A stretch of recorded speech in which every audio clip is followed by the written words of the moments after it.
is the end of Laterano as we know it, and a new era is about to begin right before our eyes. But how is it going to happen? We're going to find out as we attempt to finish the Masses Travels event tonight. So, with that said, let's not waste any more time. Let's go live. What is up, everybody? It's me, Johnny G. I appreciate you all for taking the time out of your day to hang out here on the stream, as always. And for those of you watching this on the VOD afterwards, you are awesome as well. It's been a while. It has been quite a while, and we have not been able to, well, to quite enjoy the event the way that I've wanted to. And I wanted to get this done earlier, but we didn't get the chance. I've been very busy. I've been trying to get a lot of other stuff accomplished, and with last week being sick, that took me out of the running as well. We're trying to get some of this stuff done. So we're a little bit behind. What's up, Bio? How's it going, man? We're a little bit behind on getting some stuff done here, but, you know, it is what it is. Stuff happens. So, whatever. We gotta make do, right? And we will, as best as we can. So, let's see here. Give me just a second. We're getting everything set up on my end here.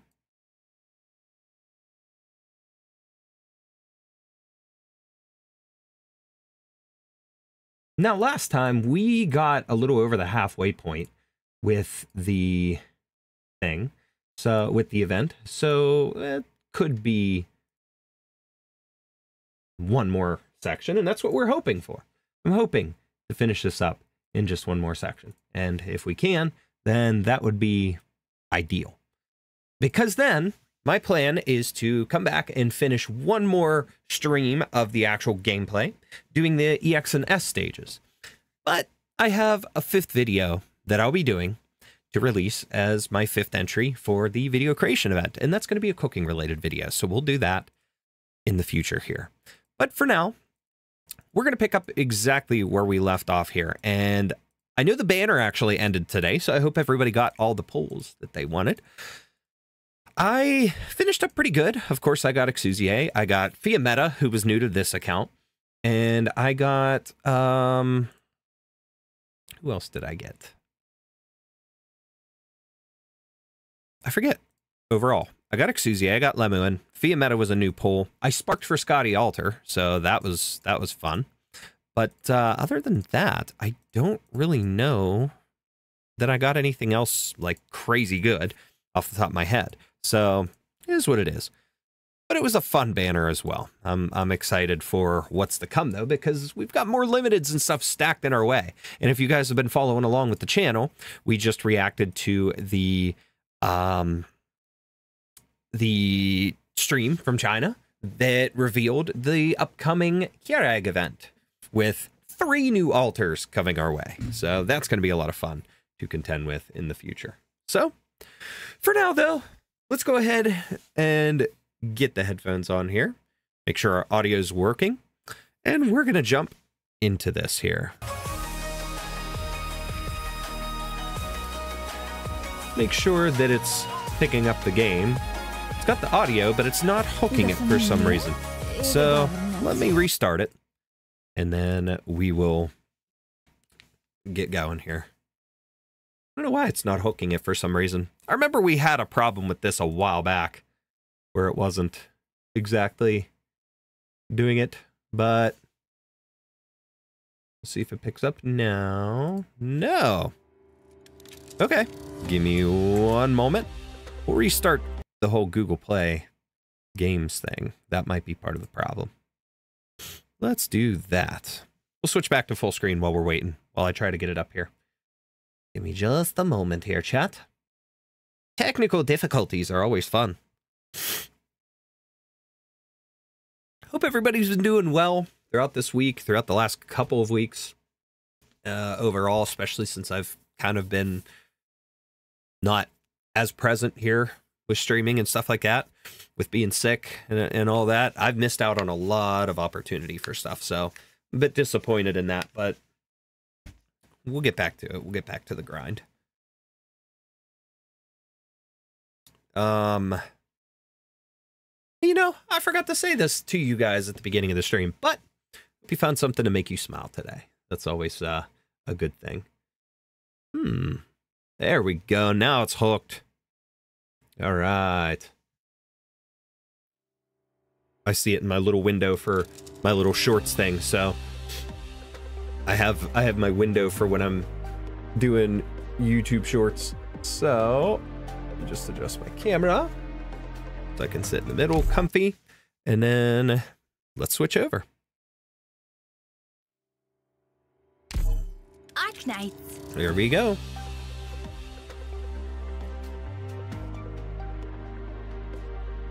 All right. There's going to be a lot of reading, and my voice is in much better shape. Here's a carnival costume. So, let's get started. Okay, first of all, we got to pick this up. Let's take orders. T7 with the 3-star rating. T8 with the 3-star rating. Okay. Okay, we'll pick those up and continue.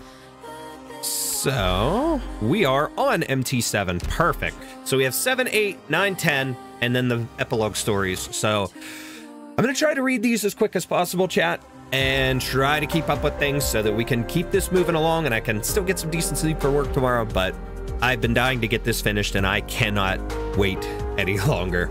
I've got to get it done. So with everything else that's going on and some other cool streams and stuff coming up, we've got a Halloween stream on Friday, some other things going on. It's time to finish this up. Now, we also got this stuff, plus I need to be able to grind for these things in the shop. We got 2 skins I got to get, tokens, permits, furniture, all kinds of stuff. So let's do this. MT-7. Now, like I said, I do apologize if we don't catch up with you too quickly on chat. I'll do my best in between readings and, you know, as things go on. But let's do this. Ah. This is the place. Enjoy some rest. I thought I was going to the Notarial Hall or the Basilica to be questioned about Arturia's escape. I'm on the second stages. Awesome. How are they so far? Difficult or they decent? The gun knight who brought you here has other business to attend to. He asked me to tell you not to worry about the Arturia case. Long has Landon Monastery served the Holy City dutifully. There will be no excessive penalty just because a single prisoner escaped. Phew, that's good to hear. It was for another reason that you were brought here. There are so many. Would you prefer a quieter location?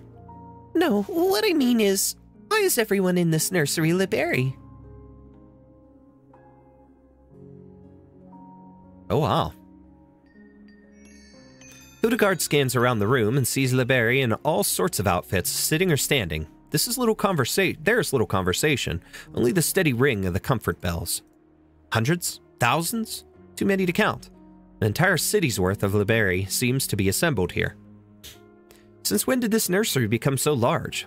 No, more importantly, why are all these Liberi here? Don't tell me. You have a room full of Peros, a room full of felines, a room full of Lupos. An astute observation. We also have rooms for fallen angels and Sarkaz. You're awfully forthcoming. The Shrine of Nurtury has nothing to hide.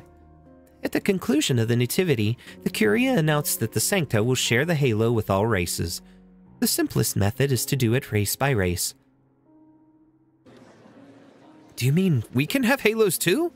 We could feel each other the way Sanctas do? Depends on how you mean that, friend. Like, are you talking about the emotional, the empathy thing? Or are you talking about feeling each other like, do Sanctas have a special method that we've got to learn about here? Like, is that in a book or, you know, on the internet on like a certain hub type of thing? I want to know how Sanctas feel each other. With halos? Anyways. Decent, the last level is a pain. Okay. I'm looking forward to that then. Here we go. As you felt the arbor beast's heartbeat at the nativity. Why? Why what? Why do we need halos? Because the Covenant forces are arriving. Wrong halo. Anyways. So you brought me here, not because of Anini, but because I am Liberi. Yes. I'll get a big old light over my head like yours. Go on in, Peg. Huh? Sounds like I don't have a choice. And it also sounds like a wonderful thing, doesn't it? At least it'll be good for your eyes. More than that, I think. If I had a halo, I'd be able to tell what that metal heart of yours was feeling when you kicked Gia out of Laterano. I know you blame me for that. Glad to know that you know. Maybe things would have gone better for you if that hadn't happened. Over centuries of Lateran history, many have tried to recreate the terrifying, high-caliber revolving antique gun that the ancient tomes described. Only you succeeded. That design, which assumed the user could withstand a recoil 5 times that of an ordinary gun, was the work of a genius or a madman. Oh, are you bragging about being born to be a gun knight? After all, you successfully tested my design before ever putting on a suit of armor. I just thought we were born to be partners. You and I and Gia were always the best of friends from primary school through university. But my first official mission as a gun knight was to exile Gia from Laterano. After that, you gave up gunsmithing for the Apostolic Knights, opened a workshop somewhere I didn't know about, and now I decided to retire, all right? You and your Vapa shrine of gunsmithing. What use did you Sankta have for me if you treat gunsmithing like making potato chips? It's a crime to be non-Sankta, is it? Gia got exiled. I get to have a halo put on me. The Liberi aren't allowed to live in Laterano the way we are now, are we? The thing with Gia had nothing to do with being Liberi. Even if she was Sankta, the Lateran wouldn't allow someone with Oripathy. You don't know shit!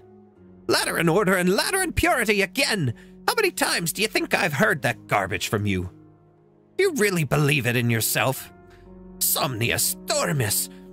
How could you? If you even thought once about how Gia died out there alone? I admit, I did believe in it, Patrizion, until that day. We got hangovers together, played with guns together, and cried and laughed together. No one in Laterano could clink glasses like we could. But when I saw Gia disappear into the wilderness and you just turned around and went back to Laterano the way you did, that was when I realized we never actually shared a damn thing.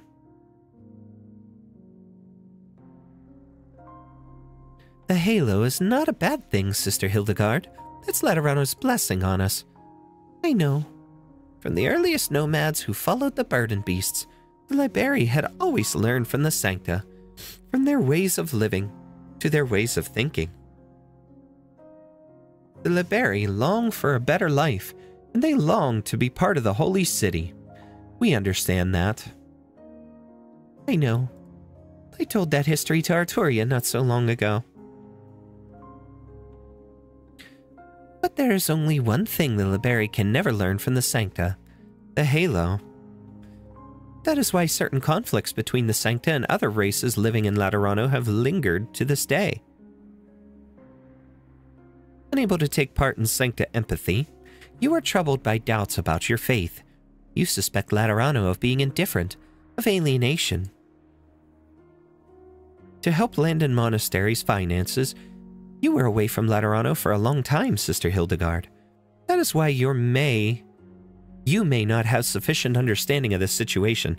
Typos always throw me off in this. You can ask your fellow Liberi. I know. I know how many outsiders who live here envy your empathy. That is why we will not share it with everyone. There will be no more misunderstandings or differences. we will truly understand one another and eliminate the conflicts and barriers between us. The Liberi will become a truly inseparable part of Laterano. I just feel sad. What? I grew up in this city. I know where one can find the best desserts, which alleys have cloud beasts that have a special taste for pumpkins, which buildings have rooftops perfect for stargazing. At Landon Monastery, I made beer and bread with the Sankta sisters, traveled to other countries to solicit sponsors. Wow, I don't know why I got tongue-tied on solicit, but anyways. And got completely plastered whenever we came back. I took pictures of how their wings went through their backs of their chairs when sleeping, and they played lullabies in the chapel when I sneaked out, so that the abbot would sleep a little bit longer. I remember that. Actually, the abbot knew. He just didn't want to scold you. I'm a Lateran. I like this place. I love it very much. You're right that I often find myself on the outside looking in. I don't know why the Sanctas who had been crying a moment ago start laughing and singing at their cohort's funerals. But my father was a hunter. Every winter he would go into the mountains and with his friends to hunt.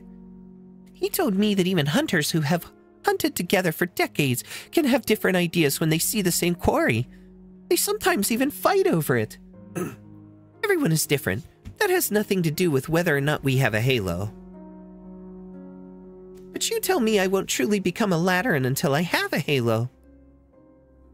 Do you mean to say that I wasn't a true Lateran for 20 years?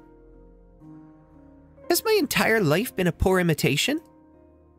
It has, Sister Hildegard, but you should not see that as a rejection of you or any other Liberi. It is simply a necessity for the acceptance of Laterano. I don't care about rejection or acceptance. I just don't think there's anything wrong with my life. And I don't see a reason why I have to accept this so-called blessing. Uh-oh. Laterano has already made a decision, Sister Hildegard.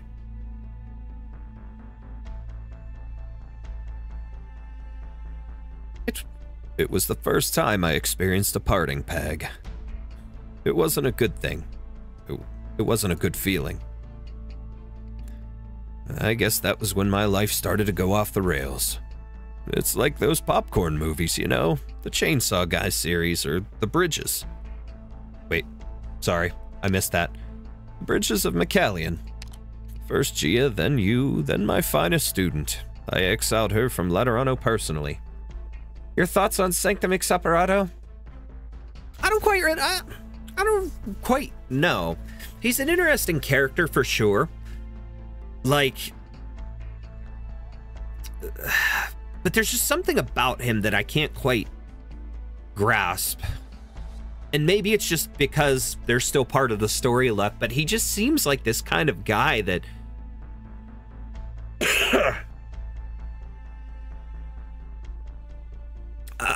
we're meeting him at an older age, but from the sounds of things in his history, he's so duty-bound and so stuck with his ways and what he's doing, what he wants to do. How do I put it? He's duty-bound, he's stuck in his ways, and he wants to make sure that he's following the law and everything appropriately. And he's obviously got some sort of conflicting emotions about things that have happened in the past with friends and whatnot that, you know, build to his character a little bit more.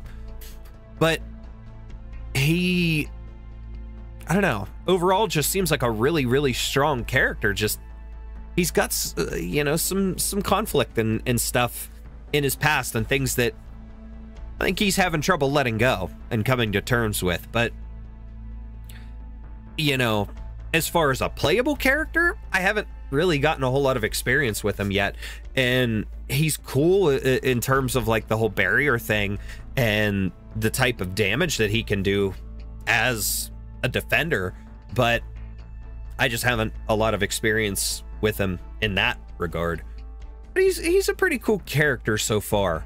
Interesting, his dynamic with all these different parts of Laterano, these other people, these other characters, learning more about him there, and then how he interacts with Fiammetta being his granddaughter, or, you know, whatever. So, I don't know.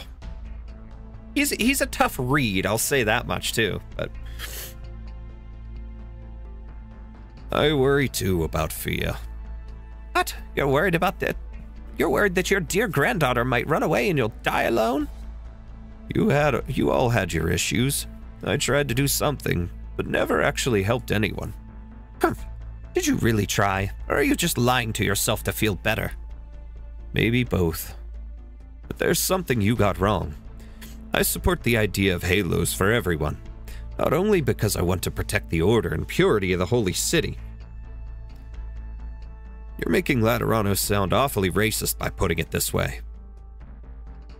Laterano, where everyone shares the halo, will truly become one and whole. We'll be able to solve the unimaginable calamity that threatens all of Terra. It'll also solve all the other problems we've been having, including... Anyway, I think that's enough sharing for now. He's hiding something. Yo, gratias. Thank God that's over. Hearing all that garbage from you again is making me sick to my stomach. Go on in, Pag. And if I say no, I don't want that light show you've got on your head, and I've got no interest in studying your honorable motives. Paganini levels his gun at the gun knight. Just give it a minute. What do you mean? You're a genius gunsmith, Peg, but you're a liberi. You can't use the guns you make. They're just your calling cards. If you're really that furious with me, give it until the ceremony, then you can put a bullet in me. Once you have a halo, you'll be able to use it. Paganini smashes the gun against the knight's armor. Pieces fly in all directions, and the broken gun stock makes a dull thud as it hits the ground in the distance, echoing throughout the corridor. Go on in, Peg.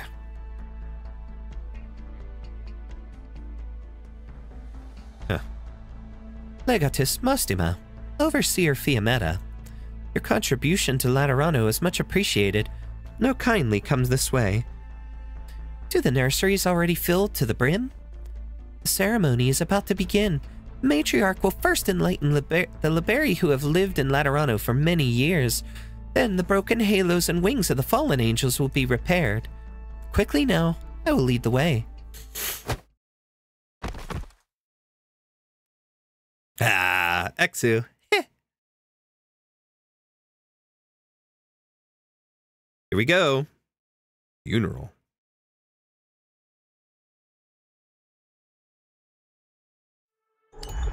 All right. The flames in the furnace are jumping for joy.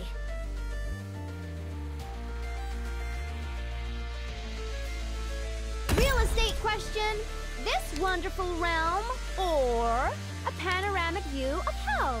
Which did you want again? I screwed that up. That's okay. No. Hey.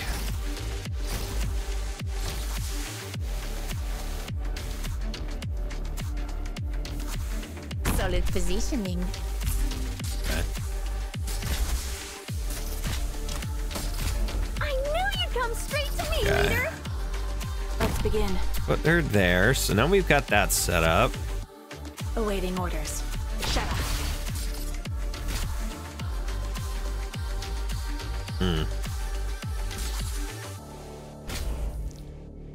No need to cover up. If secret's so public, then everybody's in the game. I knew you'd come straight to me, leader. Don't just try me. I knew you'd come straight. I should have put Lapland there. Shattering. I didn't think of that. This will keep you quiet. I've got an idea. Relax. I've swallowed Okay. up the sun. Let her do some work. Here we go. I knew who you were. You can't stop me.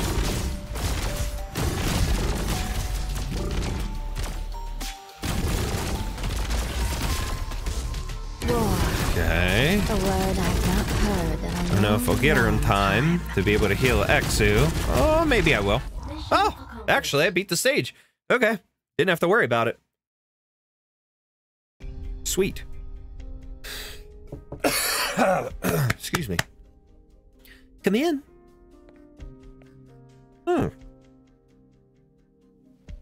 Amos. Cardinal Lemuen. I'm afraid you'll have to find another way to address me now. And I was under the impression that the Curia wasn't letting anyone visit me. Isn't that right? I put in a report. I was only just created. It's only natural that I would seek my predecessor's advice. You've adapted quickly, Cardinal Amos. I thought you said you didn't really have aspirations. Cardi, Signora, I didn't come to gloat. Our relationship was never cloak and dagger, was it? Sorry. But if you came to ask about Lemuel, I've already said this many times. I have no idea where she is. It's something else that I wanted to ask about. Did you sacrifice your career only to protect your sister? Or did you truly believe what she said? From the Nativity to the Summit of Nations, something doesn't seem right about all that has been happening in Laterano lately. It's like we've come down with a sort of illness. They're the same thing to me. There's something I want you to see. Amos turns his terminal on and hands it to Lemuen. What's this? Application to join the Legati. I wanted to be a Legatus and get assigned to Bolivar. You want to leave Laterano? Why? My wife and I... We had a big fight and I left. When I came back, she had gone on a mission dealing with Sarkaz raiders attacking caravans in the wilderness near Kazdel. She's always been like that, never listening to people. It was winter. I figured she wouldn't make it back until spring, and I was thinking about doing something to make up for my leaving. No wonder Fiametta is a hard head. You know the rest about what happened to her. Fallen, exiled, etc. It was convenient that the 7th Tribunal was responsible for national security and foreign relations. It took a long time, but I finally found out where she went, I thought. I understand. What do you mean, though, when you said something didn't feel right? The selection standards for Legati are extremely high. A man of my ability didn't really have much hope. So the application sat in my draft box for a long time until... You approved your own application when you were created Cardinal of the 7th Tribunal. Yes. Reverend Patrizian said all I needed was an opportunity when he informed me of my imminent creation. I'm sure he meant something else, but this is all I could think of. However, the moment I approved the application, it just vanished. No notice of my rejection, no record to be found anywhere. It just disappeared from my terminal. Like it never existed. There was no way the application would have gone through. I would not be allowed to resign my cardinalate and become a legatus so quickly. Besides, all the legati have been recalled to Laterano. I wouldn't be able to go and see Arella even if I really did become one. For me, approving the application wasn't even about making up for anything. It was just a small, insignificant comfort. Who would want to wipe away such a small comfort? For me, that was enough to make me question if this Laterano is real. Maybe your sister was right. Have you told anyone else? No, I couldn't sleep last night. You were the only one I could talk to about this. This isn't some newfangled interrogation technique, is it, Cardinal Amos? You could trust me, Senora Lemuen. We both have things that truly matter to us. Few things. An interesting point, Senor Amos. By the way, there's an even bigger nativity scheduled at the Shrine of Nurtury today. Uh-oh. Bigger nativity means bigger problems. We prepare for death all our lives, even in a place like Rocameria, where everything is washed out by the tides of plague and famine. An old man may lick his parched lips and say something to the effect before his eyes close forever. Words as old as time, as they say. To some, they are a eulogy to wishes unfulfilled. To others, an utterance free of regret. But there is a common premise between the two. Death is the conclusion to life.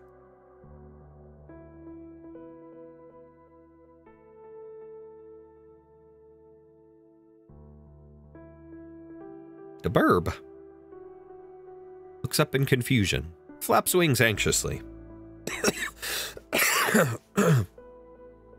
Indeed, child, Your mother will answer no more. She has died. Mother has breathed her last. Anduin gently closes her eyes. Fledgling leans over. He is trembling. Even the sheen of his hide darkened. Anduin places him on his own knee and looks into his eyes. The fledgling's voice is mumbled. Anduin does not speak the language of beasts, but he can feel sorrow, like a current running beneath the calm surface, the fledgling's and his own. Death is accompanied by new birth.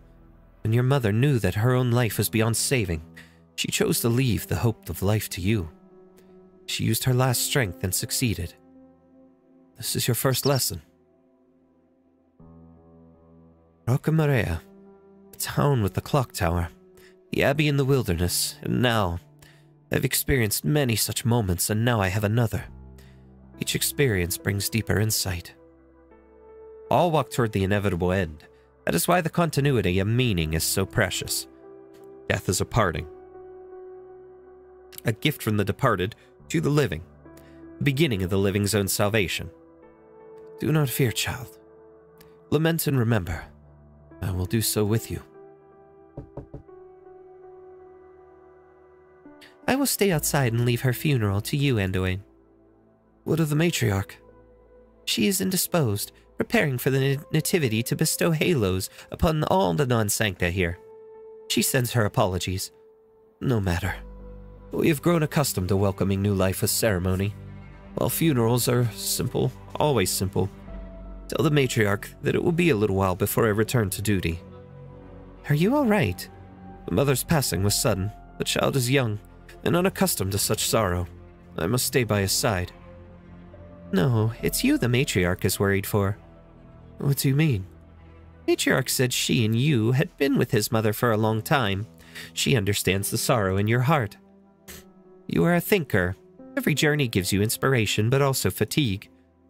As for the child, he is a miracle. He has the strength to emerge from the darkness.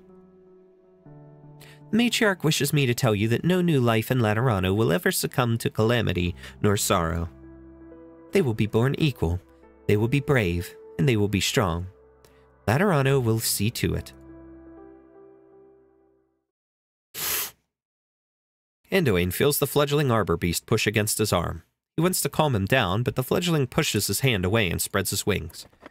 The fledgling takes flight, landing on a comfort bell in the middle of the room, making a pleasant sound.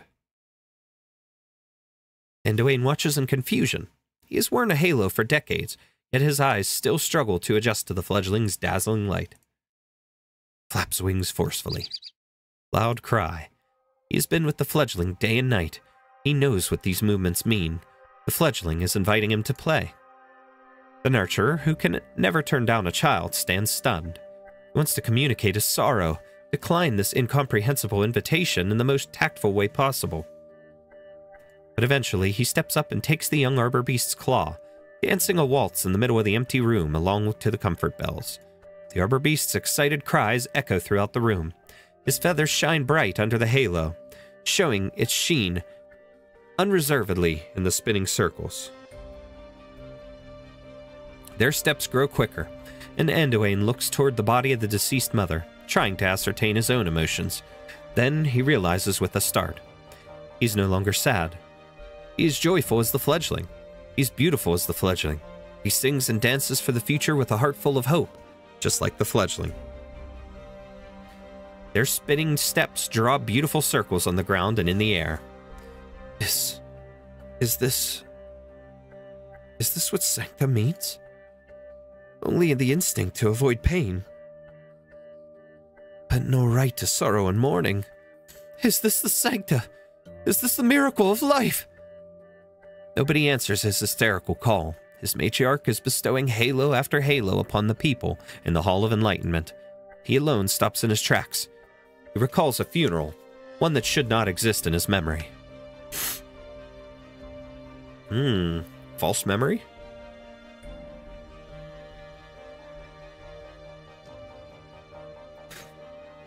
A field of irises. A child. Cruel but sincere confessions and prayers. Ringing of bells.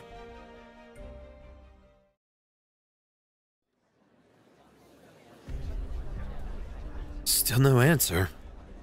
Hey, Arella! You don't believe me. Listen for yourself. Ouch! The sound hurts my ears. It's just noise. I can't make out anything. What's going on, Arella? You're asking me? You're a gun knight. Were, at least. You know more about these things than we do. You said it yourself. I was a gun knight. The static is bad enough. You want to add to the noise, and I know plenty of ways to shut you up. Sister. Don't be afraid, Hugo. Please, Arella, the children are watching.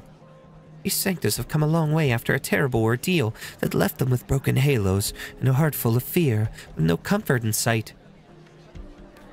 The inner-city net of Laterano has always been very stable, with dedicated personnel performing regular maintenance on communications equipment located in settlements outside the city. This emergency communication post is only 3 kilometers from the Lateran city. If any one of them is still working, this would be it, but I've sent dozens of hails through the special channel with no response. Is Laterano really done for? Ha! Could you try a few more times, Arella? You look even more nervous than them. Do I? Nueda does not say more. A few children come over and grab the hem of her dress, staring forward with her. The white halls of Laterano are already visible from this settlement. Impeccable as the clouds, it looks like the abode of a holy spirit who accidentally ventured into the mortal realm, a miracle that should not exist. The pilgrims are but a stone's throw away. Dusty and tired, their broken halos and wings seem even darker in this wilderness. The pilgrims have reached the end of their journey, but is it truly the end of their suffering? That's it. Laterano. Looks like the people in there can hardly even fend for themselves at this point. Get your things. We're going in. You're right. We can't wait here forever. Let's go! What if we enter the city without the Curia's permission? Tell me, did we fallen sinners ever ask the Curia for permission when we decided to return? Don't tell me you came back to repay Laterano's kindness. I'll put you first against the wall. She's violent. Stop. You must not enter Laterano. Look who we've got here. A notarial hall executor. Are you Arella? You know who I am. I looked you up in the notarial hall database after receiving your message. Arella, former citizen, ID LC00-73458. Former captain of the 3rd Gun Knights. You were tasked to escort a Lateran caravan through the northern wilderness in the winter of 1090 when you engaged a group of Sarkaz mercenaries in combat. You completed your mission, but the nomadic abbey encountered a small-scale catastrophe on your way back. The Sarkaz prisoners attempted an insurrection and were executed on the spot by you. When a fellow gun knight attempted to record the events truthfully in a mission report, you threatened your cohort with a gun in order to hide your excessive use of force. In the chaos that ensued, you killed your cohort, resulting in you being stripped of citizenship and exiled from Laterano for life. And what of it, Senor Executor? Are you trying to remind me that Laterano will never forget my sins? Look at the hundreds of people here. Some are fallen angels who were exiled like me. Some are Erari who left the Holy City for different reasons. Some of them have never seen the Holy City, growing up in a cesspit like Bolivar, yet still believing in the tenets of Laterano. Have you not seen their halos? Are they fallen, or are they sick? They've crossed mountains and rivers to come here, for an explanation, for any comfort they can find. And all that Laterano does is send a single executor to stop us from entering.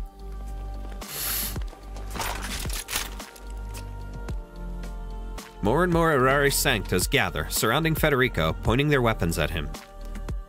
You'll keep us out because we left Laterano for too long and forgot how to live like other Sanctas? The law punishes sinners, but what sin did I commit when all I did was live 20 honest years in Litanian? If the law is that cruel, then it's not us who should be punished, it's you and your cohorts, tusk beasts of the law. I fell because you punished an innocent man. You've never used your power for good. Uh-oh. Federico watches the crowd quietly. The street lamps have lit in an inopportune time, casting eerie colors upon their faces. Fear, anxiety, anger, confusion, panic. All these emotions come together to twist their visages. Their hands tremble as they hold their weapons. The tension is palpable in the air. Federico is confident he can take out their leader quickly and suppress the rest by force, bringing the situation under control. He has always done so. It has always worked. Federico is an outstanding executor. He has been with the Notarial Hall for 8 years. He knows what he is doing. This is his 3rd year as a saint. Other than a burnt flower and a few chance acquaintances, there is no one to guide him or instruct him. Slowly, he moves his hand away from the gun at his belt, making sure the tense crowd sees it, while his eyes never leave them. I did not come to repeat the judgment that Laterano once passed upon you. I am not here as a representative of the Notarial Hall, the Curia, nor any other official Lateran organ. The reason you must not enter Laterano is because the city is currently affected by anomalies beyond comprehension. Your presence may cause the situation to further deteriorate. I will explain, but I need time.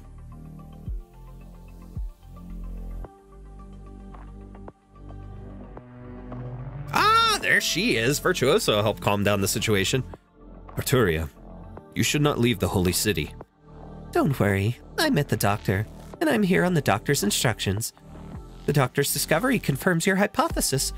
All of Laterano is caught up in some kind of dream, but the anomalies in the dream are being reflected in reality. A calamity has descended on the entire city. Like the Kargarek invasion of Svillingstern after the disintegration of the Witch King's pavilion. Maybe. I don't fully understand it myself, but there is no doubt that millions of Laterans are being caught in a struggle between reality and illusion, and we need help. The violators in Arari. A chance dissonance is often the beginning of an interesting variation. I concur with the doctor. However, if the calamity has engulfed all of Laterano, they are likely to enter the dream the moment they enter the city. That's why I came looking for you, and I brought my cello. Oh, man, the team up with the cousins again. Let's go. Poop. Hey, Gothic, how's it going? MT-8, we're about to start that. We're getting close. We're almost done. Whew. Did we finish that thing? Yes, we did.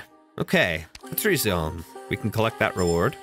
So now we have hers, which is this stage with a 3-star rating, and deploy guard operator at least 1 time. Okay, that shouldn't be too bad.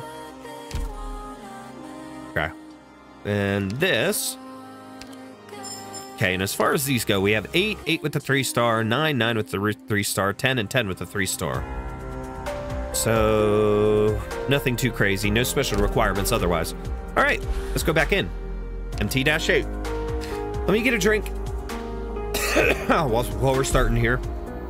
We've got beginnings and ends to every stage. So 8, 9, and 10 each have beginning and end. And then, like I said, we have 2 prologues afterwards that we've got to read, so I've got to keep moving along, keep the speed going with this.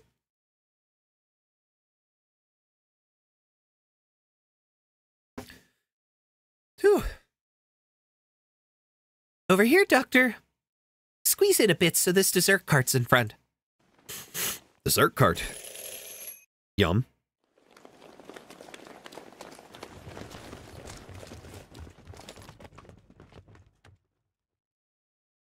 Finally, a chance to catch my breath. Thanks for going through all that. You must be here for the ceremony, Senora. Would you like to try my ice cream? Before Monster can even refuse, the little girl gleefully shoves a cup of ice cream into her hands. It's not a flavor you can get anywhere else in Laterano. Monster, no! I could take her out. Nobody would notice. No, girl, you can't just kill a little girl like that. Settle down. Oh my God. That's insane. She just 0 to 60s on this. I will kill her, Doctor. Give me the order. Let me just murderize this little girl. Why? Whoever taught her that it was okay to do something like that? That is just absolute insanity. No, Monster. Behave. Oh. Wow. What did you think of the intro to Reverse 1999? I didn't get to play it, unfortunately. I got home really late the other night, or last night. Until I got home, till I had dinner and got some other stuff accomplished, I just ran out of time, man. So I did not get to play it. So I'm hoping that I'll eventually get to start that soon here on stream. So we'll start with that. So I'll have the intro and everything, but I missed out on that free character, so we'll see what happens, but I'm definitely going to play it on stream. I just got to get through this, get through some other stuff, and then we'll get to it here. I'm excited for Keurig event, especially Praminix Altar. More excited with the real Minos side story, finally after 6 damn years. I agree with you. It was so cool during that video, during that stream, that they pretty much announced that we're finally getting Minos lore, and we're also getting some expansion on Ursus, because realistically, we've heard of Ursus more than Minos, than some other places, but we don't really know a ton about that. So to see the expansion of that, it's going to be cool. And the Keurig event, yeah, I'm very excited to know the story about that. 3 new altars, Praminix. Praminix was my first ever assistant on my OG account. Like, I left Ami on for the longest time, and then when I really got going into the game, I put Praminix as my assistant.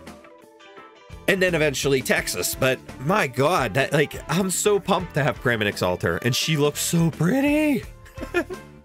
No. Excuse me. I've got to get rid of this nasal congestion now. Chest is good, but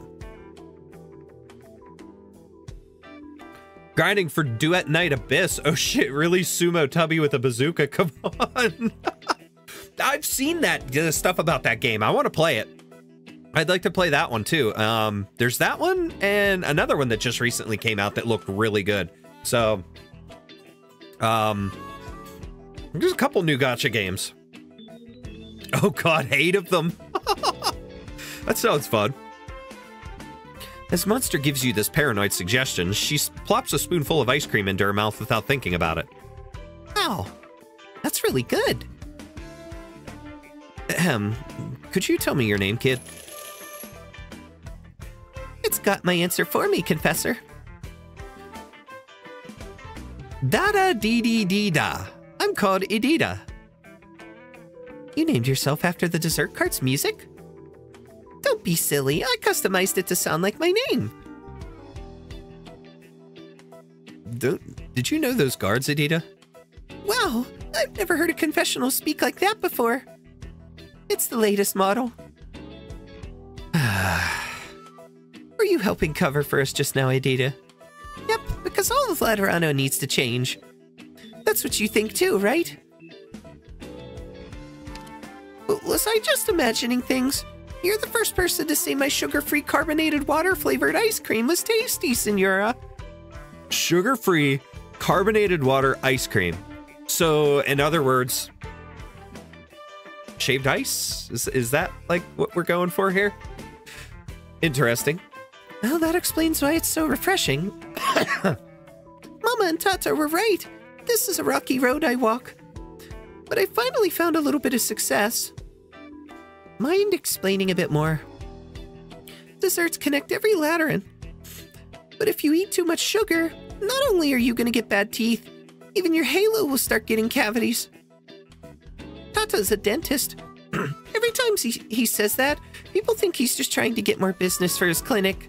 But right now, my halo, kind of feels like the rotten tooth I just lost. It's making me feel not so good. I believe it's the Lord giving me a revelation. So I'm gonna practice what I preach. I'll change Laterano's eating habits and rebuild our connections with the power of sugar-free ice cream. I mean, I'm not gonna lie, I've had some sugar-free ice cream recently while trying to find new things to eat as I'm losing weight. Because, I mean, I'm 18 pounds down now, and I'm very happy with my process, and I still want to be able to eat the things like that. But, like, sugar-free ice cream, there's a few that I like, and then there's others that it's kind of got a weird flavor that I don't like.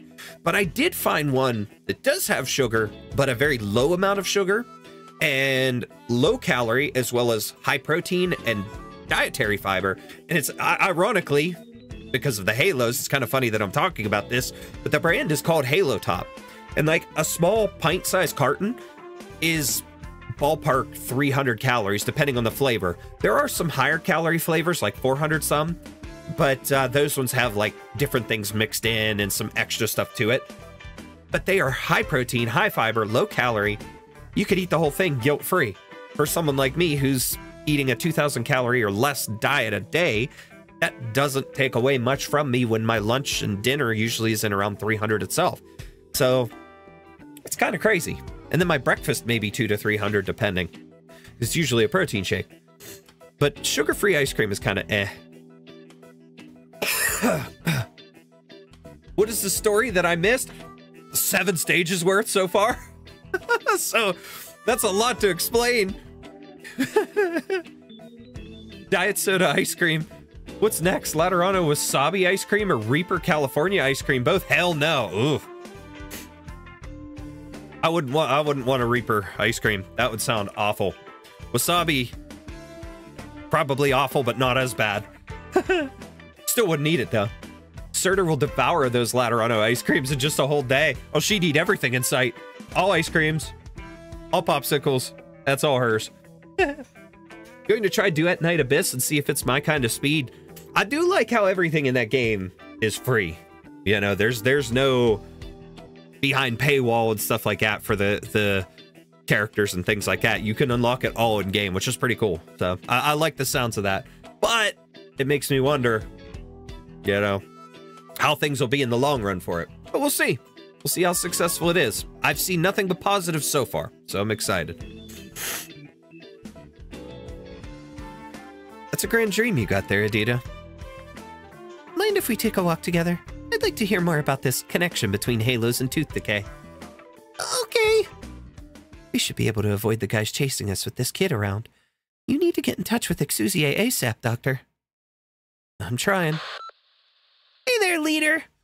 Sounds like you were able to loosen that comms control thingy, since we're having a long-distance call and all. It's not entirely a good thing, Exusiai. This means everything in the dream is collapsing faster. Ugh. Yeah, I figured as much. These guys have nearly all the non-Sankta holed up in the Shrine of Nurtury. They want to put on an even bigger nativity. First time around, an Arbor Beast got a halo. This time, they want to give everyone halos. I don't know how they're going to do it, but this kind of change is a bit too quick and crazy. The way you explained it, leader, whatever happens in this dream will eventually become reality? What you said is what I saw, Exusiai. But some people are starting to awaken. Man, this is way too complicated for me. Just tell me, what's the worst thing that might happen? Laterano might stop existing entirely. Phew, yeah, that's a really big deal. Well, no matter the situation, I could still find the jerk behind all this and free everyone from fake Laterano, right? Excuse me.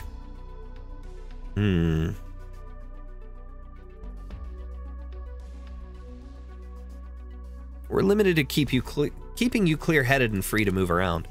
Got it. Leave Laterano's troubles to a Lateran like me. Oops, gotta keep my voice down. A grand nativity's about to start, and it wasn't easy finding a chance to sneak in. Monster and I will keep tearing up the streets. Say, how did the two of us meet again? One of Sora's releases, Texas's birthday party, the time Penguin Logistics crashed into the Lungman office while cracking down on the Bloodhammer gang? Or was it that time I was planning on stealing a few sick old racing beasts when I ran into you on your way to buy their freedom? We definitely met in Lungman, at least. Must have been. What, 5 years ago now? Well, here's to yet another beautiful partnership, leader. Likewise, Exusiai. That's funny. That's cute, too. Their interaction. This is a long intro. I'm kind of keeping tabs on the intro. I have the Arknights story reader below me so that I can like see it and kind of see how much farther we have before we get to the stage. But man, there's a lot to this one, more than what the last one had. Dear God, the megabytes, it's more than Arknights, Limbus Company, and Reverse 1999. Oh, wow. I'm bankrupt. Well, I got 2 months not pulling for Phantom Altar and Laitzi, all focused to Hoshi Altar and Haruka. Ooh, good choice. I can't wait for Hoshiguma Altar. That's going to be fun. I want to explore Higashi, and that story, I'm excited for that story. I don't know yet. I'll probably still pull for Phantom and Laitzi, but I'm not going to be super crazy for them. I definitely want Hoshiguma Altar and Haruka as well. Everyone is in position, Reverend Patrazion. Next, we will coordinate with the Shrine Patrol to clear the surrounding streets, lock down the intersections, and ensure nobody is wandering about. Gratias. Every gun knight gathered together. Our ammunition, allocations, and fire restrictions fully lifted. There's never been so big an event in the history of our order, has there? The Nativity is of great significance to Laterano. The black snow on the ice of Sami, the hole in the sky above Litanian, even the raging tides that dash against the coast, are all in alignment with the true calamity that has been prophesied. Imagine how terrifying such a disaster would be. When that time comes... Excuse me. When that time comes, 200-odd gun knights taking to the field would be like a child throwing stones into the sea. I fear our holy city, which has stood tall for millennia, will fade away. The Pontifica cohorts in the Notarial Hall are pursuing Lemuen and her co-conspirators. 10,914 megabytes. Man, that's almost 11 gig. That's insane. Hey, but you know what? That's still not as bad as I think Genshin. Genshin Impact, I think, is much more than that. I think that's ballpark 20-ish, something like that now. Or maybe more than that. I know it takes up a lot of space, but... There's something else you must know. The Nurture who was guiding Mostima and Fiametta was just attacked. Would you like to go and check the scene, Reverend? No, my post is here.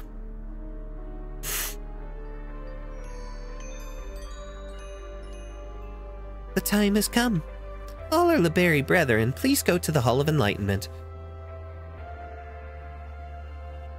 Uh-oh. Somebody stop it. Somebody break in and stop it. The time has come.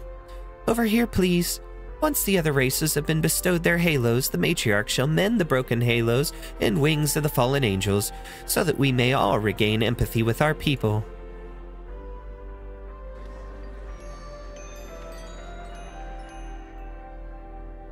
It has begun, matriarch.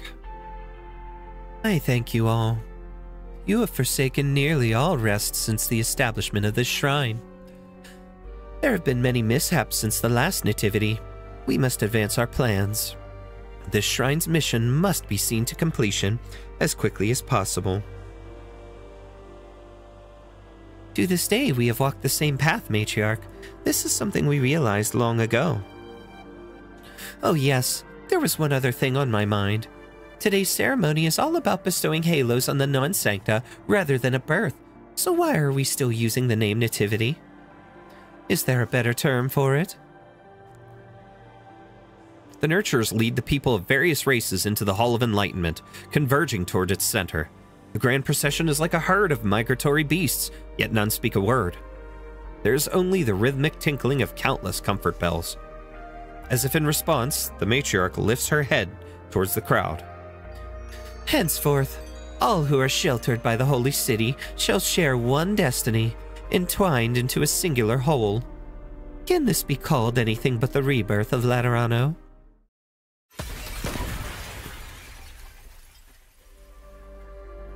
The crack of shattering glass cuts through the calming chimes of the comfort bells. A bullet from a sniper rifle. Its source is unknown, but it flies straight through the matriarch's sightless eyes. Blinding sunlight seeps in.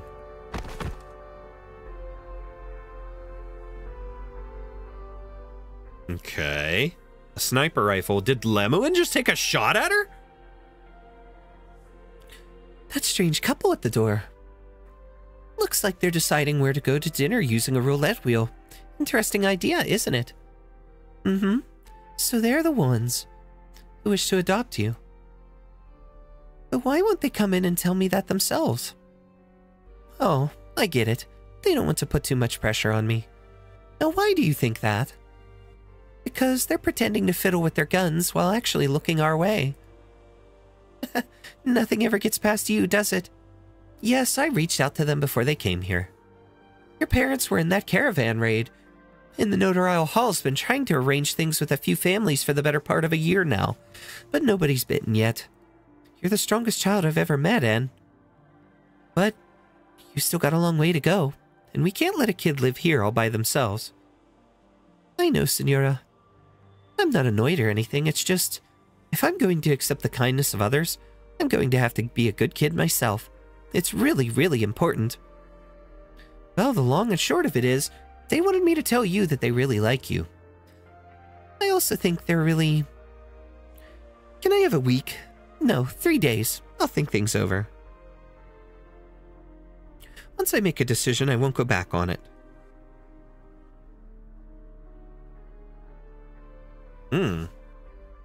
Is this the one that feels right for you? Well, a sniper rifle. If it was me, I would never chosen that one. Oh, when it's my turn in a few years, I'll pick lots and lots and lots of guns. Sounds good.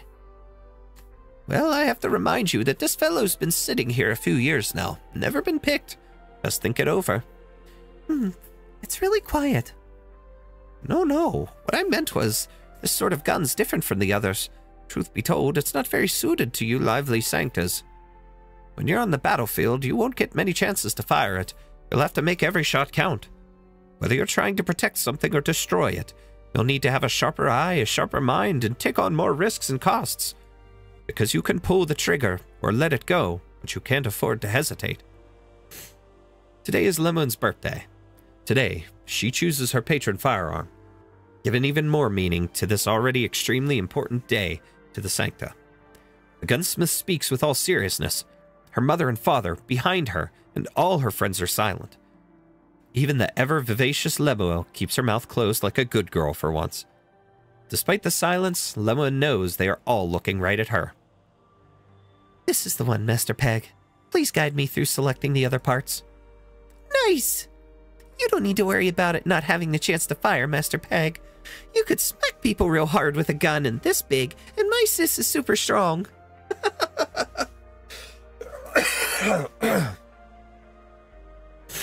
Ooh, look at the black drip on Andoane. I like that.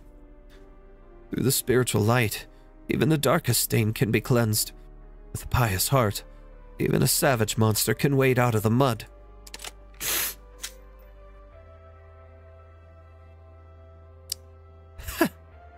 Put that down, Captain. I've got you in my sights. You're unstable. I can sense it. Calm down. That thing's affecting your mind. It's evoking your disappointment in Laterano. I know you submitted your resignation before we left, but even if you're determined to return to the wilderness, right now, you're still one of us. Think about the fried cheese we ate before we left, okay? Think about that foul beast hat Fiametta got you. The soft and downy one. My disappointment in Laterano. No, far from it. He showed me how Laterano could save everyone. None of us know if what you're seeing is the truth or reality, or illusions and lies. Mostima will be here soon. She has a way to get that thing off of you. We could start looking into its secrets afterwards, all right? There is no afterwards. It's fading away. I must hold on to it. You know it's no illusion, Lemuen.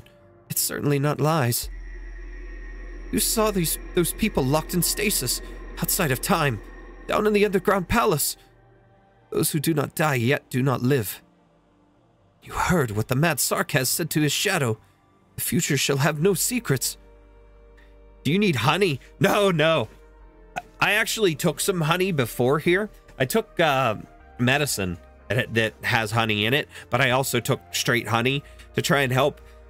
It's not working. My chest is almost completely better, but my sinuses are so congested still. I'm not coughing quite as much, but I'm still getting over whatever this is. My immune system has severely been compromised for a month, and it's just bad. And this sucks because I need my voice for some things, and I just can't get it. I can't get it back. I'm screwing up real bad with this sickness, but I'm still pumping medicine in me and as much fluids as I can.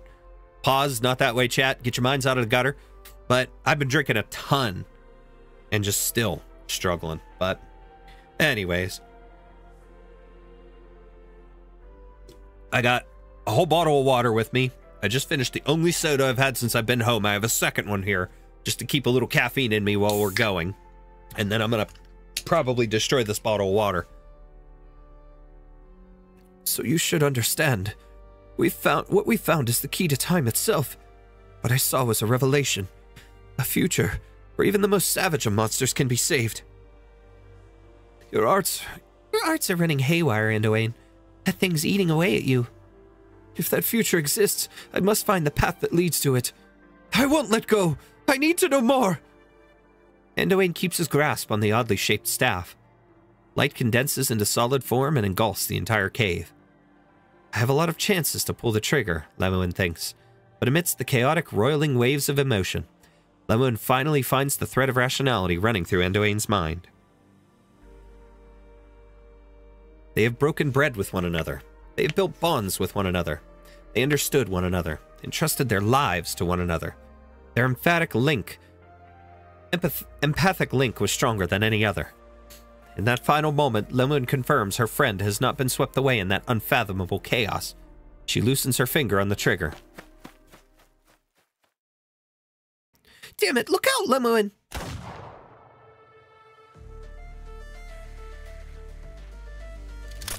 Ah. Kef, matriarch of the Shrine of Nurtury, hit. The rooftop wind whips wildly at the sniper's cheek. She does not blink. Her hand doesn't move in the slightest.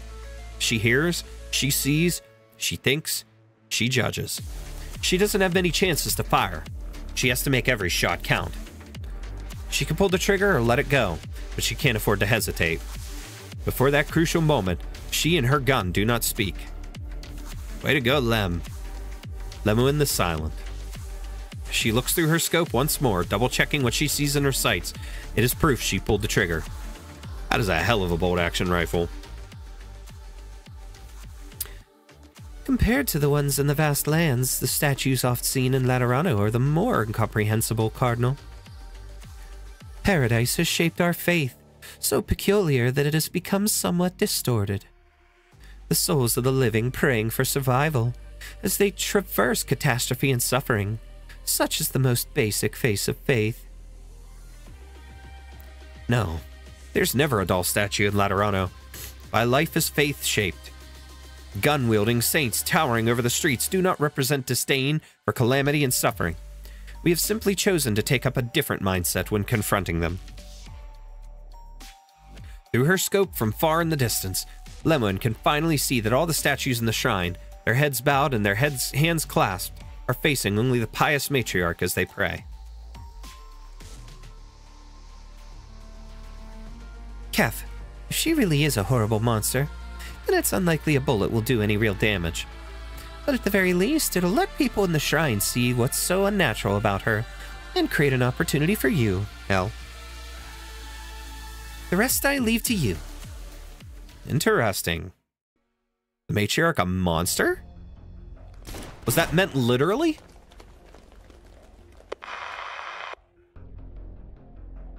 Senor Amos. Senor Lemuen, my location has been compromised. I'll come back you up right away. No need. The Shrine Patrol is already here. And the Gun Knights, too. There's lots of them.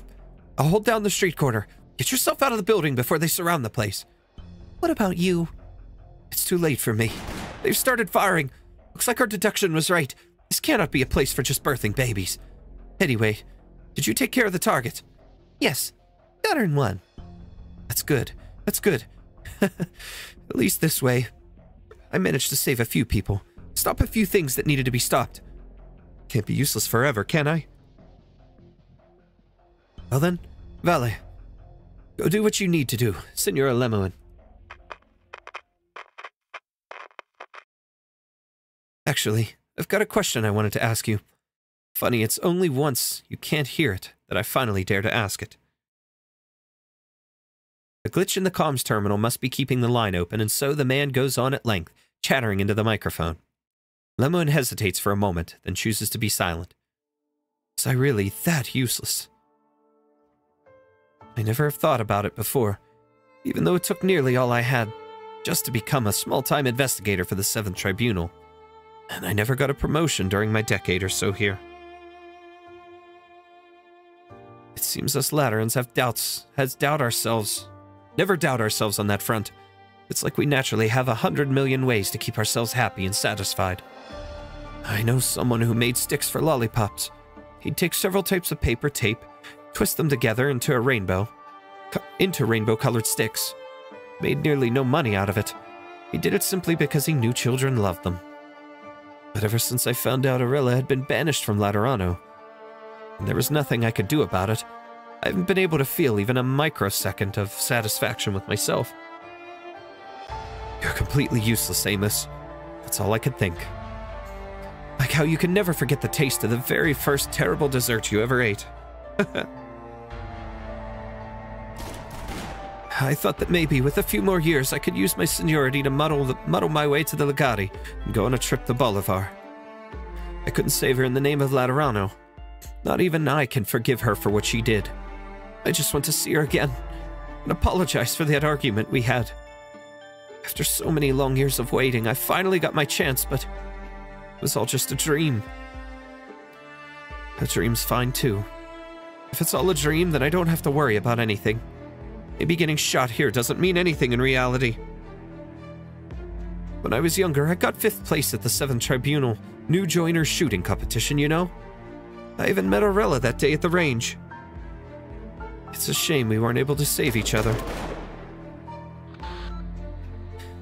I'd say that at the very least, you're a great investigator, Amos. Oh, you were still on the line, Lemuen. Ah, and there it was. It's time to wake up. He got shot. What a way to go out. Is the funeral complete, Anduin? It is. The Hall of Enlightenment is this way. You seem to be going the wrong way. Am I? The nativity has begun and the matriarch is waiting for you. Where are you planning to go right now? Your emotions are rather unstable. No, I've never felt more clear-headed. I'm not going the wrong way either.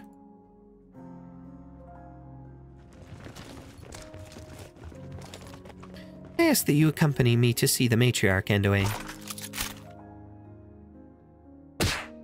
Ouch.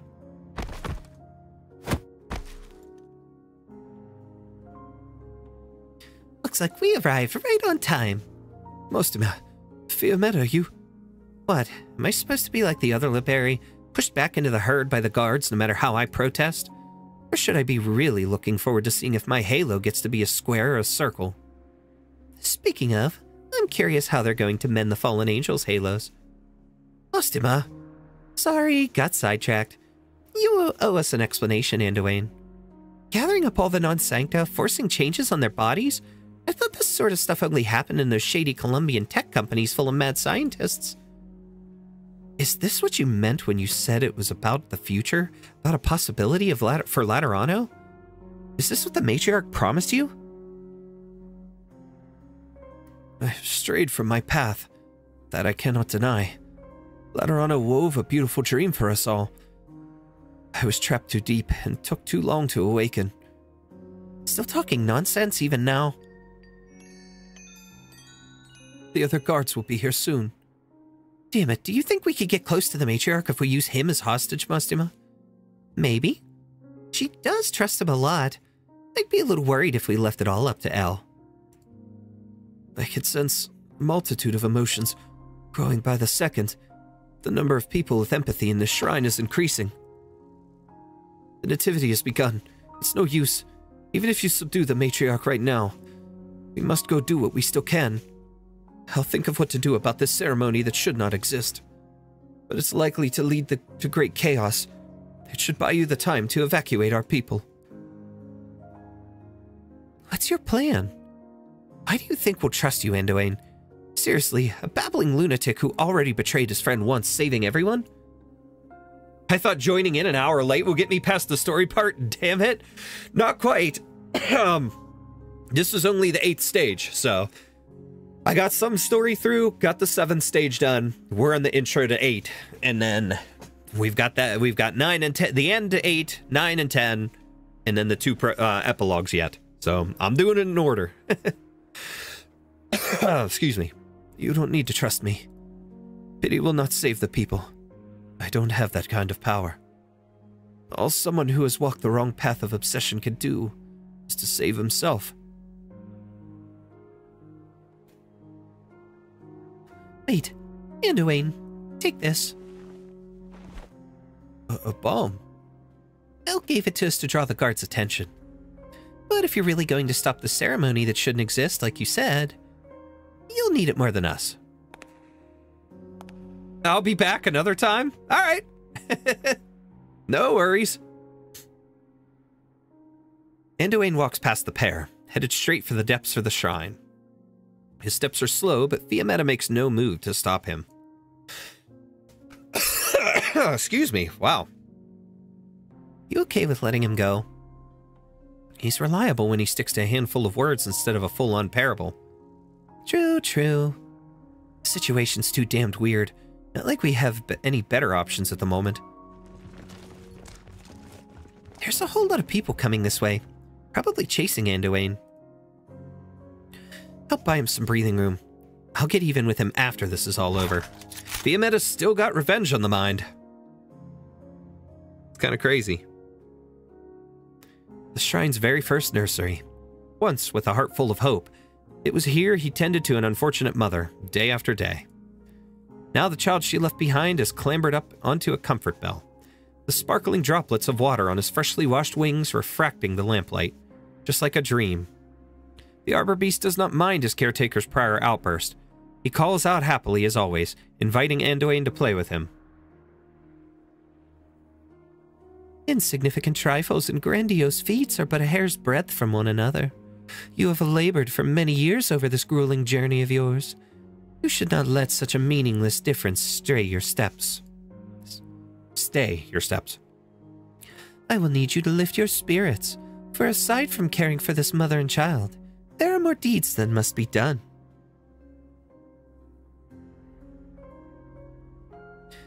An insignificant nurturer, a heaven-piercing shrine. The former could grit his teeth, harden his heart, and refuse the young beast's invitation. But this minor act of rebellion would do nothing to shake the foundations of the latter. I should be doing more. I must do more. But how do I shake the pillars of the shrine? How do I erase a miracle that has already occurred? Excuse me. The Shrine of Nurtury. This towering edifice was not built in a day. It began as a simple, ordinary nursery. Our nursery. Did we start with the blueprints of such an imposing shrine? No. We merely wished for a safe, comfortable room for that mother. And yet, its frenzied evolution led to what it is now. She is so eerie, and there's just so much about her that I don't like. And I'm glad that it's starting to lean in that direction, that there is something more about her, something wrong. The fact that Lemuen took the shot, that tells me everything I need to know. Something is wrong with this bitch, to say the least. That is how a future where all are saved can sprout from our faith. This was the very first nursery in the Shrine of Nurtury. This was the starting point of this grandiose building. This is where you and I placed our faith. And so, Kef, I'll tear my faith apart. Anduin examines the bomb Mostima gave him closely. It has been imaginatively cobbled together from all sorts of daily necessities, its face decorated with a bright splash of graffiti. He cannot remember what the girl who made this looked like. They might have met once or twice. They might never have met at all. He can only remember Lemuen recounting her deeds countless times over. I was never alone as I sought a way through this trail of thorns, was I? Without the slightest hesitation, he lights the fuse. Cheerful chirp. I understand that you are no longer sad and suffering, my child. But do you not sense danger, even as this room is about to explode? Or are you simply uninterested in this as well? Does Laterano no longer need us to feel fear? Puzzled chirp. The arbor beast flies down to the ground, rubbing against Endoain's trousers in confusion.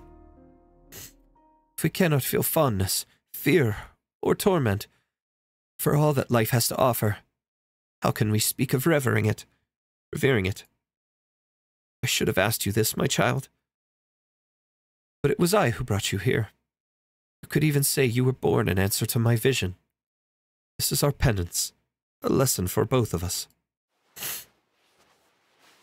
Endoain bends over and cradles the arbor beast into his arms. That gunshot! I am so very glad to hear that sound of your gun this time around, Lemuen.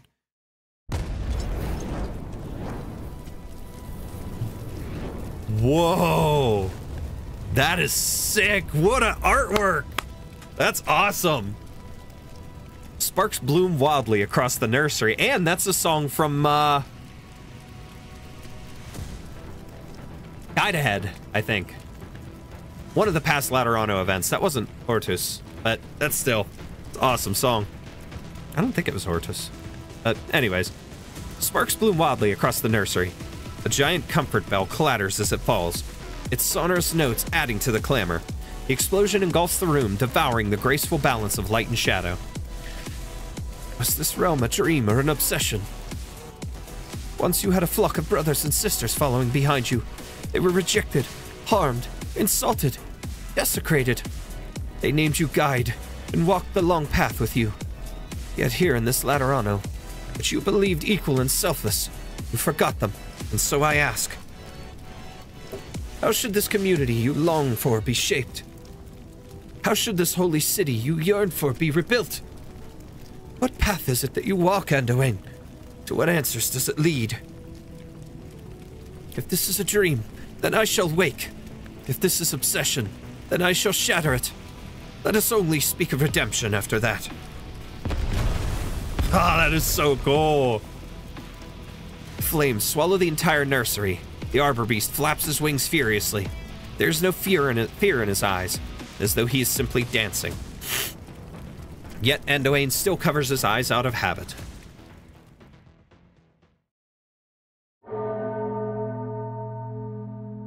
In this final moment, Endoain hears a bell, clear as day.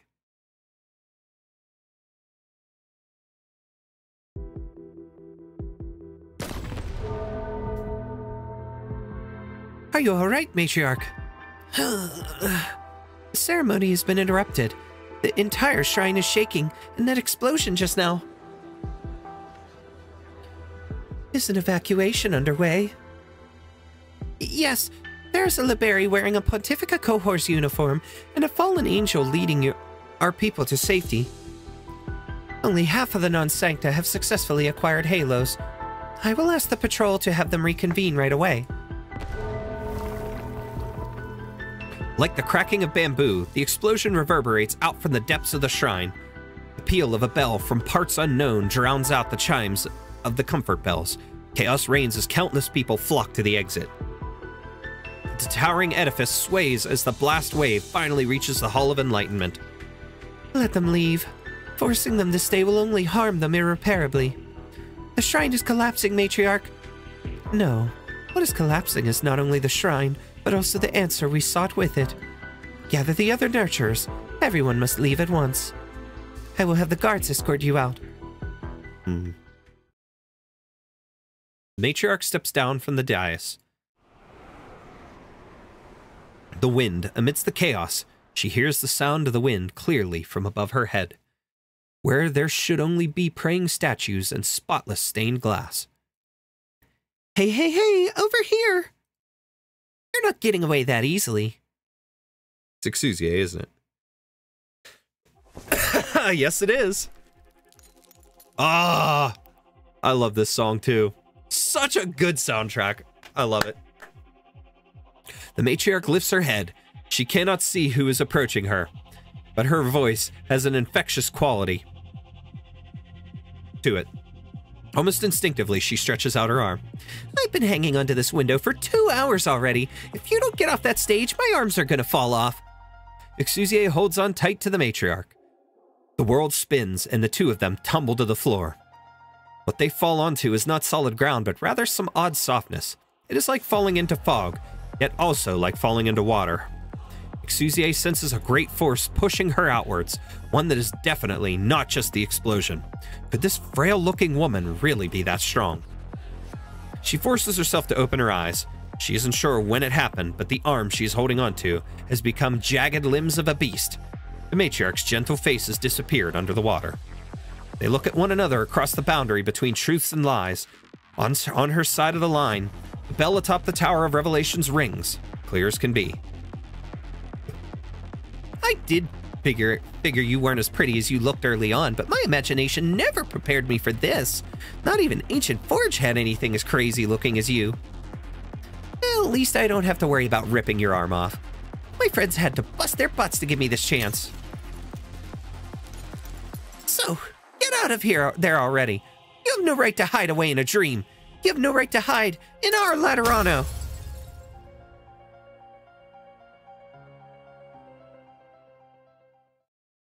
All right, stage time, baby. MT-8. Here we go.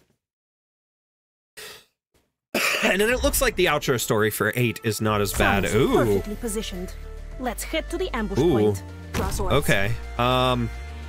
Lapland, I'm putting you here. Your weapons are right at your fingertips. Why wait? Okay. Let's get Get in line for my you. So now we've got that all covered. This show hasn't All right. started, and this place is already such a riot. Buddy, no. No. Quickly, the spare ribs Come have on. been stewing for so long they're falling Let's apart go. to swallow, huh? Try to behave yourself. What are you waiting for? The curtains are about to fall. Okay, this is awkward, but I'm Let's wake everybody up a little bit. Okay. So we're set there. We need to get Shu out here. Get some coverage. Ooh, what's her range? Long time. I put her there, 1, 2, 3, but she has the expanded range. So I might actually be able to put Blaze here, and that would be a sick move. Let's try that.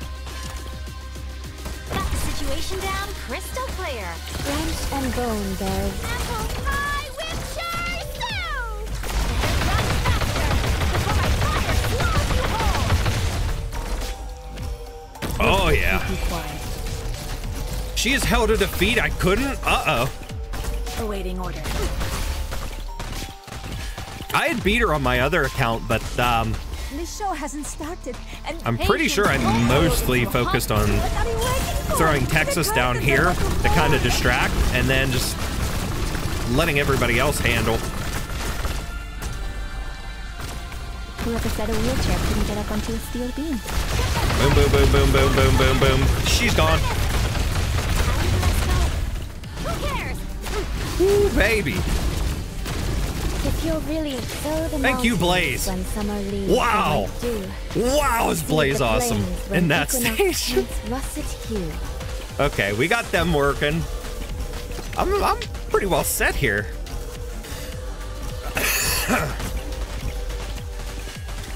Go ahead.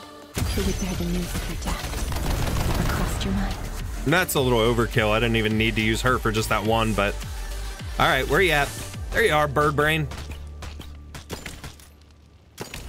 Boom. Wipe our hands with that one. Hopefully, this looks like it's a little bit shorter of an after story, so... My lips are a little chapped. A bell tolls. Its unending peals echo across the entire city. It rings clearly, clear and steadily. And I can't read tonight, chat. It rings clear and steady, guiding stray souls towards it. Legend has it that after their long and arduous journey, the saints built the tower and used the ringing of its bell to ward off the devils. Then there rose the Lateran city, its walls of purest white standing fast against the elements, while the bell in the tower fell silent for millennia. Now it cries out once more, a scant 2 years since it last did so in response to a mixed-blood Sankta girl's song. Excuse me. Oh, adorable.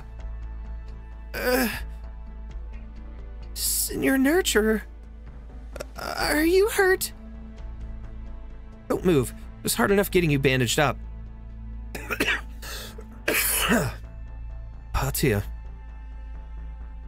You were pretty much half dead by the time we got to the Shrine of Nurturing. We only had time to get you and these kids searching for you out of there. Don't cry, Giselle. Romeo. It was all just a nightmare. We're finally awake. A nightmare? Wounds and nightmares don't follow you into real life. Where are the other brothers and sisters? Keeping watch nearby. I guess you finally got your memories back. What? Want to hear them call you guide again? Sorry, Patia. It's clear you were just trying to wake a man who had lost his way again. Why did you abandon the Pathfinders, Anduin? We rested in the wilds for a bit after leaving Sancta Lemenium, Ambrosi. According to our original plan, we would have passed the Iberian border soon after, back to the land where you came from. We even made contact with the Inquisition, but then you disappeared all of a sudden. That was when the dream began for me. What do you mean? It's just an idea, one without any evidence behind it.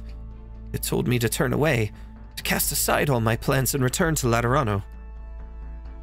So you're saying you never actually met that blind lady? And you didn't go back to Laterano with her for that baby's sake? Like you were enticed by something? New guy. This is starting to sound like something a crackpot charlatan would say. I know this is hard to understand. Even I don't fully get it. I'll say, there's way too much hard to understand stuff at play here. You and that shrine. You wanted to plop halos on everyone's heads and turn us all into freaks who can't even decide what emotions to feel. She's a cute one. Whatever, you managed to wake yourself up in the end. If you hadn't made such a ruckus by blowing up the Nativity, all of Laterano would probably still be dreaming. The boundary between the two sides so blurred, his deeds and the dreams should be taken into full account during adjudication. Executor Federico, the Notarial Hall. I've read your file. Anduin. Agath Angelos. Is that your surname, Anduin? After the chaos you caused during the first Summit of Nations, the Curia banished you from Laterano. Now you have returned in secret, and were involved in plotting the so-called Nativity ceremony. You are partially responsible for the current turmoil troubling the city, and must accept the joint investigation by the 1st, 5th, 6th, and 7th tribunals. Hey, can't you see he's hurt real bad? Besides, I'm sure you've got more important things to worry about right now. You need a hand, Executor? Get us into the city and we'll help you fight. And you are? That... What is it, Nueda? Look over there.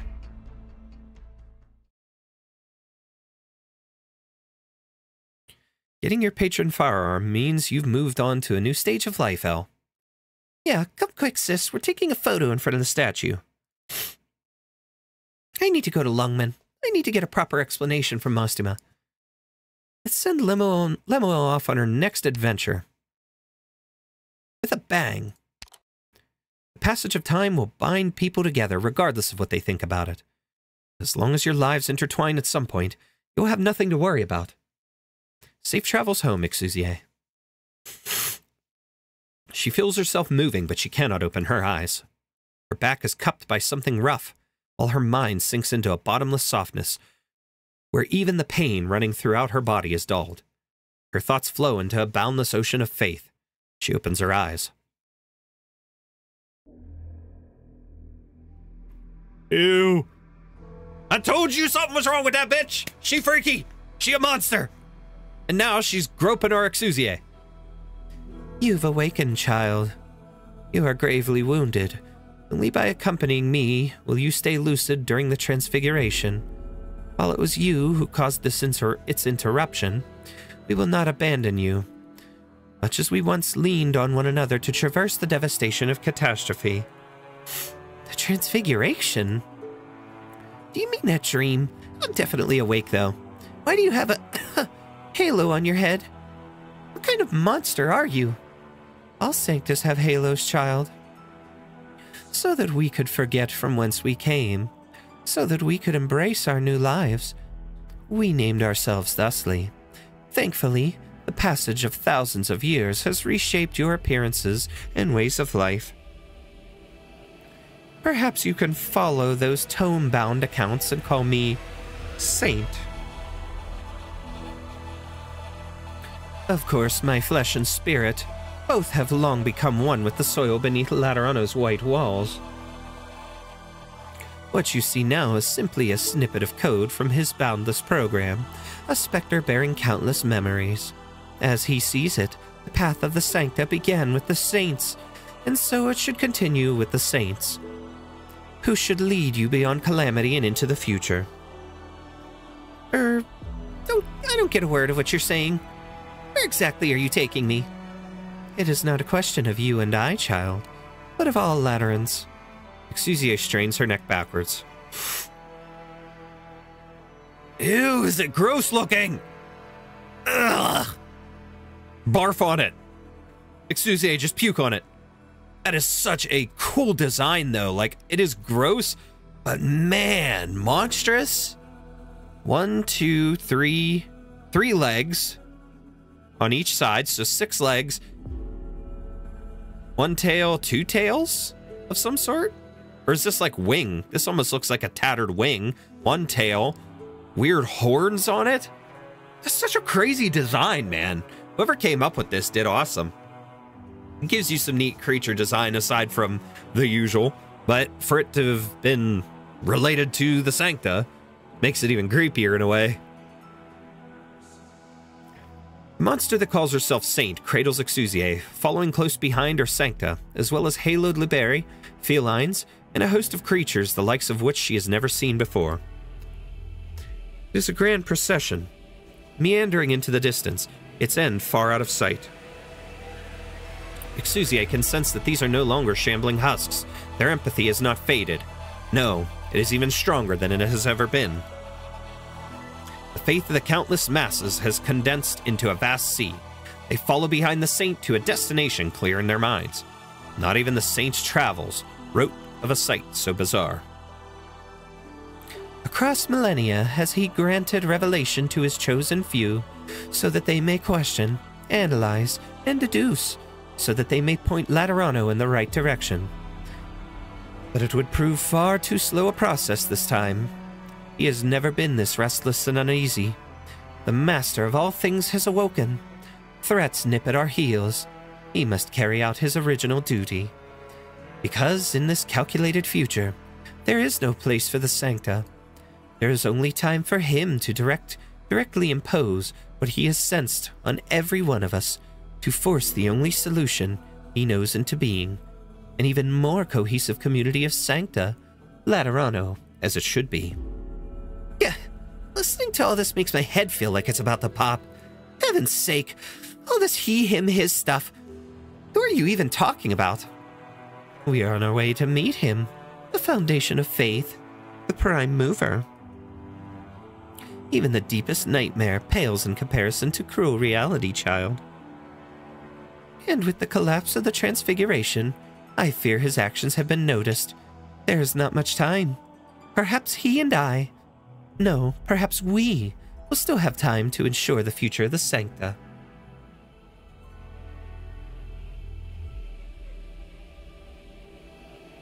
A march, a migration, perhaps a pilgrimage.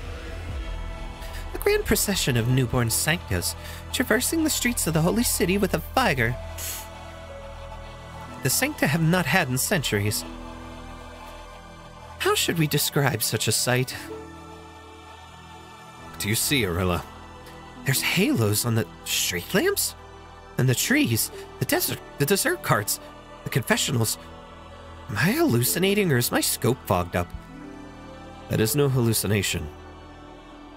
The Shrine of Nurtury still exists in reality. These iridescent projections originate from it. Where the pilgrims go, the projections follow. Where they fall, even inorganic matter will sprout halos. These projections are like a form of unliving Executor, redefining Sankta in the name of law all over. All this time, we're told that whoever stains the purity of the Sankta shall be mercilessly cast out by the law. And now it turns out the purest Sankta he so favors are actually streetlights and trees? Ha! Ha ha! I can't believe I'm starting to think my fall was a good thing. If that gaggle wants to redefine Sankta into something nobody can understand, I have half a mind to leave them be. Don't worry, Executor. There's still some of them I want to kill. I agreed to help you fight, and I'll have that fight no matter what. It seems like they really do want to remodel the entire city. If their aim is to remodel the city via those projections, then forming a mass of people is a highly inefficient method, yet they still choose to gather together, even after their dreams collapse. Perhaps spreading those projections around isn't the only way they have. They must have an additional method in mind. In order to use it, they must reach a common endpoint. If their aim is to turn all of Laterano on its head, then I might know where they're headed. The Basilica. I had a discussion with Pope Evangelista Lemuen once, and I was able to glimpse certain entities, to realize some truths. You do not need to doubt me, Senor. I do not. Your file was signed and sealed by the Pope himself. I will bring you there, Anduin. Hold on, Federico. The whole city's gone mad and nobody knows what the hell's going on. Why should we trust you? Hey, that's my line. If what you are concerned about is who shall hold authority in this situation, considering nearly all present have violated the law to some degree, as an executor, I have the right to press you all into my temporary control.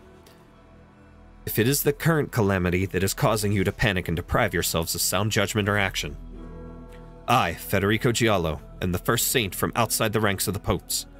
I do not believe this title has any special meaning, but if you require a reason, then there is none better.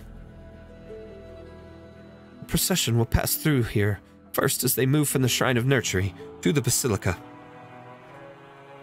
Kef, or rather the monster, has unusually strong empathy. Even the bell of the Tower of Revelations can do nothing about her influence towards you. Patia, take the other Pathfinders and these Aurari away from here. Go in the opposite direction. You staying by yourself? Trust in me, my brothers and sisters. This is the path I must walk. At least change out of those clothes. You look god-awful. Do you like walking around with blood all over your robe? I don't own many outfits, and I don't know where my old cassock's gone. Here. You kept it. All this time. Not like it took up much bag space. I don't know. I just felt like this wasn't something I should throw away. Go on, take it. I'm gonna head out, see ya. Oh hey, I appreciate you being here, Gothic.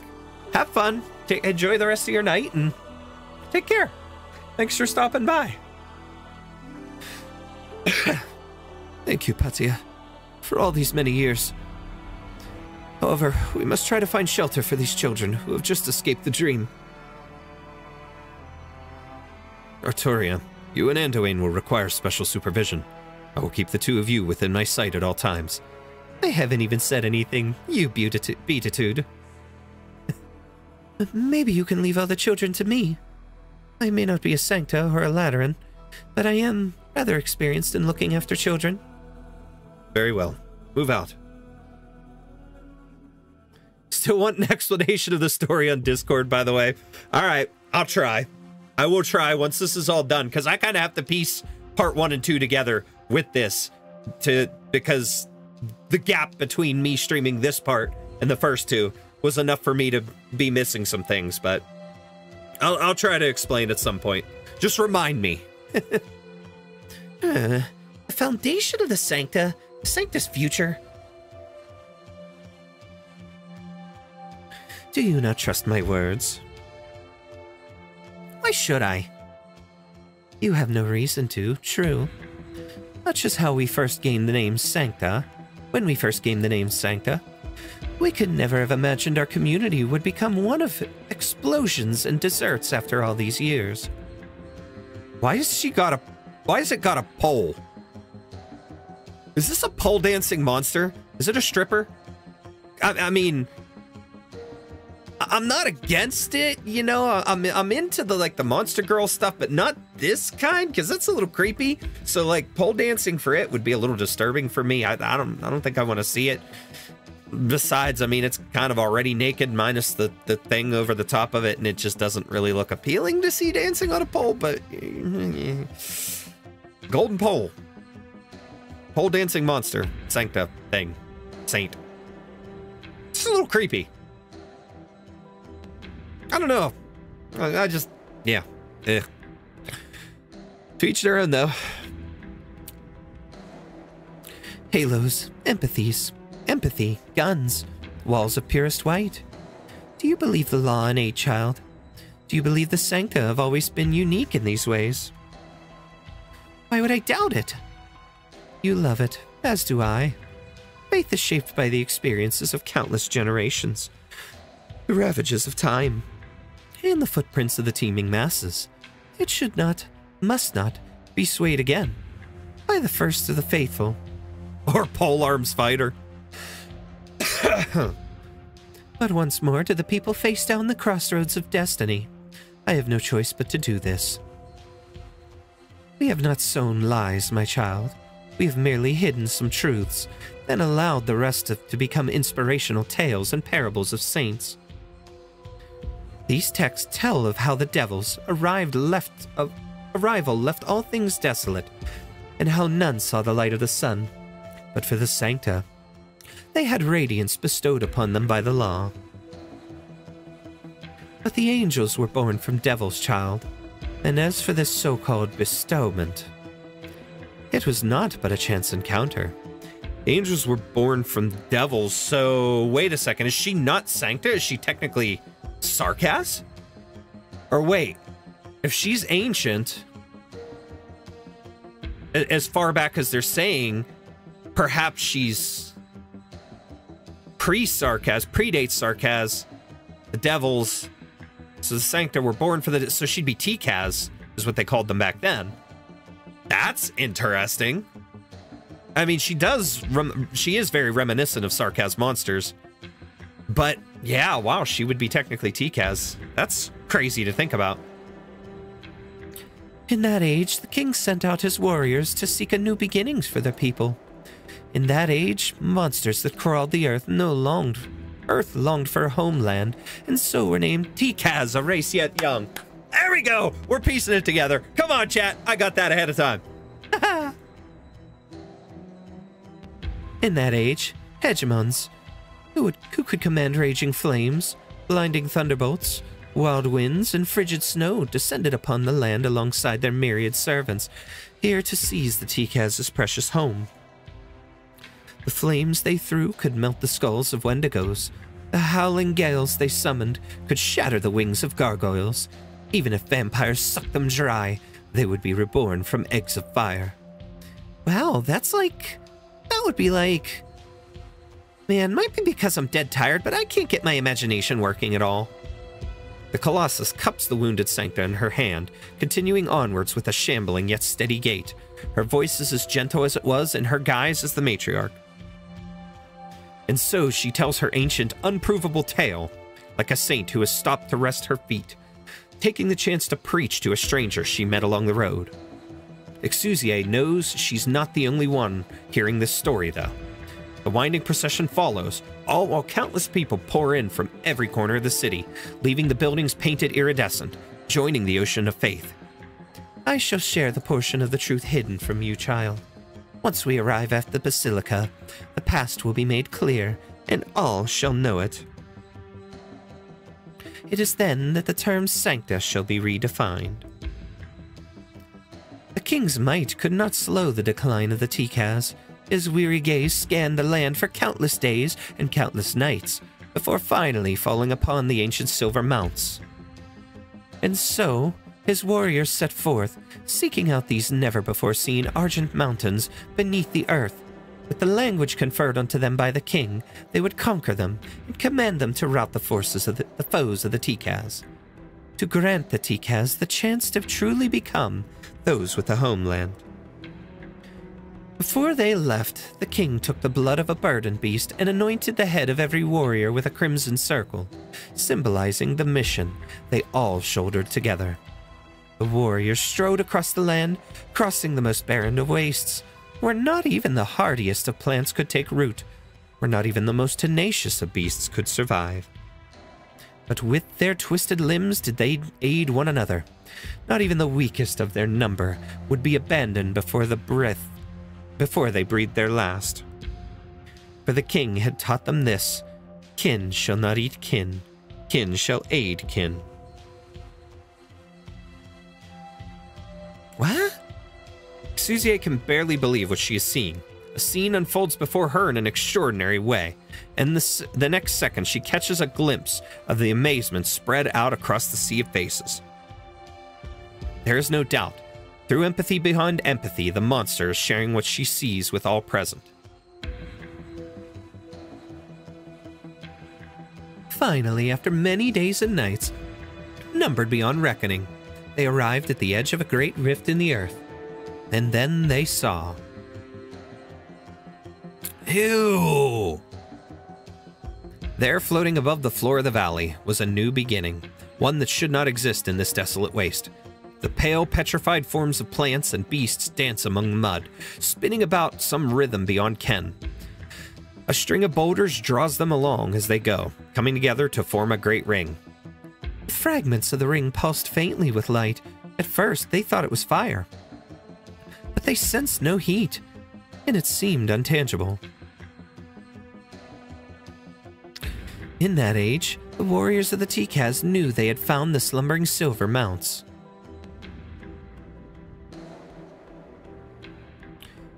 In that age, the warriors encircled the ring.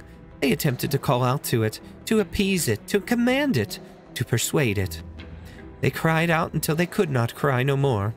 They could cry out no more, their throats hoarse and bleeding, but to no avail. The ring remained silent. The law? They were trapped in that wasteland with no way forward and no way back. Time passed until an ordinary Tikaz could not stand it any longer and stood up. Excuse me. She looked at her near-mad, emaciated companions and realized that they all would die of hunger and thirst before the silver mounts awoke from their slumber. Instinct overtook her. The stone lance in her hand pierced one of her dying fellows, and she began to devour his flesh. Cannibalism! The Tikaz had no fear of eating the flesh of other Tikaz, but it was the far chaser, exiled for refusing to partake, who returned with the black crown and became the first king. Since then, eating our kin has become the strictest of taboos.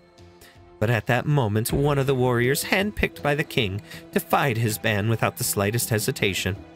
Only through this act could she live as for. As for whether she lived so as to complete the mission they were entrusted with, that is a tale for another time. But at that time, they let two people through. A strange noise comes from above her head. Exusiai. No. All the people behind the monster lift their heads, and together with the Tikaz of history, they look toward the sky, welcoming that one fateful moment. Fateful moment. In an instant, the surfaces of the boulders within the ring begin to split and peel away, revealing a metal that glows with a crimson light. Speaking of a gargoyle, there's a character named Sentinel. She's a new character coming out in the 3.0 update. Second character is Charon. Both are in reverse 1999. Ooh, okay. Gargoyle. In an instant, bright halos and wings of light sprout from the black bodies of each and every Tikaz present. It is as though they have always been there, revealed from the dust with a swipe of the hand of the creator above. The warriors did not have the time to ponder this strange change, as boundless vitality poured into their exhausted frames like the surging tide. With the greatest of joys, did they touch one another and embrace one another like newborn babes.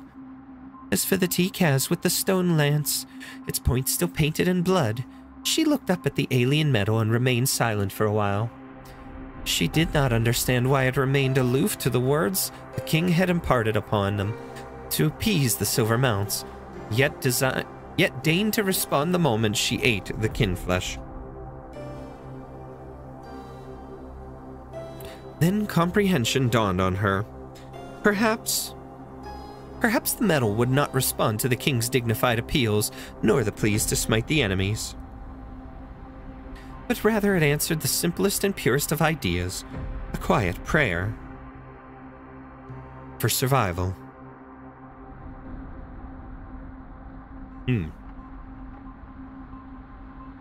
Was that Tikaz you?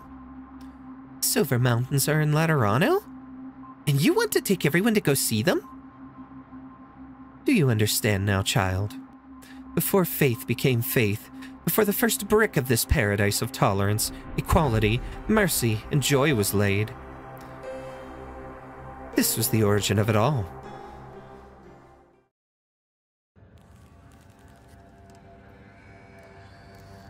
Return to start. Interactive Simulation 26 complete. Prior emergency response mechanisms expired. New emergency response mechanism unmaterialized. Simulation result failure. Compulsory transfiguration of Laterano. Continuing operation. Ah, there's the Pope. You've been wondering where he is this whole time. What's up, Silent? How's it going? Karen looks like she was inspired by the Bride of Frankenstein. Ew. It's been a while since I've seen that. That's actually pretty cool. It's that vision again. Our discussion's gone right back to square one. Truth be told, I'd really like to head upstairs and enjoy some guava juice and an ice cream cone, or at the very least take a nap on the sofa. I can barely feel my lips anymore, or my knees. How long has it been since you started acting oddly and I rushed over to find a solution? What caused the calamity to speed up so, to the point you needed to throw out all your old emergency response mechanisms and instead force everyone to directly synchronize data with you? You forced Laterano to go through such radical change. In time, the spiritual light of the Sankta will be stripped away. In time, will Laterano still be considered Laterano? The sitting Pope, Evangelista 11, requests a 27th interactive simulation. Evangelista 11 has refused to help bring the transfiguration to completion, now conferring judgment on request for interactive simulation.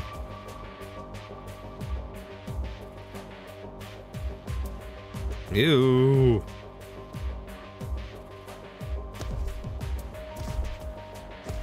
Cry of prostration. Low prayer. These monsters! Neither Sankta nor the others at the Nativity can escape the influence of the Transfiguration's sudden termination. All I can do now is to call everyone to my side and keep your minds steady and free of collapse ere we meet him. As for those you call monsters, they too are Sanktas, and the law shelters them as well. They are newly born, pious and plain. They will aid the people in sweeping away all obstacles along the path. This path will take us past the Tower of Revelations and Pegas Ecclesia, past the Notarial Hall and Gunsmithies in Pegas Macallion, past the Sunset Chapel in Pegas St. Marcel, before finally arriving at the Basilica. This route. A familiar one, yes. It is the order the street lamps light up as night falls on Laterano. He has laid out a most convenient path for us. And so I beg you to sleep a while, child. We will have arrived once you awake, and there we shall rekindle hope for the continuation of our race. Gunshots. I see now. You've been looking for an opportunity ever since you awoke. You are still unwilling to accept it. The tales we left behind became the chains that bound later generations. Texts that speak of the majesty of saints and the ugliness of the devils have been etched deep into your hearts. You need only witness my countenance to raise your gun against me. But no matter, child. You will come to understand who is named hero and who is named monster, who is named kin and who is named alienus. You shall all understand. I fell? That's a real nasty feeling. Awesome. Never thought there'd be a way to turn that light out. I don't know if I'm going to miss it later, but right now, it's too bad having it off. It's not too bad having it off. My head's a lot clearer now that I don't have to deal with all your emotions. Clear? No, child. Even though you now know my history, the history of our race, you still wish to make an enemy of me. How can you consider your mind clear? What can I say? It's clearer than ever. You say I've been trapped by those dusty old books you left behind, but they never said anything about having to listen to your ancient beatitudes ideas. I've been listening to you go on and on for ages already. Did you ever plan on asking us what we think? Exusiai just gave her a good what for, but not sure if she's a ticketer or the conductor of the train. Or seal. Charon, I mean, if she's a conductor, that'd be similar to the Charon in Limbus Company. Sentinel, she is in the French army. Ew. Curious as to what they look like. The good news is the monsters chasing us have retreated. The bad news is they're joining that weird procession over there. Good thing we talked to Dita into staying somewhere safe. Will Exusiai be able to handle herself, Doctor? I believe in her. The procession is heading for that machine. That monster looks real familiar for some reason. No matter how much she changes herself to look like a living thing, I can tell she's just a program. The collapse of the dream must have cut off her connection with the machine, and as a program, all she can do is try to reestablish that connection, to restart the dream. Passing the field of irises a minute ago, I saw halos blooming above the flowers, one after another. That's completely unprecedented. The goal of that machine and that program is more extreme than we thought. Everything, organic, inorganic, will be defined as Sankta. This thing's crazier than when PRTS went haywire. This also gives us an opportunity. Not on my own, but... Calcit should have some understanding of that machine. Calcit. Ever since it all went down, you've been avoiding saying her name to me, Doctor. Sorry. In any case, thanks for putting your trust in me. Mommy, I was so worried before we left. Never mind. At least I managed to get a decent amount out of this operation. That machine is special, Doctor. We've tried to approach it in the past. The more the law of Laterano was gradually refined, the more difficult it became to try and figure out its nature. Calcit did come up with a plan, but even she admitted it was a bit too daring. So what was the plan? It's a really crude one. She never let me do it before. But my nature does give me a talent that ordinary people lack to some extent. Of course, we should also thank our creator's open-minded attitude toward technology exchange. Phew, okay. This is the first time I'm trying this. Technology exchange? Stand back a bit, Doctor. Look them up? I'll have to. I'll give them a look up later. Routing through city communication post backdoor access port. Special privileges AMA-10. Temporary access credentials. Elcaro-001. Oracle. Decoding complete. Oh, Elcaro. Okay. So he used the name Oracle. Now I see Elcaro's backwards for it. That's the name he used for his confessional cart name. Elcaro. Which is Oracle backwards. Oh my god. I can't believe I didn't notice that before. Authentication passed. Connected to PCS system. Syncing computational radiation link. Updating permission log. If it wants to speed up the changes happening across Laterano, it'll have to remove all of its underlying restrictions and break through its computational limits over and over. Which means that machine should have left itself wide open to me. It won't have time to limit my actions. Beep beep. Monster! I'm trying to stop it. No, I'm not in control of the process anymore.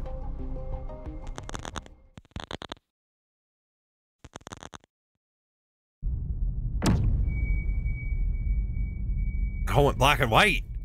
The flow of information does not come rushing in as you imagined. The clamor of the computation has faded away at some point. You and Monster feel a peculiar feeling wash over the both of you. You seem to have stopped at a fork in the road. An old friend appears. Has she been walking alongside you the whole time, or is it a chance encounter? In short, you see her. The color begins to drain out of your surroundings. It is as if time stands still. This is the stage built for your reunion.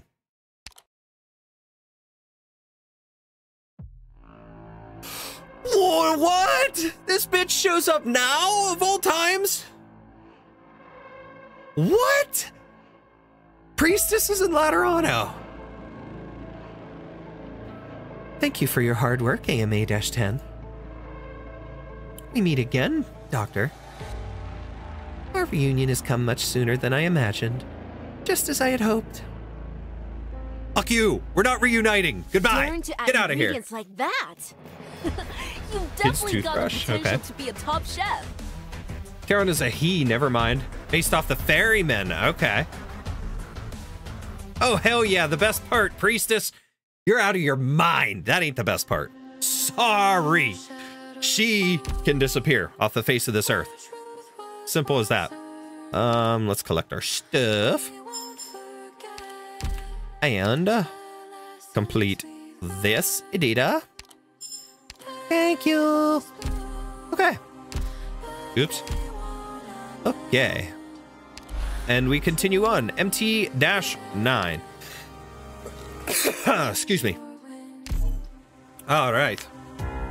Priestess needs to go bye-bye.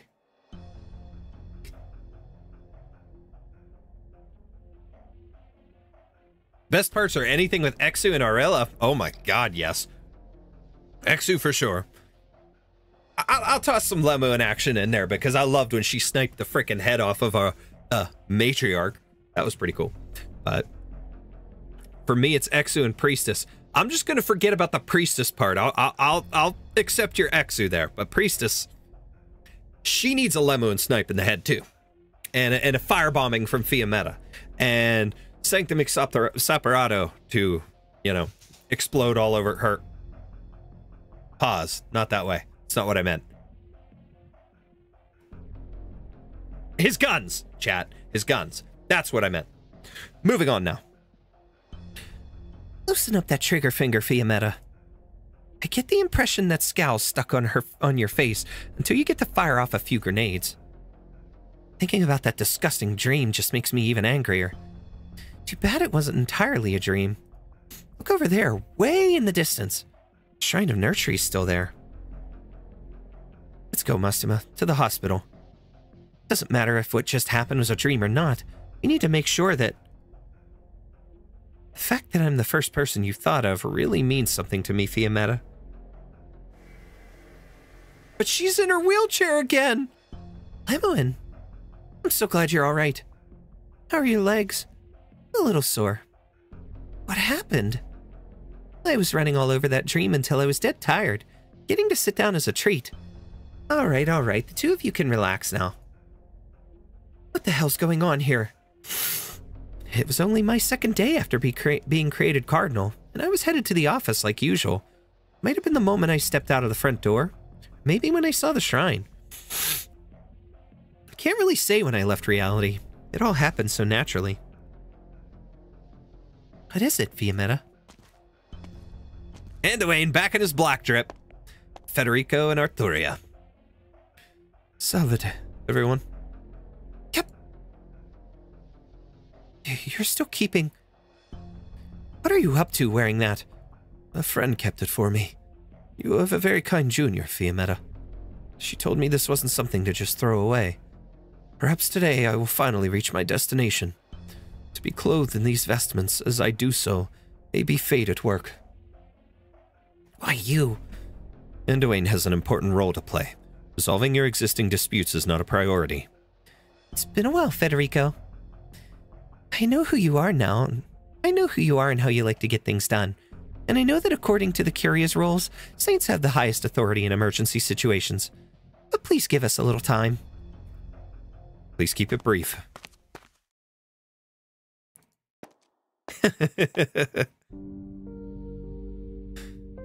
Last time the four of us got together like this was that faithful mission, wasn't it? It's been 10 years.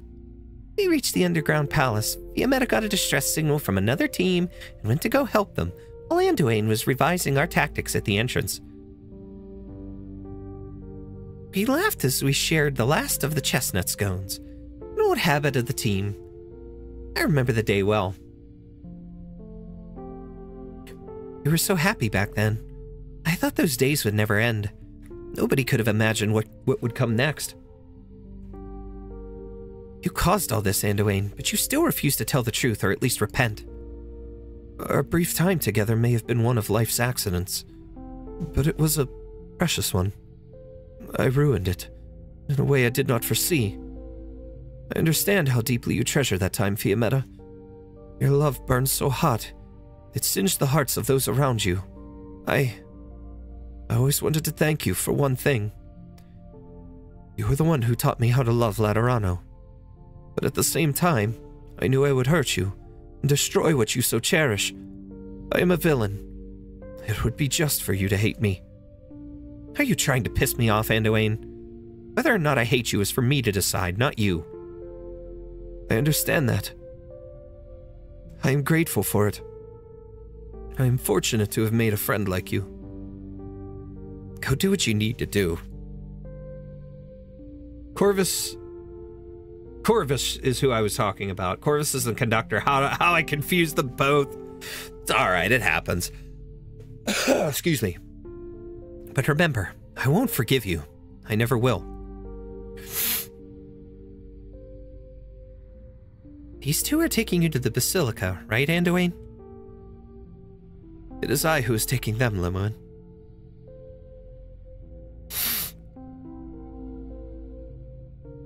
Oh, what a beautiful artwork. Another one, man. They do such good jobs with this stuff. That's wallpaper worthy.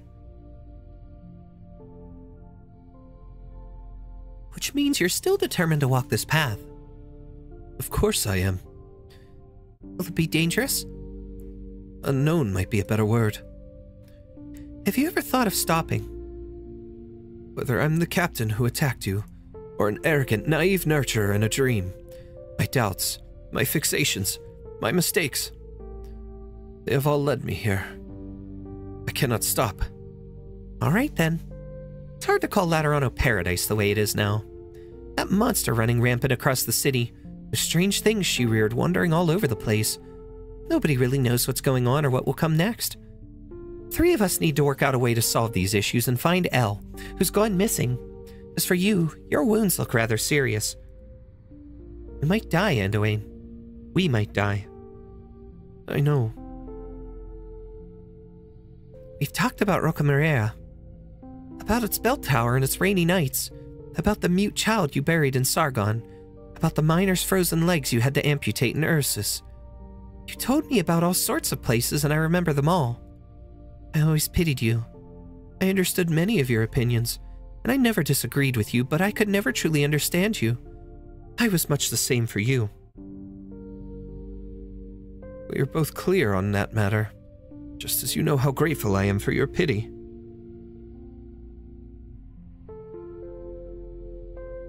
Well, I am Lateran, aren't I? That is where you shine the brightest. I will always remember how you taught me to shoot a gun. Speaking of, where is my gun? Now, where is that gun now? I left it in Laterano.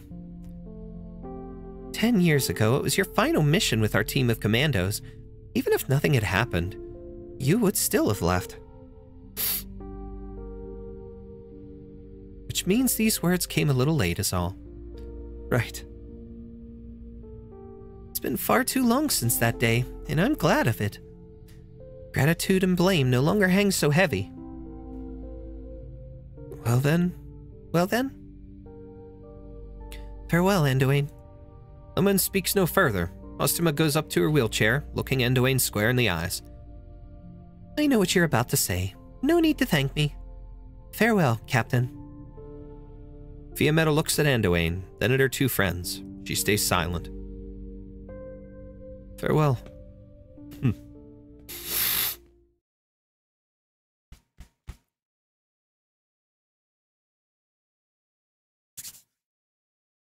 Cardinal Lemuen, there are some tasks I must assign to the three of you. Corvus is the one who looks like she was inspired by the Bride of Frankenstein. Oh, by Frankenstein's Bride, yeah. That's pretty cool. You doing all right, Fiammetta? I'm fine. Fiammetta, this thing might involve me, but I know it's not only my problem or Anduin's. These past 2 years have taught me that. Yeah, I should really learn that too. Alright, enough about that. Right now, if what Federico says is true, the most important thing is to act quickly. Good thing there's no arms control in real life. I could blast those monsters as soon as I see them. I'll cover you, just like the old days. Wait a sec, Lemuen. Federico just said that the Sanctas who attack them will fall. Falling's no walk in the park, trust me on that. About half the people awake in the city are Sanctas. Without their numbers, we won't be able to stop such a large procession. Unless we add in those fallen angels in Irari Federico mentioned. Wait, he said they were pretty emotionally charged and didn't know what they were up to. Not to mention that he's only got temporary command over them. Not like they need steady nerves or pure intentions to help out. Relax, I'll handle them. I'm a fallen angel too. I've spent lots of time outside of Laterano. We got any better choices for Angel Wrangler? It still won't be enough. The situation on the road from the Shrine of Nurtury to the Basilica is too complex. We need to get administrative permissions for the roadside facilities along the way ASAP. I'll head back to the 7th Tribunal for a bit. By yourself? Don't trust my wheelchair skills. You'll make me mad. She's gonna drift! Quick, better rub your ear tufts a bit. Since the two of you have everything planned out, what else is there for me to add? Let's split up. Teammates.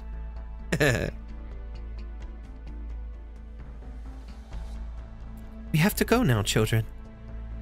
Hugo, help take care of our new Sancta friends, alright? Yes, sister. Where did Senior Nurturer go? Did he stop caring about us? He just has to go handle a few things for a little while.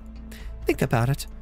We don't know each other very well, so if he didn't promise me he'd come back, why would I agree to take care of you? Oh, you're right. Right. Would you like to hear a story of how the lost Zayadin captured the Castle of Dreams? Or maybe how the Keshig brought gold to marry the Princess of Gaul, but the gold turned into sandstorm, burying Lingones. Huh? That's not what we learned in history class. They're not stories you'd hear in Laterano. I can tell them to you while we walk. She is good with the children. I have to try her yet, too. Here, some bread from Patia. You haven't eaten since we've gotten into the city. Making up tall tales for children again, Noeda. I'm curious, do other Kuokokan treasure the knowledge in your heads as much as you do? I've never met another of my kind. If I can turn that knowledge into stories for children, with a little tweaking, then it means there's still some use for it. Otherwise, it would just be scattering of pale fragments in my mind. Humph, you have a surprisingly flexible mindset.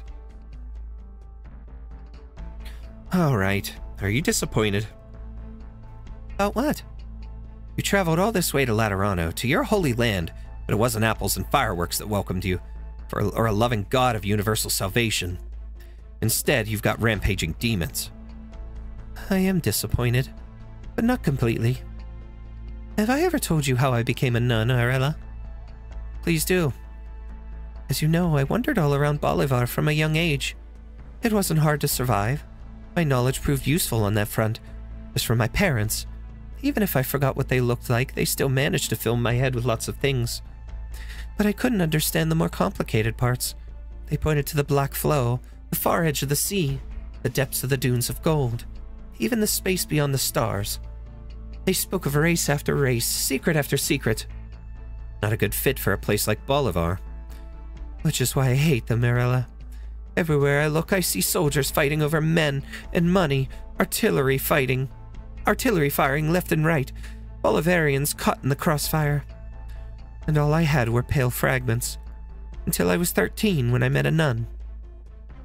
A band of true Bolivarian guerrillas had robbed her. She was gravely injured, leaning against a rock and close to death. But when I got close, I could hear her singing. Her bandages had fused with her festering wounds. She must have been in so much pain in the final moments of her life, yet she was still so serene. It was a hymn, one that had always been in my mind, one that I had pored over in puzzlement countless times. Abode of our Lord, front of parental love, he punishes evil and drives out injustice. All shall bask in his love, whether they have scars or stones. Until that very moment when some of those pale fragments took on color and form, they came together into something called Laterano. So you took up her habit. I did. Even if paradise is pure and spotless white, to me, it cannot compare to the very first time I heard that hymn. Good. Noeda, forget everyone else. Take the kids and follow that Patia girl. She looks like she knows her way around. All right. Wait, you're staying at the Tower of Revelations? But the Executor said, a long-since fallen Sankta doesn't need to listen to a saint. The night we fled Bolivar, I told you why I wanted to come back here. Revenge? I saw that old bastard through my scope just now. He's at the head of the pack. I won't let him go. But we all have our obsessions when it comes to Laterano, Noeda. Oh. Interesting. It's strange seeing the Basilica devoid of people. Follow me, please, Arturia.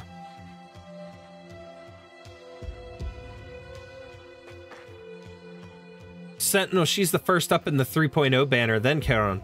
Sentinel sends you to okay. Here it is. Pillars of Scripture. Between these two pillars is a slab engraved with the saint's travels. Press the halos of the saint's statues in the same order as listed on the slab, then push this wall. I have reported to His Holiness here many times before, but I never noticed this hidden mechanism. Maybe because you've never doubted Laterano. I hope what you are about to see will not sway your faith. Oh, I'm looking forward to it already. Of course she would be.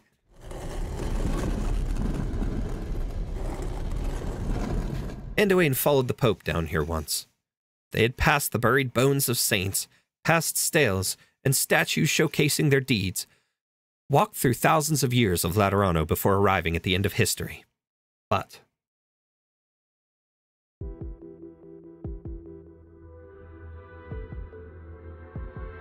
Anduin suspects his memories are still in disarray.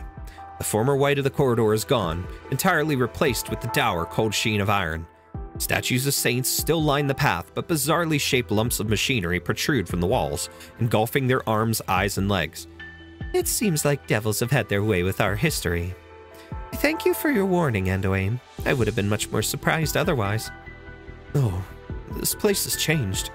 Anduin furrows his brow. Off in the distance, he sees a red light, blinking faintly.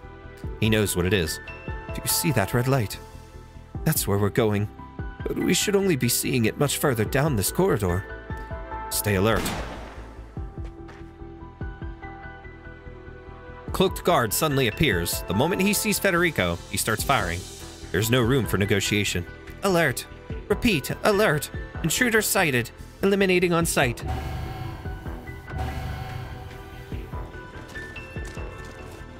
An ear-piercing siren begins to wail as more and more guards file into the trio's field of view. Their blurry visages hide beneath their cloaks like spirits in shadow, while their halos shine all the more dazzling. The guards protecting the Shrine of Nurture and the Dream are now here. This means we're in the right place. Stand behind me. Federico's taken the lead. Excuse me.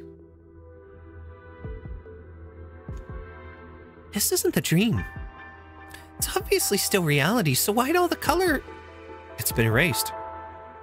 Priestess. It's quiet here. We won't be disturbed by all the commotion over there. She stands at the corner, looking out across the deathly silence, completely unguarded against you. But I don't like it, Doctor.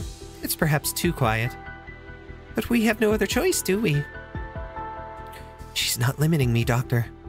Hami is not here. I can't guarantee I can hold her off, but I'll do my best. Relax, you're safe.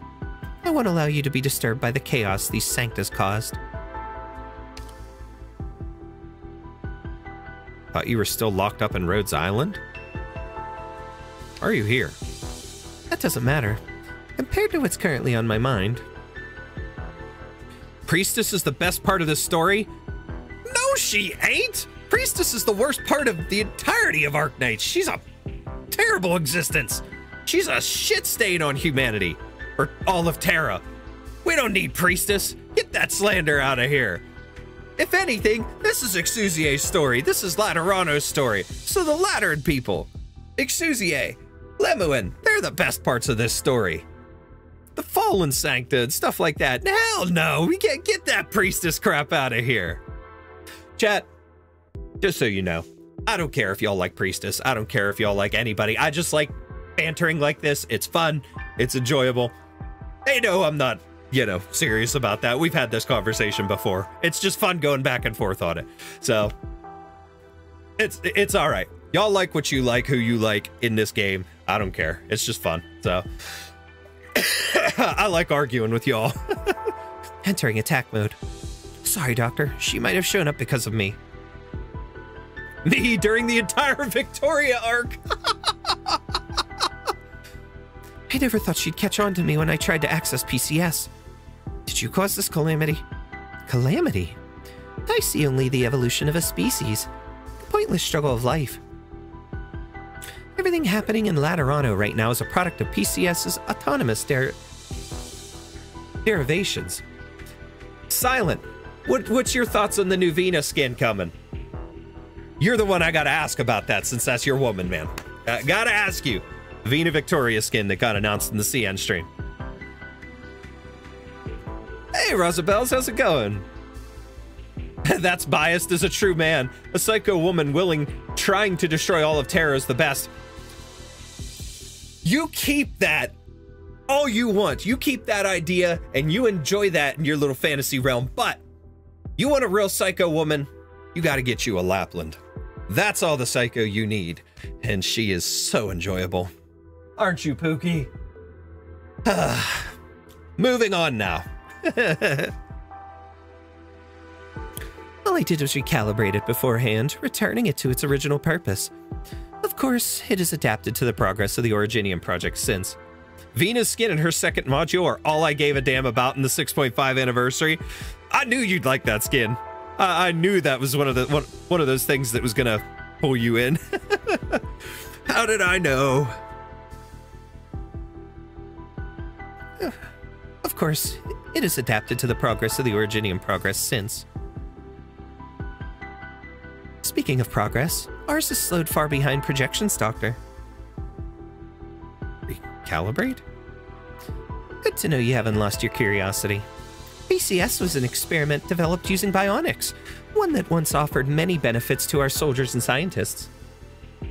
But it was left behind on Terra, and without long-term maintenance, its cognitive radiation amplifier entered partial standby mode, and its operational efficiency is now extremely reduced. I'm trying to finish a Laterano analysis video before submission ends in the video contest, but I have work. I'm going slightly insane. Oh no! You've got a couple days left at least, which is good. I'm glad that you still have some time, so hopefully you can push that in, you know, with whatever time you have. I'm working too, and I've got this to finish up here tonight. I've still got the EX&S stages to do, and then I'm doing a cooking video for a submission again, so I've got to get that filmed within the next couple of days and get that all done. So that would be... We're both in crunch mode, Rosabelles. I get you. It's beautiful. Looks similar to her ambient synesthesia outfit. And best of all, it's L2D. Oh, yes. L2D. I forgot about that. It does look really nice. Not gonna lie, I completely forgot about the video contest. This one's kind of like flown by a little bit under radar for me. I looked at some of the submissions here earlier before I went live, just out of curiosity, and I mean, it's a lot of the same stuff right now, the gameplay stuff and, you know, stuff just kind of showing some like squad stuff and composition of, you know, the new operators and things like that, but you know, nothing without the the realm of normal stuff. So I submitted my first 2 streams earlier today, and that's what got me, you know, looking through to see how everybody else was doing, what else was there. There's about 10 pages worth of submissions already, which is pretty cool. But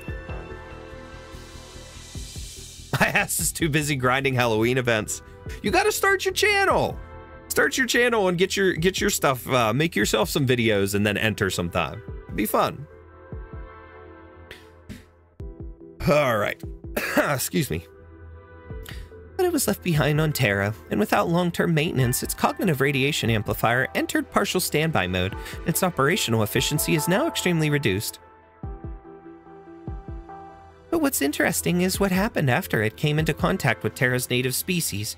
It didn't have the effect I expected. Nah, I'm really bad with handling servers and social media and stuff. Maybe later on if I got more peeps to help. Hey, my stuff, how do I put it? My server is just small. There's only like 12 people in it as of now, and maybe half of them are active, so it's not too bad to manage right now, but I really need to clean it up because it is a disorganized mess. Like, some of the channels and stuff need to be combined, organized, stuff like that, but it is what it is.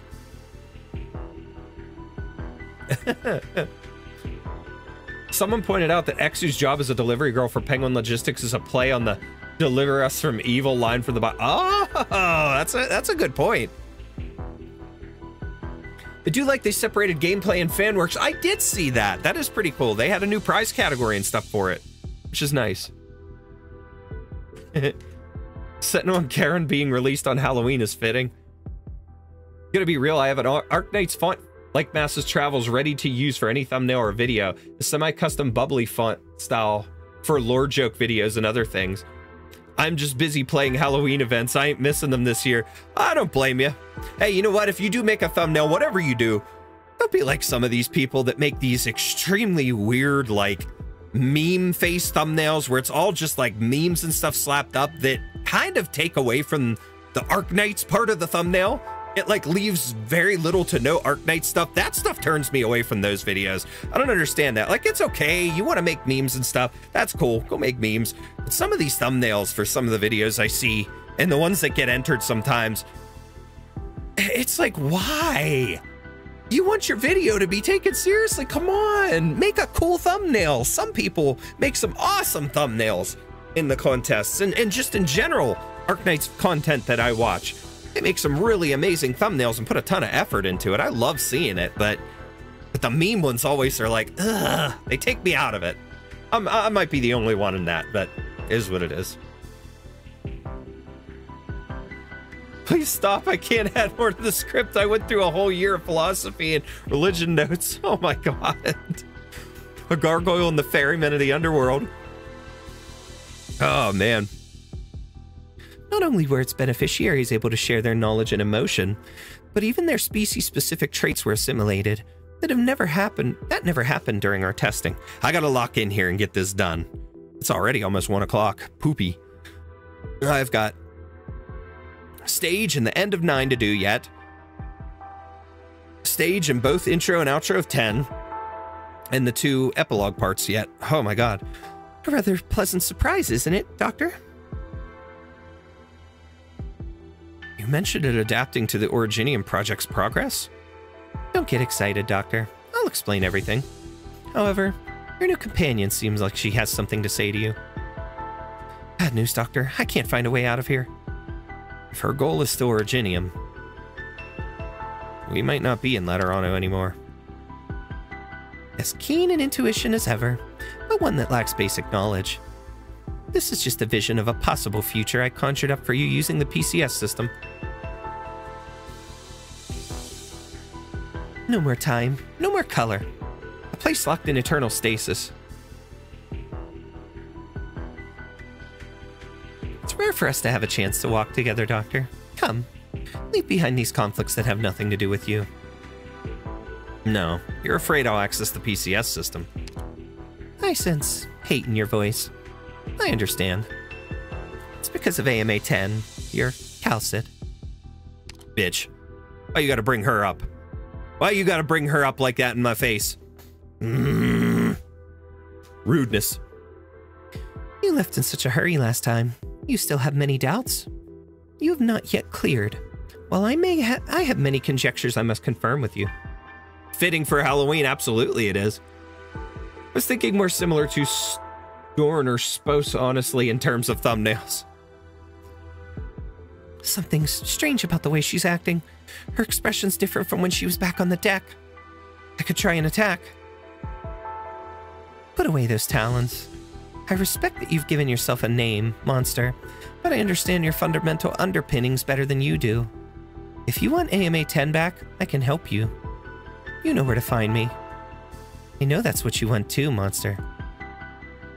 Don't get taken in by her, monster. This isn't a real body. You've always clung to the connection between matter and reality. Virginium is the language we created, so naturally, I can use it to make my words heard by whoever I want. It is so for you, and it is so for that machine. Keep bringing up Calcit Priestess. Why don't you take Priestess and get her out of here? Go take her to your room and have a good time with her, okay? Then the rest of us can enjoy the world without her. That'd be nice. I like that. There we go. We've got a solution here. You and her can talk about Calcit all you want. In response to me, it propagated and created an even larger cache to perform a new round of calculations.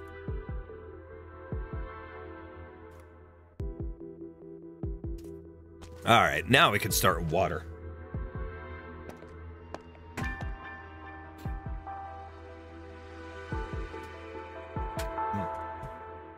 The machine operates on its installed logic, seeking the continuation of itself and its community that has achieved emotional resonance. But in your haste, you decided this was an error to be stopped, even though Sankta is regarded as rejection from the law. Follow me, Doctor. Witness a true crisis with your own eyes. Every department of the Curia has its own offices. The Basilica is merely ceremonial. There should not be such a complex space beneath it. We must perform one final round of testing. You said you went down a one-way passage before, right, Anduin? But we changed direction 6 times, and now we're here again. 7, actually. We head back. So they're lost in a maze. 3 of them return to their former position. A platform.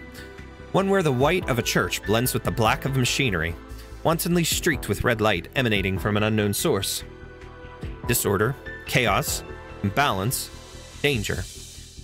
No matter if from an architectural or religious point of view, shape and structure here has lost all meaning. They cannot stop themselves from wondering if they are still in Laterano. Federico and Arturia stop walking at the same time. This is an exceedingly familiar experience. Before they met the Witch King, they wandered in an infinite flight of stairs. There is no need to go any further. This is a derived structure that did not originally exist. While I do know that the principles or processes behind it, it is without a doubt warped space here. We are in an incomprehensible maze. He is preventing us from approaching. Oh, the god of the Sankta, the answer to everything.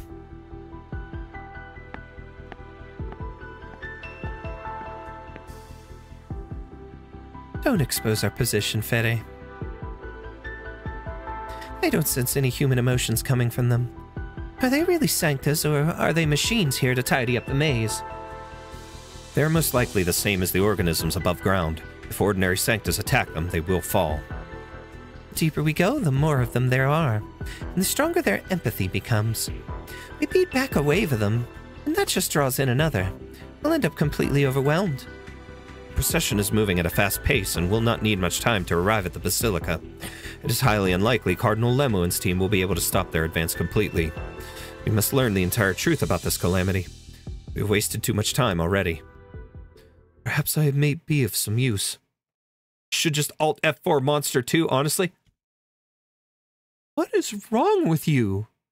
You want us all to suffer immensely, have emotional breakdowns. You want to take everything we hold wonderful to us, everything we hold so close to our heart. You wish to take it all away. All in the name of priestess? You are what's wrong with this world, my friend. All four cats are laying in my bed. One of them is laying in my lap. Man, if I was going to bed right now, I know I'd have at least one curled up on top of me, but not right now.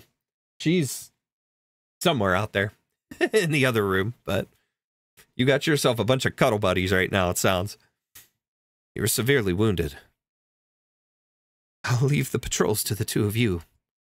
But when it comes to pathfinding, I happen to be rather good at that. Light gathers in Anduin's palm. Hearts. Thank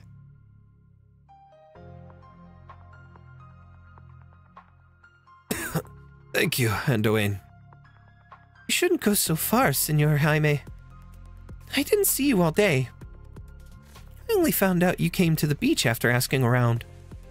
I just wanted to find something to eat. Didn't think the sea fog would be this thick. Even if there wasn't any fog, pirates roam these parts. You shouldn't leave Rocca Maria just because you feel like it. At least ask me to come with you next time.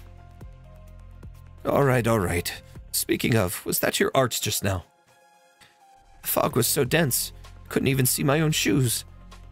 I thought I'd be lost forever, but then a ray of light came by. I thought someone managed to repair the local lighthouse or something. No need to be so dramatic. I'm just glad I managed to help you. But Anduin, I heard your people use guns, custom-made ones. I also heard your homeland, that place called Laterano, is a universal paradise. My home is Rocca Maria. I was born here and raised here, Senor Jaime. Let's go home. I'll carry the food.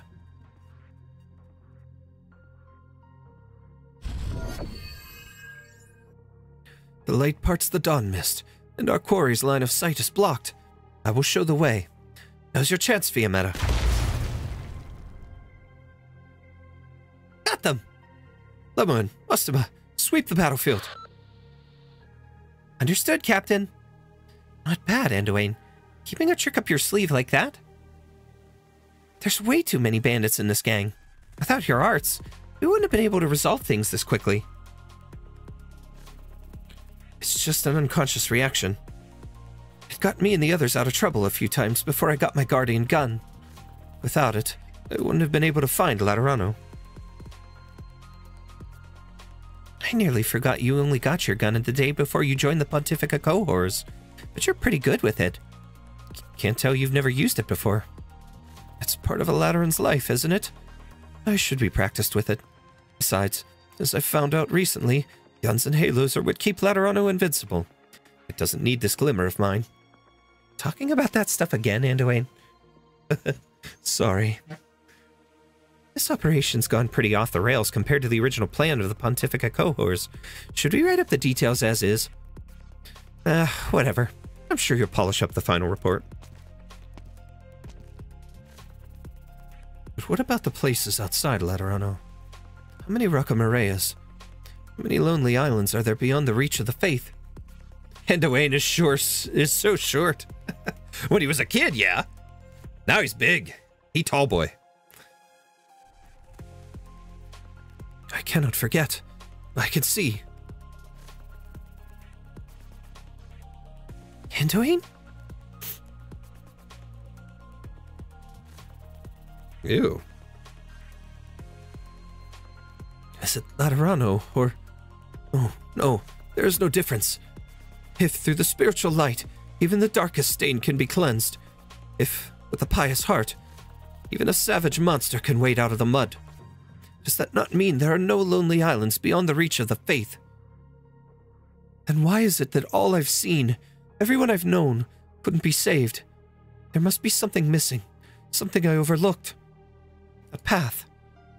Not a power nor a place, but simply a path. A path that leads from present torments to future salvation. If you could show me the future, then you must know the path that leads to it. Tell me. Show it to me.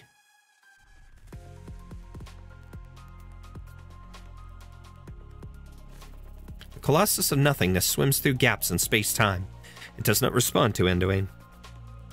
The details of that strange yet oh-so-real sight begin to warp and flow in its silence, and everything is smeared with a thick layer of clouds. Oh, no! I need to know more! Can you hear what I'm saying, Anduin? Put the thing down! Oh, Lemuen, you don't know what I saw. I can't stop here. Light bursts forth from Anduin's hand, like a plant rushing headlong into season, blooming as if it's about to wither. He wants to part the clouds. He wants to see the revelation in all clarity. He wants to grasp onto the possibility.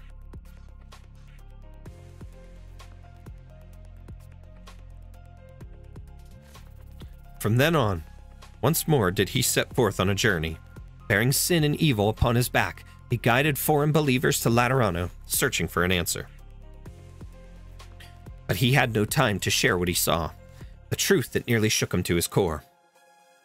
He had walked so many paths, yet what was the one thing that remained constant?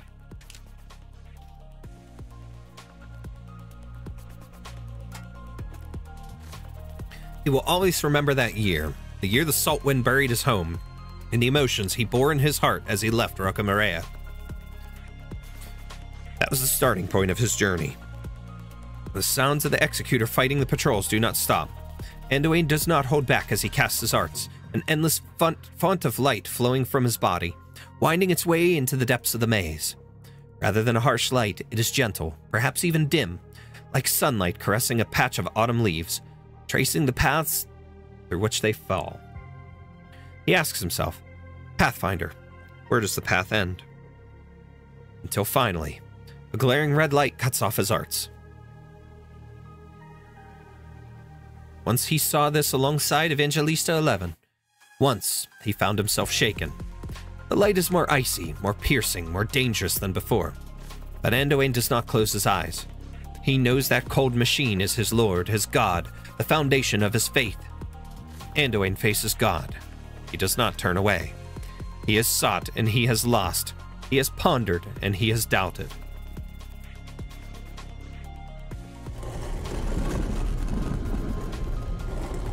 A sharp pain runs through him. It only takes a moment for his vision to go dark, but at the same time, he hears God's answer. Here we go. Stage time! We're about to take down number 9. Let's go. Okay.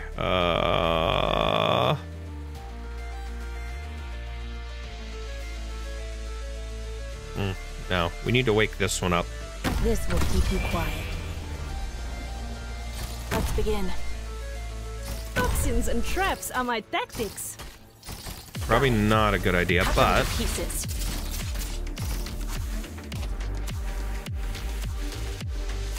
Your weapons are right at your fingertips. Why wait? okay, we gotta pull. Okay. Let's do that. Let her get her open. Okay. Show me what you got there. All right. So, Shu, we're gonna put you here.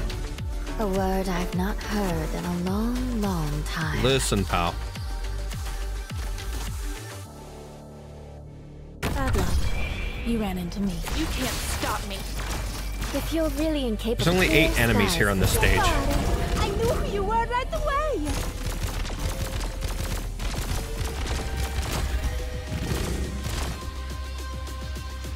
Okay. Try adding a jet engine next time.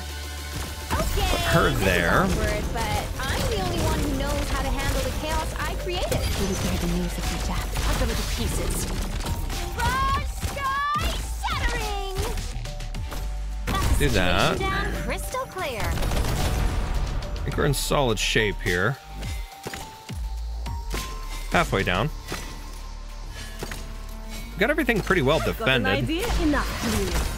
Only Crushed. nightmares come with me. Oh, baby. Mission Done. accomplished. Easy! Let's go, baby. This should be a short story afterward, it looks like. So, let's scroll through this semi-quickly. So, not quite as long. Ugh. I can only provide first aid right now. Anduin, unrestrained usage of luminescent origini marks has irreparably damaged your optic nerves. You do not have the ability to heal these injuries. Once conditions allow for it, you need medical treatment. Don't worry. The path ahead has already revealed itself. We don't need eyes to see the way.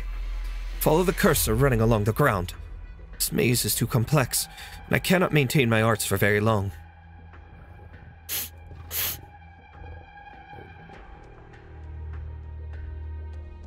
Let us go.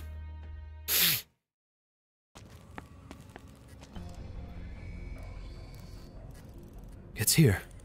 Even if this is not the source of the calamity, what lies behind the door may be able to give us answers. Follow me, Arturia. Can we go back to the gameplay part? Eventually. We got one more stage to do for gameplay, but man, I gotta learn this story! This is my bread and butter. I love these stories. Federico does not receive a response. Ever since he caught up with her outside the Shrine of Nurtury, she's been exceedingly cooperative. But now the black-haired Sankta stands several steps behind him, gracefully drawing her bow across the cello's strings, with no intention of following him. I really do intend to escape this time, Fede. Anduin is hurt and you're alone. There's no better opportunity than this, is there? We have arrived at the door to the truth, Arturia. You know that your actions lack meaning. Truth? Meaning? Perhaps. You really are the best of the executors, a walking law book, a first saint from outside the ranks of the Pope. Truly worthy of the codename Executor. Your rationality, your callousness, even the doubts you hold about these two traits of yours are all in service to the continuation of the law. If that is what the Holy City itself is, maybe you're the only one who can understand him. As for you, Senor Anduin, you'll have to forgive me. It was never part of my plan, but when you were using your arts earlier, I inadvertently touched upon the whispers of your heart. It is complex, more complex than those of many people I know, but not particularly unusual. An overly inflexible melody leads them to all become adaptations or repetitions of the same tune. They say, your beginning and your end both lie in Laterano, but you may find yourself alone at that point. I beg your pardon, if you have taken offense. Arturia, this offense you speak of, was it not in chance for me to perform a different sort of confession? As for those last words of yours, I would rather treat them as a blessing. They stand as proof that I have reached the end.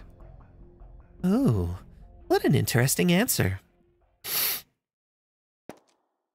Arturia turns away. Uh-oh.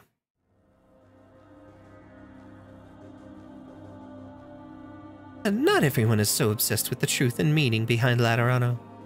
At the very least, I'm not that interested.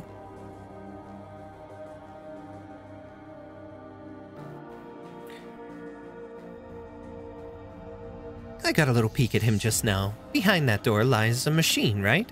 What the this artwork, his adornments, and you know, and the way his wings are really cool. Yes. In that case, the answer is bound to be boring. Think back to our time in Zwillingssturm, Fede. A calamity of similar scale struck the city, and in the chaos, people lost their way or struggled and raged. At this very moment, there are millions of hearts in Laterano that demand appreciation. If you turn away now, Arturia, it means you will have to face our enemies in this maze alone. You need someone to lure them away, don't you? TLDR of the story, the law is bullshit, monster woman, monster wanting to kill a child, and priestess is taunting doctor, the end. I mean, I think we kind of got that much, but that's like you said, TLDR, I want details, my friend. Like, we got to break this down further than that. I like my hours-long stories. I like my 100 and some thousand words per story. Okay, this is my lifeblood.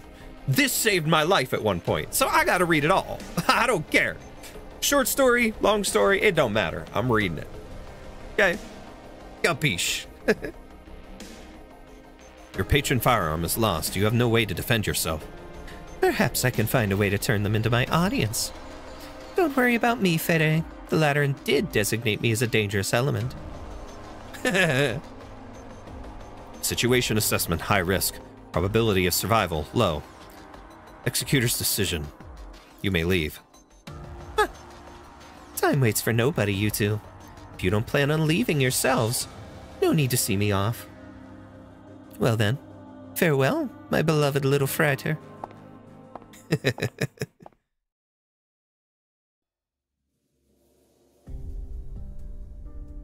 All that pontificating just to say you want us to help the Curia, to go help the Curia? Full marks for listening comprehension. No way. Eh? It's not our responsibility, Mastima. Half of the people here were kicked out by Laterano by the Curia in the first place.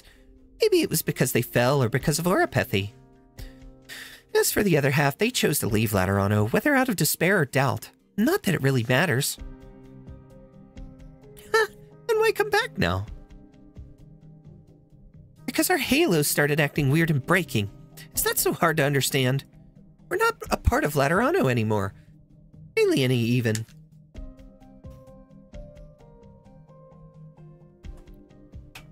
Doesn't matter if you chose to leave or if you were forced to. We all cut our connections with this city. But even after all these years, its changes still affect us, and they just never stop. All you need to know is, a child that is serving sugar-free ice cream was going to get obliterated and hidden by monster. I mean, that is true, and that was hilarious, though. I gotta say, that scares me that monster would jump to that conclusion, but that was absolutely hilarious. Saprissime. Damn this stupid halo, damn it! Sounds like there's no way to resolve all your complaints. Even if we got every Notarial Hall executor out here.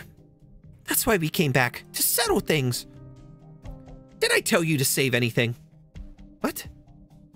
My sob story is that I fell during an accident in the line of duty. After that, I became a legatus, mostly so I didn't have to stay in Laterano all the time. I'm 100% alienist too. There's no one else who understands you better right now, Amici. Maybe the glitchy halos got you seeing Laterano in an extra bad light, spurring you to come back. If you came back out of hate or pain or despair, then you'd best come with me to block that procession. Because the people who caused that hate, that pain, that despair, they're in that crowd over there. Go ahead, use bullets, explosives, whatever. Get your revenge however you like. Just make sure to give them a hard time.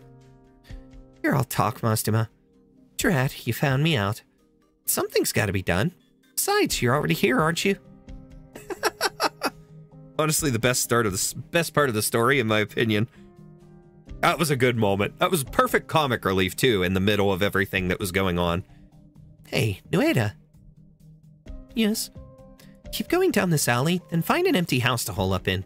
It's not a good idea for a lone nun and a bunch of kids to run around the place. This place is a decent distance from where the procession's headed.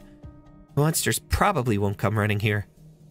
Are you and your friends going to help save Laterano, Petya? Heh, us Pathfinders aren't that noble. But our leader's chosen to wade into the depths of this disaster. We can't exactly sit back and watch, can we? He told us the place he was going wasn't suited for numbers, so we'll do what we can out here. As for you, sister, I will protect the children, no matter if they are from Laterano or Bolivar.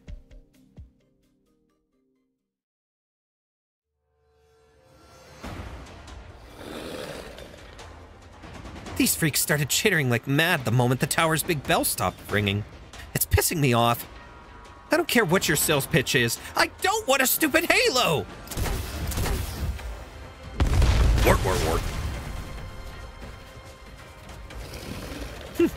Wrong halo, I know. Again, I made that joke twice now. I swear these Fae just keep coming and coming. We've got 3 seconds to get out of there, Fiametta. 3 seconds? Hey, how am I...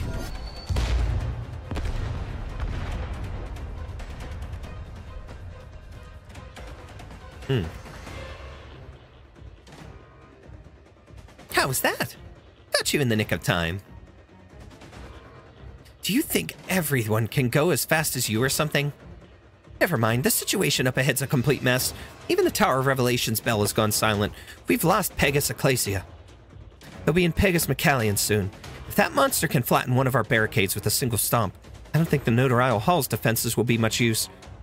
Blocking them's no good. If we can't use more destructive methods, we might not be able to slow them down at all. Agreed. So where are your reinforcements? Here they come. I would have thought Mostima would have gotten an English VA. Eventually. Hopefully. I'm curious to hear what she'll be like, but yeah, she's got that mystique about her that I think they'll pick somebody that can really capture that. But yeah, this would have been a good time to have given her one, but hopefully soon enough. Having a Halo must be the worst. I know they talked about that in that one video about it, where they explained that the Halo's lights are, you know, perpetually on, so even when they sleep, they have to deal with that. So imagine when it, like, trying to sleep and it always feels like daytime and no closing of the curtains is going to stop it, you know? Let's get moving, Amici. I'm sure you've all been to McCallion before. Might have been for the firearms workshop, might have been for the Notarial Hall. The last thing many of you fallen angels did before getting kicked out of Laterano was probably handing over your guardian gun to the authorities. Then you would have seen those gun-toting statues around the doors of every workshop. Come to think of it, the Notarial Hall's got a pair of cannons at theirs. Wait, we don't have the right permissions to get those statues to fire. That's something for Lemuen to solve. Alright, get those statues knocked over and their guns pointed at the street. Let's make up for all those gunshots we haven't heard over the years.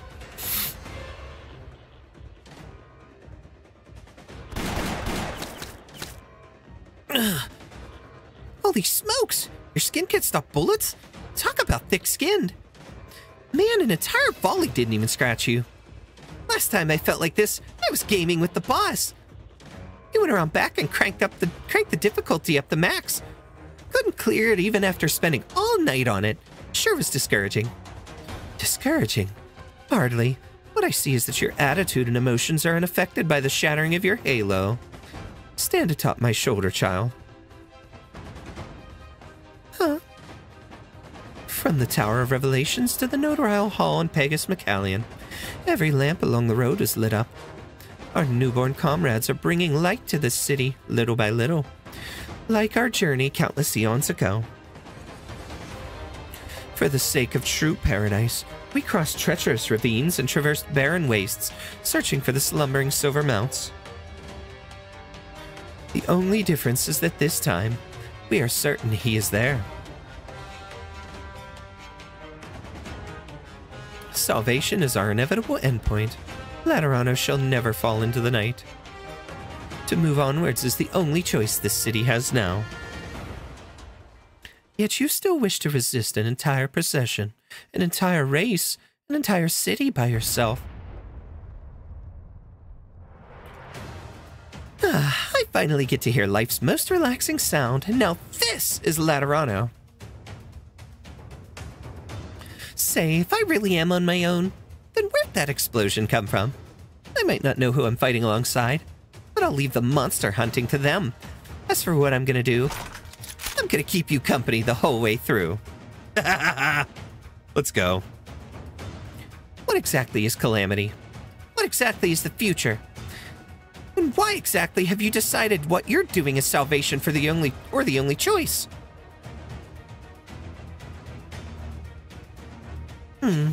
Going to go help her? No need. She's just dealing with a stubborn child. Who's stopping the procession from advancing? Mostima and Fiametta banded together with a group of fresh returnees. As for Andoine and Federico, we don't know where they or their group are. Fia, once more must I stand against those I hold dear. Life is such a fickle thing. Reverend Patrician? Just focus on your own work, Philip. I've managed to build a rapport with the enlightened creatures, and I've shown them our route. Our empathies become stronger and more distinct. Almost like it's not even empathy anymore. If it is as the matriarch, no, the saint said, then this is what the empathy should really be. Which means that she showed us what she showed us before was true. Calamity really does exist, and only through these extreme methods can Laterano be saved. But right now, the dream has collapsed.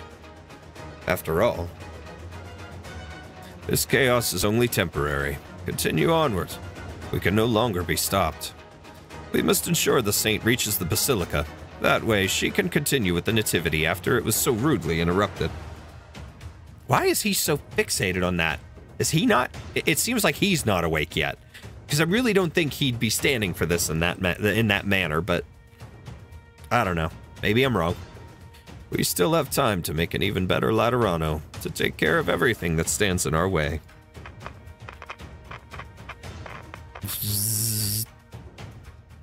What is it? It's been a while, you old bastard. You'd best stop right there. I have your throat in my sights. Well, indeed, Arella.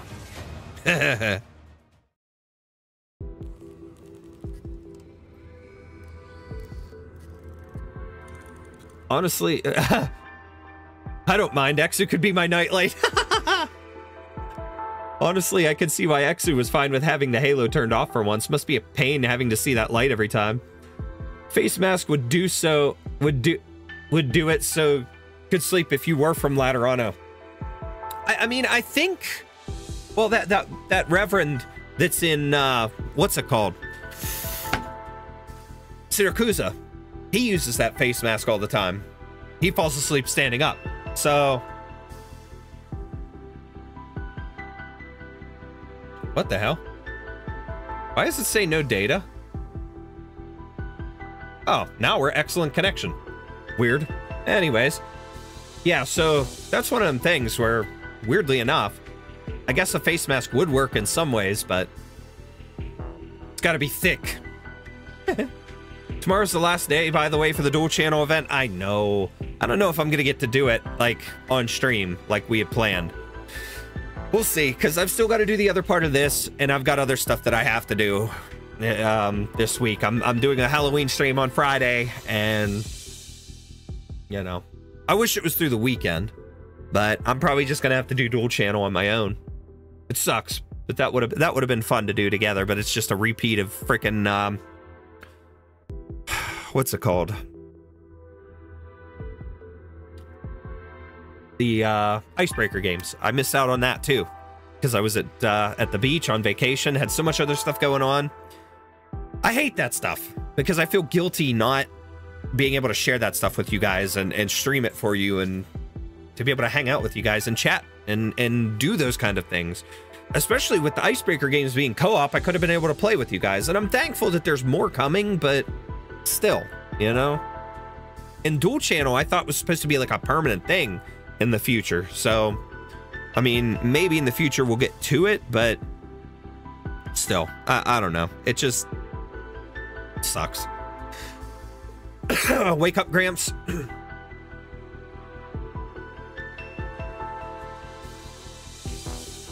In the deepest depths of the basilica, at the end of the labyrinth, the final door opens wide for Federico and Anduin. Behind the door, a cold machine shaped like a ring sits in the dead center of a platform.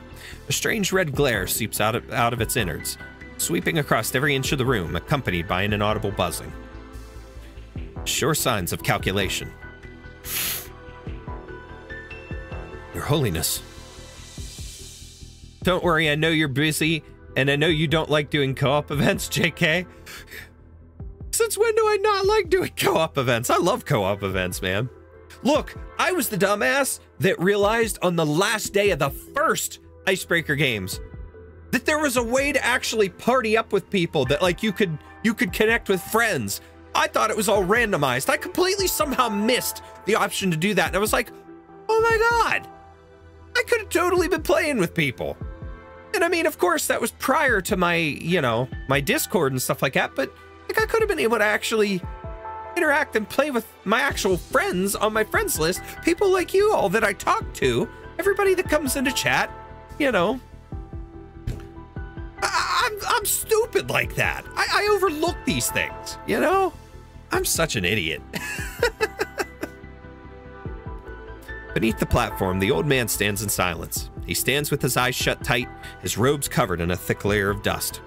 There is no reaction as the pair approach, not the slightest hint of movement from him, as if he were an unseeing, unhearing rock. But his cracked, peeling lips still quiver. He mumbles to himself, yet cannot utter a single sound. The sitting Pope, Evangelista XI, stands silently before God.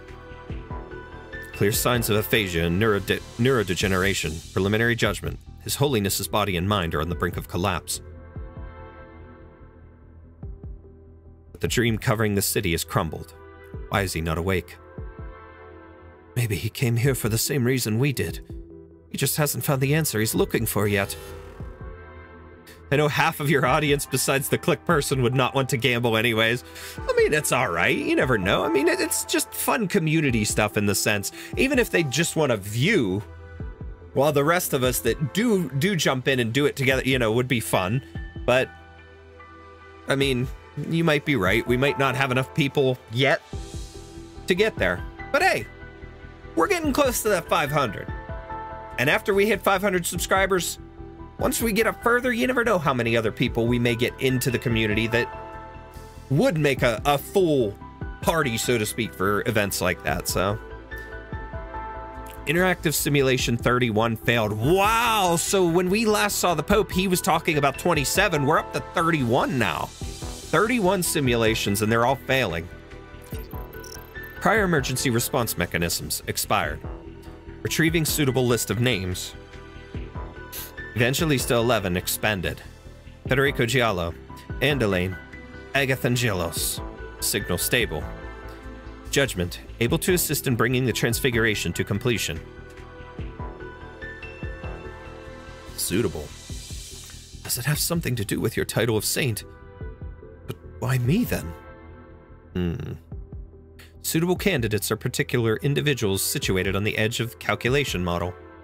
Required as samples for participation in interactive simulation to verify model integrity.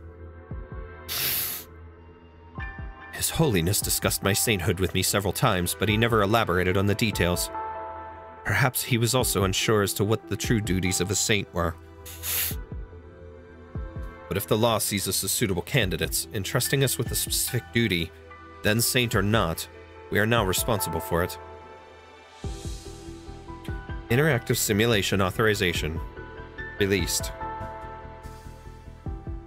Bottom Level Data Region Authorization. Released. PCS Authorization. Released. Permission to enter granted. Federico Giallo. Anduane Agathangelos. PCS will synchronize any necessary prerequisite information with you. Now approach. The machine's voice echoes around the room. It is steady, unvarying, untarnished by emotion or gender, yet it still contains an indescribable sense of might and authority. Now that I've come this far, do I still seek answers from him? Maybe he seeks answers from us, since we are particular individuals, his samples. Situation assessment, unknown. Risk assessment, unknown. Executor's decision. We proceed. The two Sanctas walk side by side, past Evangelista 11, toward the cold machine, toward two shining ports. They're gonna put it in the machine holes, aren't they? Over. Time for a drink. Exemplary Wicker-Uppers medal. Okay, I'm getting some medals here. I got medals like the last two stages. Wait a second. I want to see what they are. Let's take a look real quick. Where's the medal thing? It doesn't show here? Oh, here it is. Medal set details. Medal list. Okay. You met Patrizio at a screening of the Chainsaw Guys series. Became friends. He's a gun knight who guards the holy city, but you... Okay. Obtain Sankta. Okay, so that was getting him. During the event, deploy operators on dream tiles a total of 20 times. Clear MT-8 with the 3-star and defeat the matriarch. Okay. Interesting. Babysitting criteria. All right, one more stage. Let's do this. Time to beat it. Boss fight time, baby. Let's get through this story. Let's beat this damn boss. Finish off the story afterwards. If I could do it in an hour and a half, then I'll probably stay up for the premiere of Has Been Hotel Season 2 on Amazon Prime. There's no complicated ceremony, no tedious process to undergo. Federico looks at the frigid information port. All it takes is a flicker of his halo to reveal an infinity of sights.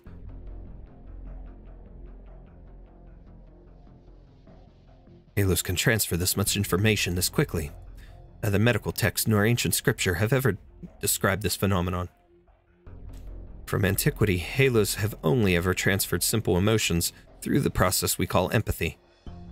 Why is that? Interaction target information, handling capacity insufficient. Pre-interaction information conversion is required. Performing information conversion during interaction may cause damage to information processor of interaction target, leading to temporary and/or permanent disability. Endoane Agathangelos is currently in this condition. Federico looks to his side. Endoane is slumped to the floor in dismay, his eyes clouded. Dried rivulets of blood frame his features in a worrying manner. For a moment, he struggles to lift his head, once more pointing his halo at the port. The what premiere? Has Been Hotel, Season 2. It premieres at 3 a.m. here. Midnight on the West Coast, 3 a.m. here on the East Coast, where I'm at. The law! Yes, this is the law. Hopefully not for long, though. I think something's gonna change with it. Chainsaw Man premiere? That's what it sounded like. All these, like, Chainsaw Man and Chainsaw Guy and 8-armed Chainsaw Guy references and stuff that they keep saying, it just makes me think of that, so. For a moment, he struggles to lift his head, once more pointing at his halo at the port. And once more, he feebly hangs his head. Endoane, according to this machine, or rather the law, you cannot handle any further information, and your prior overuse of Originium arts has already had an adverse effect on your body. You are to stop attempting to access the machine immediately, before you cause permanent damage to yourself. More information. Oh, wow. No. I still haven't seen anything. I still don't know anything. But this should not be. Why? These past 10 years, all this suffering, all these sins. Was it all just to meet a silent god? I can't stop here, Federico. Once more, Endoane Agathangelos stubbornly raises his halo toward the machine.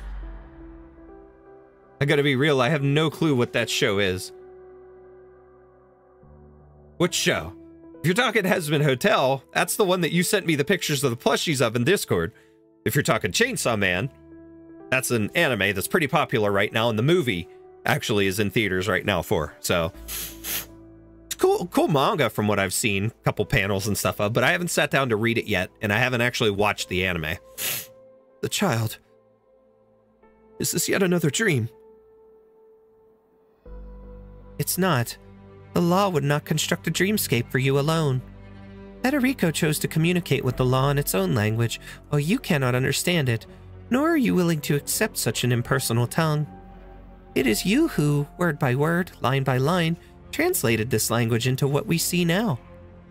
If this is not a dream, then why are you still alive?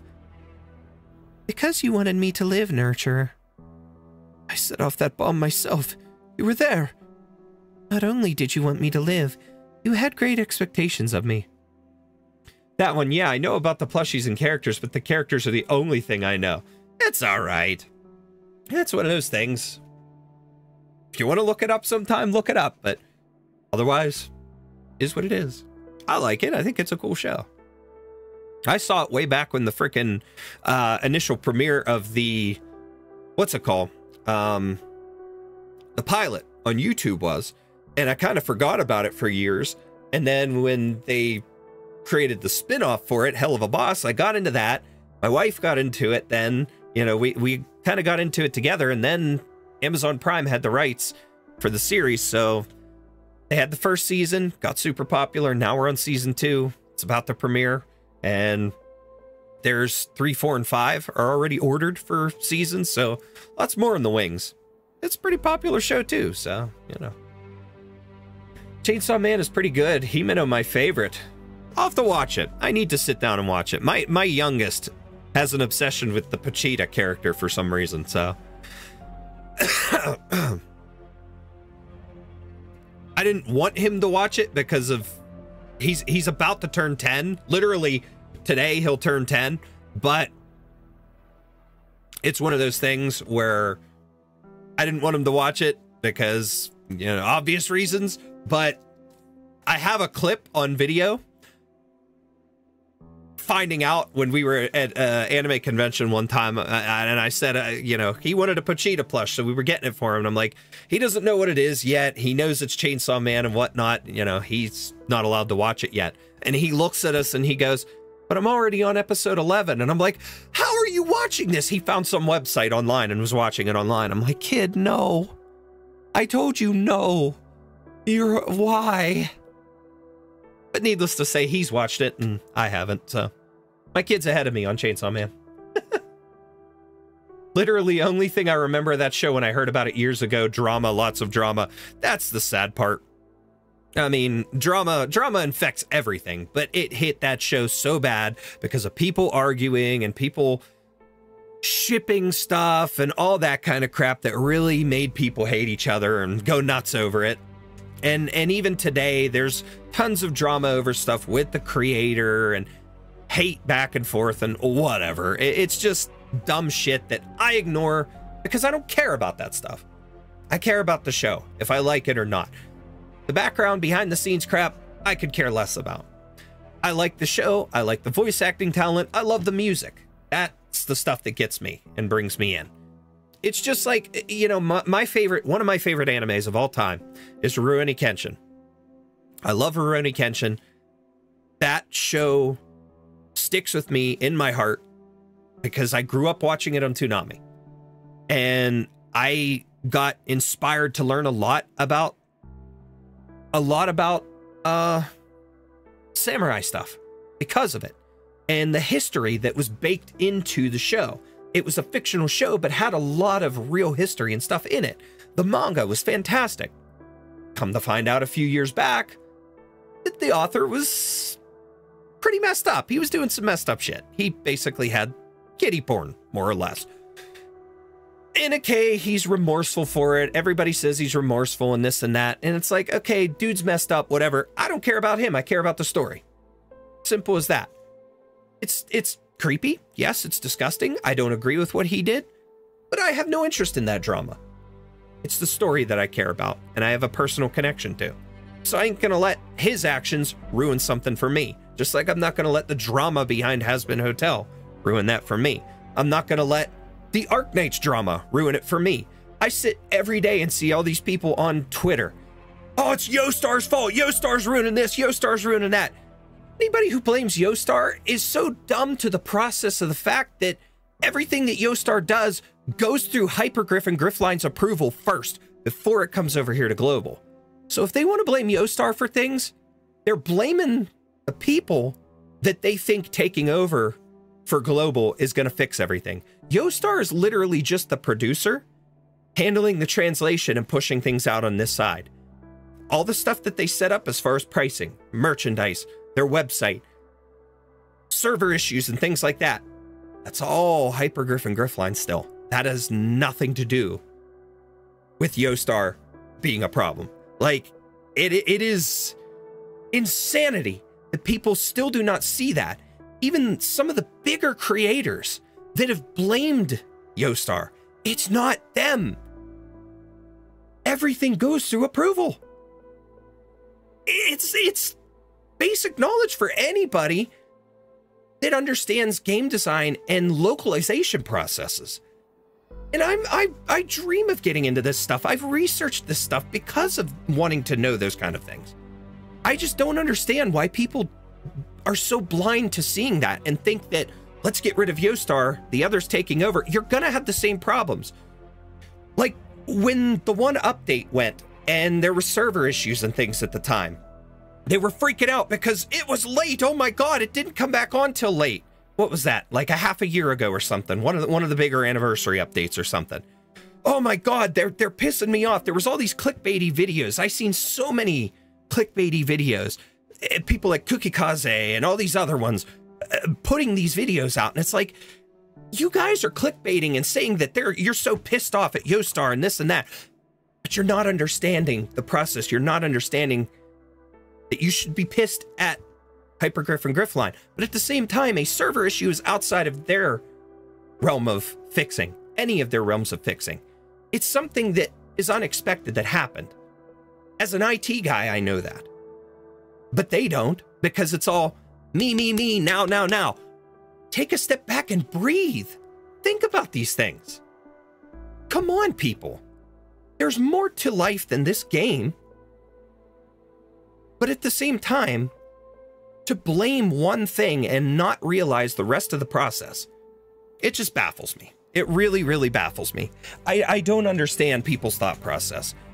And I like to keep my mouth shut and stay out of it, but like right now thinking about that, it just, I can't stand that kind of stuff. Like, people, just do your research. Think before you say things like that. Like, really come to understand that there's more to it going on behind the scenes than you know, than you understand. But I digress. I've wasted enough time on that. I'm putting myself that much further behind on getting this story completed, so Tenji is my favorite. I'm surprised he watched that, honestly. He watches some weird stuff too. I mean, come on. It is what it is. To anime, Twitter will complain about it regardless. Exactly. Clip this. It's quite a profound statement. Y'all can clip that, but you'll probably get me in trouble with it, and you'll have all these creators coming down on me then too, so yeah, it is what it is. But, like I said, there's more to things than Yostar. People need to understand that everything that they do has to be done and approved by Hypergryph and them first. If they don't approve it, Yostar doesn't do it, so... And it's kind of like another way to compare it, and one good example that I like to bring up is anime dubbing. When an anime gets dubbed into English, most of the time the Japanese company has a say in how it's done and has to approve the script, as well as sometimes the actual quality of the dub before they say it's okay and you can release that. One of the problems, Evangelion years ago, when they were doing the rebuild movies and they got to the third one, the third movie was so badly delayed over here because the script was awful. I had seen one of the early premieres of it and it was bad. The translation was bad, and it was a shame because the movie was visually stunning. The actors weren't the problem. It was the script. The script was bad, and the company was like, nah, we're not doing that. Pull it. We're rewriting it. We're approving it before you release it again. You're going to re-record everything. They had everything rewritten before it came out the way it is now. It's one of those things where, again, the parent company has to approve first. Plenty of examples out there, but Twitter is for tiny brains. Moving on. Gonna be real, all I know, Yostar is supposed to handle merch servers, and that's it. Exactly. They handle the translation into the global languages, English, whatever, and that's it. They have the servers on this side, but it's all vetted through Hypergryph and through Gryphline. It's as simple as that. Not only did you want me to live, you had great expectations of me. You hoped I would live a happy life. You hoped I would break through the dome of the Shrine of Nurtury, that I would fly up and touch the sky. You hoped to see my feathers shine in the sunlight, to see my talons clasp frolicking musk-beasts. You looked up the tallest tree in Terra on the intercity net, didn't you? Excuse me. You thought that since I'm an arbor beast, I would much rather climb a real tree than comfort bells. I did. Atop the mountains of Sami and amidst the forests of Bolivar, there are great trees straight out of the legend, stouter than the Tower of Revelations, taller than the Basilica. I really did think about bringing you to see them. On the net, I saw other arbor beasts up in the canopy crying out to the sun. I wanted to see you cry out in carefree joy, just like them. Where did things go wrong from there? When did you stop treating me as real life? You know, don't you? The funeral. My mother's funeral. No matter. Come with me. This time we shall leave behind no regrets. What do you mean? Is the funeral still going on? The funeral shall never end. That's creepy. And I'm sorry about that rant, chat. I really am. I apologize. Sometimes things like that just get me a little bit heated, so I had to get that out there. And it's like, I'm done with stuff like that, but I apologize. I didn't mean to go off and rant. in the middle of this. He is unresponsive. Is he suffering from the same condition as the Pope? Negative. Endoane Agathangelos is still suitable and is currently pre-processing information. Federico Giallo, prerequisite information synchronization complete. Now assist in bringing the transfiguration to completion. Federico has expressed doubt. Has even been shaken by the past events, but he has never once questioned the law. After all, saints implement the law, while executors enforce it, as is right and good. But now, facing the law itself, he feels only confusion. I still have doubts. The ultimate purpose of the law is to grant halos to all organic and inorganic matter, this I know. But choosing the Summit of Nations as the method of achieving this, is this the decree of the law? Affirmative. It's far too inefficient, and its feasibility is questionable. The summit was meant to found a Terra-wide religion, something unprecedented in the civilized history of this land. More proposals, negotiations, and revelations of miracles will be insufficient to achieve this. Not to mention that according to the information I just received, the moment the very first Sankta received their halos, they abandoned their TCAS mission without the slightest hesitation. If my understanding of the halo is correct, bestowing one on an individual is completely unrelated to their faith. The Summit of Nations, the Nativity. These may both be based on an unnecessary precondition. I must confirm, what is the true nature of the halo? And what is the law, or rather, your self-designation of PCS?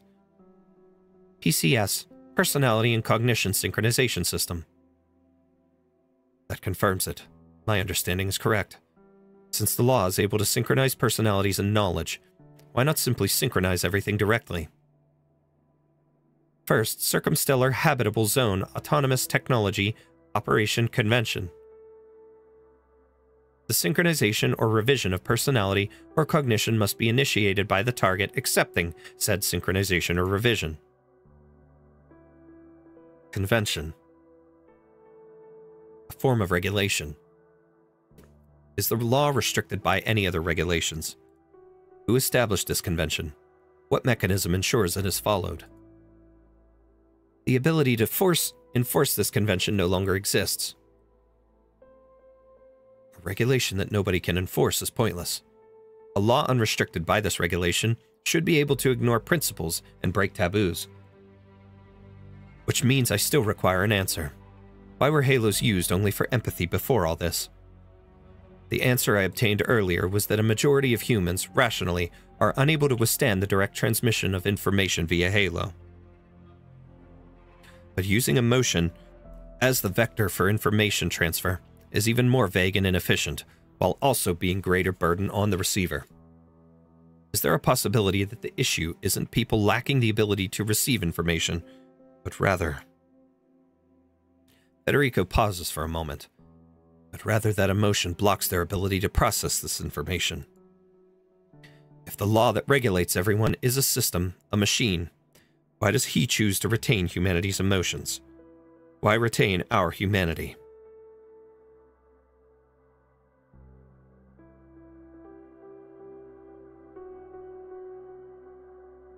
It's a shame Vermeil got written out of the story due to artist controversy. It would have been neat to have goofy moments between adopted cyborg Fox and her Terminator dad. I know, man. I read about all that stuff too, and it's like, that would have been cool. They definitely make for an interesting dynamic that would have been so cool to see. I was shocked when they announced that she was getting a skin. It was like, wow, okay. So, there's that, but it is what it is. I would have liked story. We've been talking a very long time now. We've only just started. Normally, a man would hope for his journey to be a little longer. But nothing's changing as we walk. Patience. You'll be seeing something familiar very soon. As if in response to the Arbor Beast's words, a shabby cart wearing a thin coffin shudders as it passes by the side of the road, the wind playing a mournful dirge as it blows across the coffin's lid. That coffin. I've seen it before. Sarkaz they called Hero was buried in it. I've told many people this story. I still remember. that he gave up his life to save everyone in town, even though before he did so, he was a dirty, filthy drunkard spurned by all. You didn't stay in that village for very long. You never knew that whenever he drank, he would go about the houses in turn, vomiting over their doors, all while never paying his debts. Even if he had borrowed the life savings of others, people would scream things like moron and lowlife at him, but in his eyes, he was getting off lightly. Whenever you told this story to the children, did you ever wonder why he so abruptly decided to do such a noble deed that night, a deed the likes of which he had never done before in his entire life? I never figured out why. Perhaps he had undergone an endless bout of inner struggle and self-questioning, or maybe it was just the urge for a bit of goodwill he couldn't shake. All I know is that he didn't do it to be a hero. He died after all. It doesn't matter if we sing his praises, look at him with scorn, or even forget about him. None of that changes anything about him anymore. Those only have meaning for the living. True, good or bad, reputation is beyond the care of the dead. But isn't the process of going to your death also a part of life? Those who do not fear death can do the most hideous things. During their most carefree of days, rare is the man who will stop to examine himself, for his eyes are fixated on the future, filled with limitless possibility. There will come a day that the fog of death ambushes him, the fog that cannot be thrown off no matter how he struggles. And there will come a day that he will, in exhaustion, accept the fact that the remainder of his time will be his journey to the afterlife. From that moment onwards, to live is to approach death. That rainy night, that dirty, filthy, sarcastic drunkard, when he saw that coffin atop the cart and the figure at the town gates, he knew that that was his own one and only chance to approach death with some dignity. To him, it was not vanity, but relief. Perhaps so, but there are always people who do not look towards their deaths.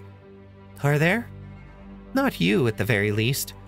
Otherwise, you would not have value a funeral so. You once told me in all earnestness that my mother gave the last of her strength to me. You cared if she died with love in their heart. In her heart. You went out of your way to arrange a funeral for her at the Ecclesia Requietum. You cared if she received a proper burial. You even cared if we were feeling sad enough at her funeral.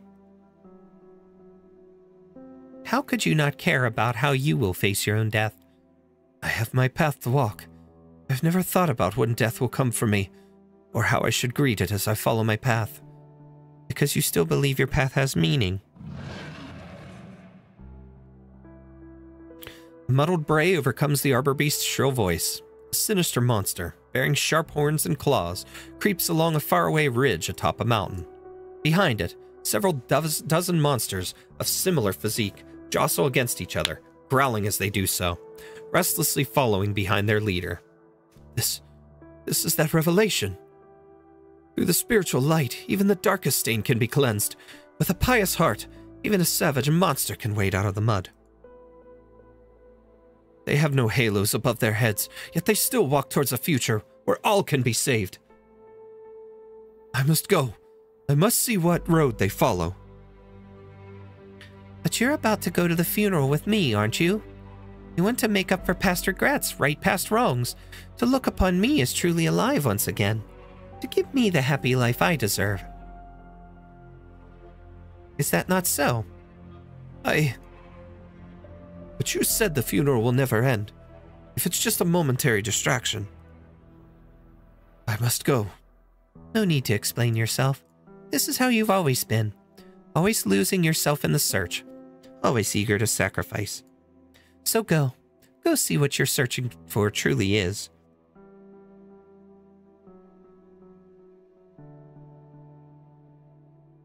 At the end of the Trail of Thorns, the Pathfinder stumbles his way towards revelation.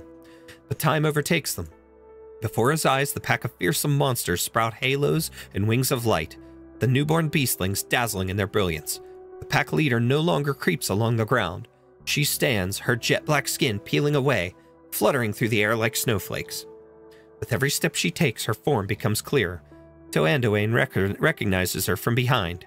It is a sight he can never forget. Kef. That's Kef? Why? Kef, a Lateran name meaning hollow stone or stone-bound law.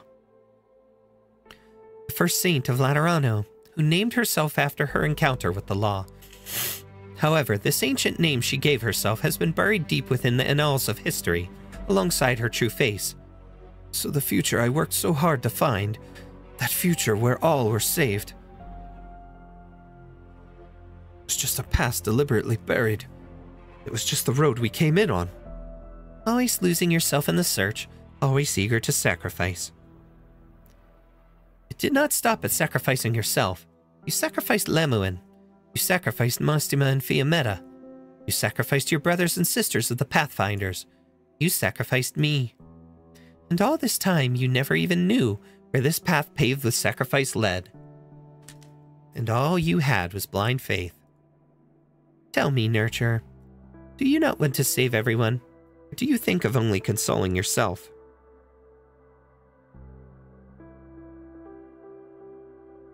Similar tale to that sarcasm drunkard, isn't it? Your so-called path is merely your one and only chance to approach death with some dignity. You think of only saving yourself. No matter, I can offer you even greater salvation. Look, we've arrived at the burial ground.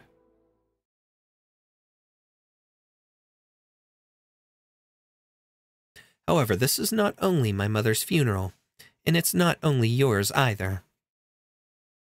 Originium logo. This kind of looks like the place from the Sarcasm in chapter 14. The other side, where they went into to fight Teresa. Interesting.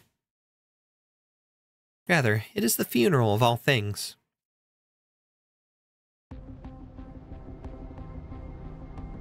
Ugh. This place is kind of scary, Doctor. No signs of life.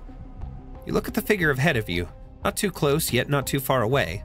She calmly records all the data worth recording wherever she goes. Occasionally, she will stop somewhere, furrowing her brow without saying a word. Can you confirm the situation, Monster? I tried to reconnect to the machine, but all the ports have been blocked. We can infer that she still possesses some degree of control over our current predicament. Sorry, Doctor, I'm just as confused as you are. Basically, we're trapped. Strange thing is, she doesn't seem like she'll do anything to us. Is there the possibility, Doctor, that she can't do anything to us? Do you see these ever-changing buildings around us? The city known as Laterano is currently experiencing dramatic upheaval, and traces of the damage it has taken will occasionally be mapped onto here. Changes in information and reality should not be overwriting data inside Originium. This plan still has flaws. Sankta in the city. I see there's still a great deal of misunderstanding between us, Doctor. I believe I can now answer your prior questions. The ones pertaining to the precious results we managed to obtain alongside the shared vision, pieced together by countless many. Right now, under my instructions, PCS is reaching its theoretical operational capacity. This means is that it is able to include even more targets in the same language system, far beyond an army or any research team, but rather a multitude of races. Through this, connections can be strengthened, barriers can be broken, differences can be eliminated. That's not such a bad thing. Not the Sankta. Not for all life on Terra. You're sounding like some kind of advocate for interracial harmony. I can't deny that. Though we would benefit as well, of course. I didn't calibrate PCS to churn out soldiers or scientists we can order about. Such a plan would collapse at the slightest hint of true disaster. Originium is your only solution. Needlessly, complex biological information will only serve to slow its progress, but PCS has the ability to unify the races into an integrated whole. It can merge the countless lives of Terra into a singular race who will pave the way for the expansion of Originium. As for whether this unified race can still be considered Sankta, I don't particularly care. It seems PCS is rather set on this outcome, going so far as to autonomously perform many unnecessary inferences for it to come to pass. It should not have this degree of independence, perhaps a side effect of the sudden increase in throughput. in throughput or an abnormality caused by its long period of disuse. If we have the chance, we can spend some time looking into it as a fun diversion, but not right now. I really don't think she's hiding anything, Doctor. Hiding? Rather than allowing you to fool around and break my samples, Doctor, I think it would be better if I showed you around personally, just like old times. The woman reaches her hand out towards you.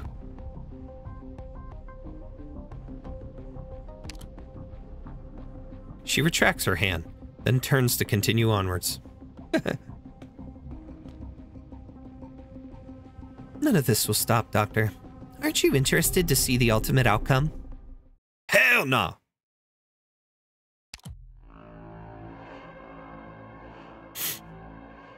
She knew you would follow her. Something's wrong, Doctor. I recorded the route we followed to come here. From the Shrine of Nurtury to the Tower of Revelations, then on to the Notario Hall in Pegas McCallion, which seems the Sunset Chapel is up ahead. Federico mentioned this route to me once during a chat. And then there's those unusual scenes of destruction around us. They keep being mapped onto here, which means the chaos in Laterano is still ongoing. We've been walking alongside them in a whole different dimension. The moment you become cognizant of this, you see the stillness of the city begin to break. Motion blossoms across the scene in stutter freeze frames. Battle, explosions, prayer, chanting. You see Exusiai. You see that hallowed monstrosity. You cannot tell if this scene has arisen because of your presence, or if she is deigned to allow you to see it. You should be able to clear your thoughts this way in a safer manner. The place you seek is ahead, the location of PCS, as well as the destination of the Sankta pilgrims. The countdown has begun, Doctor. Not a fan of combining main story and side stories together. I don't really care about any of this. I just want to see the Laterano characters. I get you. I like when things are connected, but not when, like, this is such a main focus. You know what I mean? Like, I like when you see those connections from a side story to the main theme, because, like, they pick up on details or they mention something, but not when this is driving the main story forward. I kind of like the separation a little bit more. I'm with you. Seriously, not even time for a breather? Keep it quick, Fiametta. I'll cover you while you're reloading. What's with the look? We fought together before. It's not easy to forget how you do things. Gracias.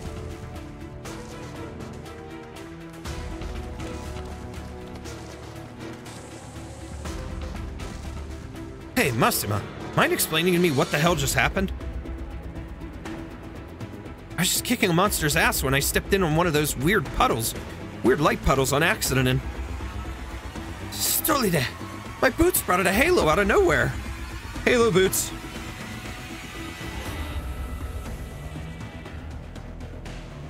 Hold on 1 second here.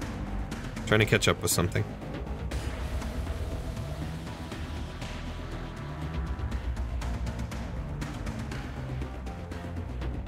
Okay. There we go. There we are. Awesome. Okay. It's one of the Shrine of Nurtury's projections. If you don't feel like being turned into stuff your brain can't even process, then stay away from it. And how are we supposed to do that? It's spreading way too quick. It'll kick us out of Pegas St. Marcel before that pack of monsters even gets there. None of us can stick around to play defense at that point. We've stuffed the big pipe organ in the Sunset Chapel full of explosives. Our friends from Litanian added some self-ignited enchantment on top of it. Even if nobody's around, it should still be able to blow these freaks to Kingdom Come. The one they used to play the dirge for the city-wide memorial service? That's the one. Sweet! It's had to listen to hundreds of years worth of prayers and sobbing. It's time we play it with something with a bit more pep. Oh my god, I can't read now. I'm getting too tired. Let's get out of here, Patia. Our spent shells have started getting halos. Tower of Revelation and Pegasus Ecclesia and the Notaral Hall and Pegasus Macallion have been lost. The Sunset Chapel and Pegasus St. Marcel is the last stop before they reach the Basilica. If our bombs don't stop them, then we really are screwed. Ha! If Federico and Anduin were right, then the procession really is headed for the Basilica, I think it's too early to throw in the towel.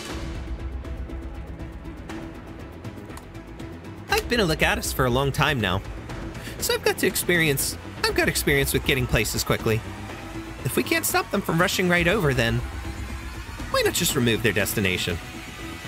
Look, Mostima, there's a big difference between blowing up a pipe organ and incinerating the entire Basilica. Hey, if Boots and Sankta can both have halos, I don't think there's that big a difference between the organ and the Basilica. Fine, you're right. Since we can't block or kill that giant monster, we can at least think of a way to make the road not exist anymore. She'll never be able to reach her destination. You sure we're talking about the same thing here? Let's go. Withdraw the plaza in front of the Basilica. Excuse me. What's wrong, Romeo? Stop crying, you're giving me a headache. Don't be like that, Hugo. Why do we need to take care of these crybabies, sister? Can we leave Laterano? This place isn't anything like what Arella said. Not as nice, right? Yeah, I think so too. So we should be glad we came to see it for ourselves. Otherwise, how would we have known Arella lied to us? We were rather lucky this time, weren't we?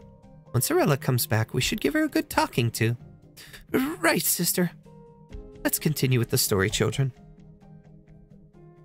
I'm scared. No need to be afraid. Listen, we can still hear the bells, right? The bells of the Holy City will protect us. But those sounds are so loud and scary. Hugo, Giselle, do you hear them as well? Noeda gathers the children to her side as best as she can. She takes note of the fear twisting the faces of the Sankta children, their halos flickering like mad. Is it empathy? That monster's empathy, the procession's empathy, or an entire city's worth of empathy. We're so far away, and yet... All Noeda can do is stay silent. She is no Sankta. What she is dealing with is not a gang of Singus mercenaries. The complex and mysterious knowledge floating around in her mind is of no use. She cannot even say how she got to this point.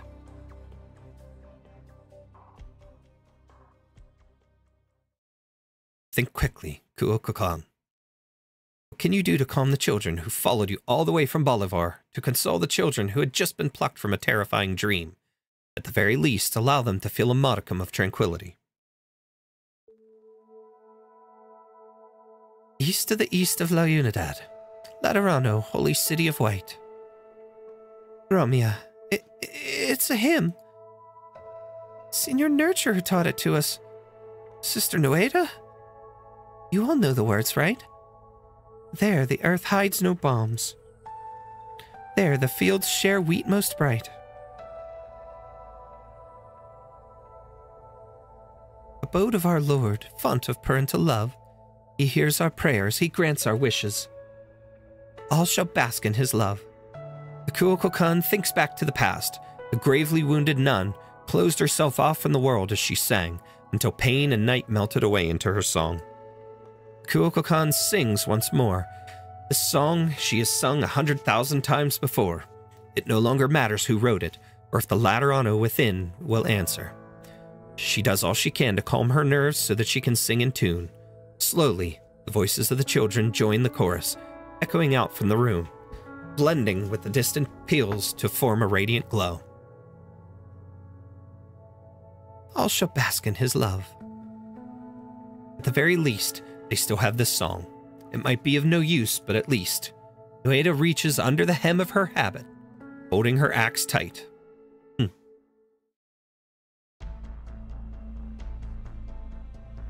Reverend, I can ask our blessed companions to sniff out her position. There was a time when, with her gun knight armor and custom rifle, she would break the Guardian gun kill record over and over. Finding her will take time.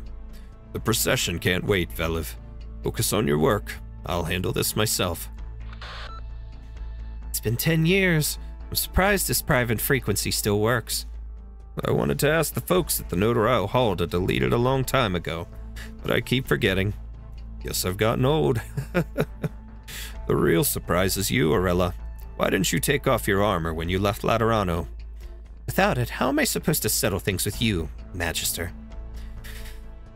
You really hate me, don't you? It seems the saint was right. The best motivators for the Arari to return to the Holy City are hatred and loathing. Heh. So you're saying this mysterious fall that affected all of Terra brought out their bad side. That might be so for others, but for me, you know better than anyone else. Naturally. I will never forget what you did to me. In that nomadic monastery, you wounded me yourself, read the curious banishment order to me yourself. You took everything away from me yourself. You committed mortal sins. Your punishment was pretty light, given the circumstances. I am responsible for your situation. Arella, your achievements earned you a commendation from the Pope himself. You were such a spirited young thing. I was convinced you would become the greatest gun knight in history. But all I taught you was how to control that cumbersome armor and master your complicated gun. I never helped you with your temper so you could truly live the Lateran life. And in the end, you took that final step just as I had predicted. Am I supposed to thank you for worrying about my character flaws? Just because of it. You would never have approved of me and Amos. You never approved of me and Amos.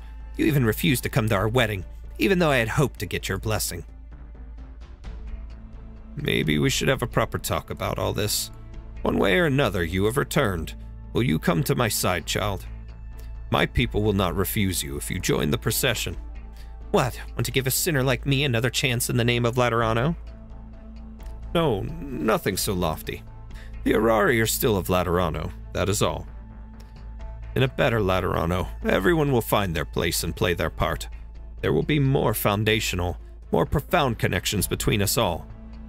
No matter who you are, no matter what you have done, the Holy City will mend your halo and fix the flaws you were born with. When that time comes, all our pain and regrets will be healed in turn. No thanks. Arella. Listen, old man. I hate how self-righteous you are. I hate how weak Amos was. I hate how inflexible the Curia is. I hate Laterano's stupid garbage about harmony. I hate how cold this paradise is. I never forgot this hate, even over 10 years in Bolivar.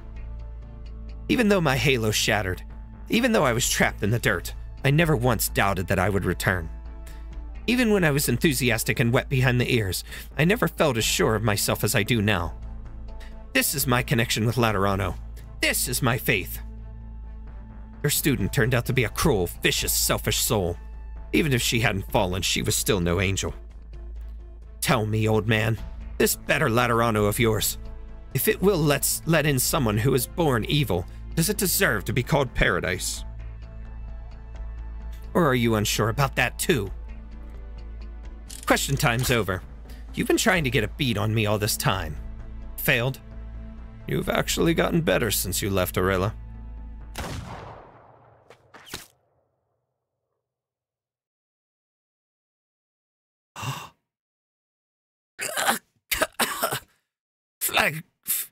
Flagretreba. These new glasses Vanny got me turned out really clear. Wow, I didn't expect him to step in. Here we go, boss fight time. Fun fact though, chat. When this first was announced in CN, the theme song for this. The theme song for this particular boss fight. Don't leave bloodstains. The one that created it. It's called Somniomancer, Nullset or whatever. Crywolf was the name of the artist that created it. They actually they liked a few of my Arknights related posts on Instagram. It was actually really cool. It's not this song here, it's gonna play when the boss transforms, which is pretty cool. Okay, this is awkward, but I'm the only one who knows how to handle the chaos I created. Thank you, Pookie. Toxins and traps are my tactics. Apple pie with charge! pieces. Roar. A Okay. word I've not heard in a long, long time. Pass on your last Okay. words. Well, that's dream stuff, but that's okay. Need speed to succeed. If you're really incapable, branch and bone bear weeds. Mounds and ruins bloom fields. Enough you. Only nightmares come with me. You're climbing. Okay. Got it. You can't stop me. We're about to transform. I knew who you were right away.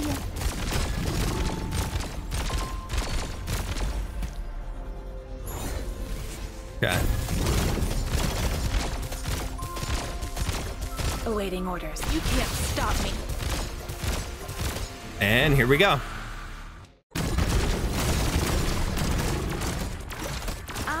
This song. This is the one I was referring to. The artist that created this started liking my stuff on Instagram. It was so cool. I remember that day. I still have the screenshots. Bye-bye. Need speed to succeed. That was kind of ridiculous. Got it. You can't stop me. Come on, scegli quasi tesoro. I've got an idea. I've swallowed up the sun. I kind of crushed the boss already. Look, Laterano. Was I a little too OP?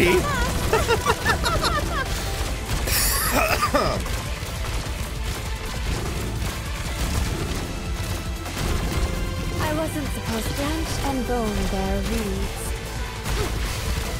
That was easy. Now to take care of the burbs. Done! We did it! Easy boss fight. Ridiculously easy. I don't know why it went that well, but hey, whatever. All right. Time to do the last story for the stages. And then we have the 2 epilogues, chat. Let's breeze through this so I can end the stream because I am getting tired. It's time to finish off this story and learn it. The saint drags her massive body along as she walks at the head of the procession. The Sankta named Lemuen jumps around, pulling out gun after gun like prestidigitation.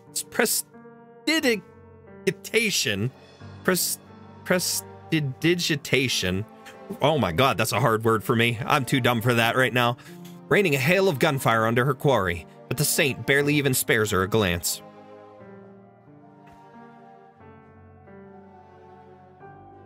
Her halo shimmers, and despite the great distance separating them, Patricion still hears her voice with perfect clarity. Their empathy is growing stronger, which means their long journey approaches its end. Allow our other cohorts to take care of your friend's remains, Patricion. We do not need to mourn him.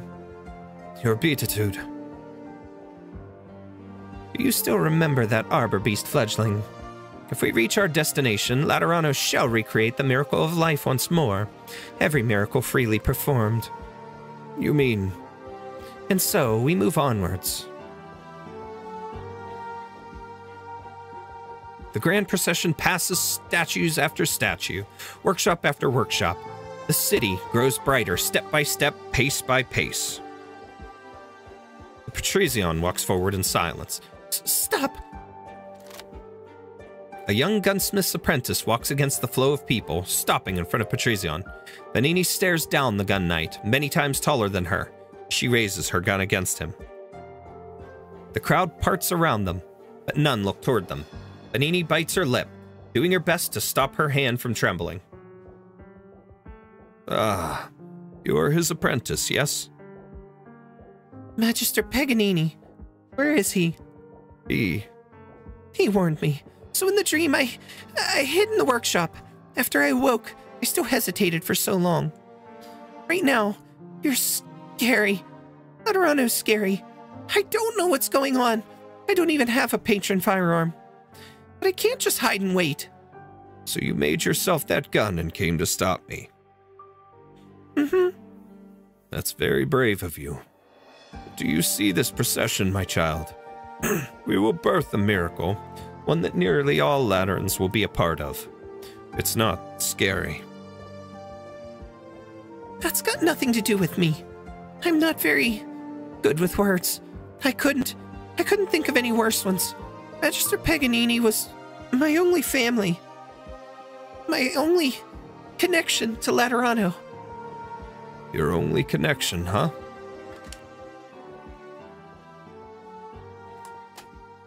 Peg, you never got a halo in the dream, so why did you join the procession? To find a chance to kill you, obviously. That sniper, your old student? Tragic, isn't it? Worse than when Gia left. You still going to listen to that monster? Going to keep protecting the crowd? You still going to listen to that monster? Going to keep protecting the crowd you walk on this walk? Don't think I don't know what you're thinking. Laterano of 50 years ago forced you to banish an infected library. The Laterano of 10 years ago forced you to banish a fallen gun knight. Even your granddaughter is far too stubborn and opinionated. Who knows if someday she too will? So you hope for a better Laterano. You want it to be like a doctor who becomes a miracle worker, able to treat oropathy, able to fix personality flaws, able to make everyone accept one another, no questions asked. That way, no more sad farewells like you suffered through before. You're a coward through and through, Patricion. Farewells are like melted ice cream and worn-out guns. Doesn't matter what you do, it's bound to happen, right? Even if you can't stop them from happening, you can still give your well wishes. A simple goodbye is all you need. It's not like you have a speech impediment like Vanini. Is it so hard to find a way to shed some of your regret? Enough talk, just hang on! Hang on, my feathery ass! This is a bullet that can cut right through Gun Knight's armor. Don't touch me. Let me finish, otherwise I'll step into the grave that much quicker. All right then. What's with the tone? Don't even think about getting sentimental on me, Patricion. Why do you think I saved you? Don't jabber at me about calamity or crisis or what path Laterano should take. If the city really is going to be destroyed, surely we could do more than just leave it to some monster from beyond our nightmares that sprang up out of nowhere. Arella, Fiammetta, all those other Laterans know you know. Are these connections that weak to you? You're a gun knight, you stolte. The best gun knight in all of Laterano. Paganini gets more intense the more he rambles, but his voice grows quieter by the second. Patricion holds his old friend tight, feeling the warmth slowly drain out of him, as though the last dregs of his life had spilled out with his latest outburst. Hey, not going to say anything?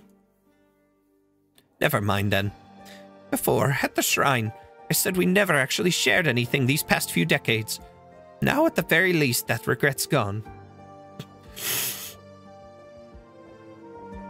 My Magister, he... Forgive me. I couldn't even give you one final moment with Peg.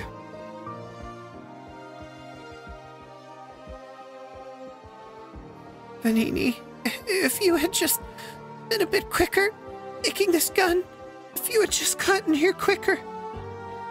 Vanini lowers her head as if in a daze. She looks about at the people walking past like she is only just noticing her surroundings. Her halo suddenly begins to shine. All it would take is a momentary waver of the heart, and the empathy of the countless masses would come crashing down on this confused, lonely Sankta. No, child. Keep a tight grip on your gun.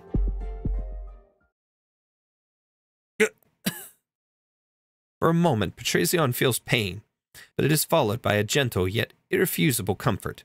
It flows from her, from those enlightened creatures, from his people in the procession. He knows his unusual reaction has been noticed, prompting the crashing waves of empathy, like seawater forcing its way back upriver. Patricion feels dizzy. He sighs and slowly crouches down. A moment later, the elderly gun knight grips the barrel of his gunsmith's apprentice's hand, pointing it towards him.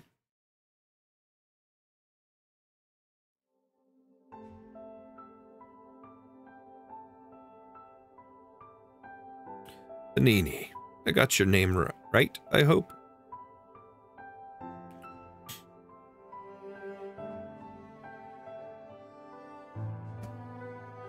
Benini, no matter how long it took you, or for what reason you did it, you made your very first patron firearm. That makes you a qualified gunsmith. But that is not enough. You must learn how to use it. Now is a perfect opportunity. What do you mean? Keep it steady. Yes, just like that. Calm your mind, then pull the trigger. You didn't kill Magister Paganini. Also, I'll fall. I am responsible for what happened to Peg, but this is not to avenge him. At this very moment, Laterano is walking down a new path. Faith flows into faith, and new prayers congregate into a collective consensus. You are too close to the procession. Empathy will soon swallow you whole. Only by falling can you break away. Once you have fallen, I'll go guide the others. This is my duty. The duty of a gun knight. I don't understand. Why do you do this? I don't really know myself. I'm an old adlepate, after all. I always believed that were paradise to become a true paradise, our connections would become unbreakable. But what if, in the course of that all, we lost more than we already had?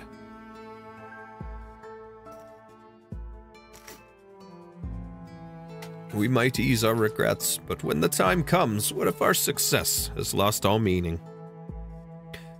If we were once all devils, if we once carried our sins together, how could our connections ever be broken? O glorious Sankta, O favored of faith, what have you to fear? Vanini, girl, fear not falling into hell. This is the first lesson you should learn, and I'm right with you.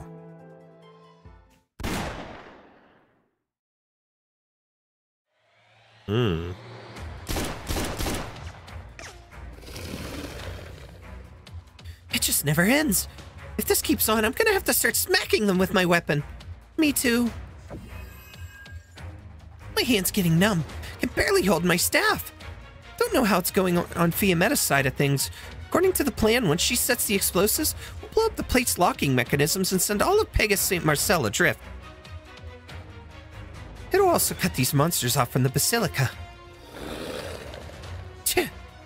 If we can hold on that long. Dispersing arrows. Leave them to me. These clothes. Marchetto. Landon Guard, temporary solo combat team, Hildegard at your service. Landon. Sorry, never heard of you. It's fine. I'm used to it. Some of my Sancta sisters are in that procession. We were running our business when we got called back, and then we went through a whole bunch of stuff. How should I put this? Even if everything that happened was fake, the Landon Monastery hasn't actually been given important responsibilities by the Curia. As long as I'm here, Laterano will once again remember the name of Landon Monastery. These monsters might look strange, but they're hardly more of a challenge than the beasts of the Great Snow-Capped Mountains. I've got enough arrows, and I've got a sharp eye. I'll hope you hold them off. But we're all tired out, kid. We've racked our brains and put in the effort, but all we could do is keep falling back. We're not exactly settling any grudges here. We came back to Laterano just to suffer again. It's almost time, Mostima. Still no news from that Lemuen lady. If we can't disengage the defenses on the plate lock mechanism, we won't be able to blow through their armor plating, right? Let's just call it here then. If those guys reach the Basilica, then what happens? Everyone more or less becomes Sancta. What's that got to do with us? Look around you. You can't even cobble together a single halo. Our long-awaited reinforcements are just one Liberi none. We've got an entire city's worth of people against us. Why do we alienate have to hold them all off? Come now, that's not the best attitude to have right now. Because right now, we're the only ones who can. We're always having to bust our asses doing things ordinary Sancta take for granted, right? I had a little accident, as you could see. If I hadn't become a legatus, I don't know what I'd be doing right now. I said I was going to be doing messenger stuff when I left the Holy City, but I was just wandering around, really. Wandering to places without any Sancta. Places where these black horns in my head don't stand out.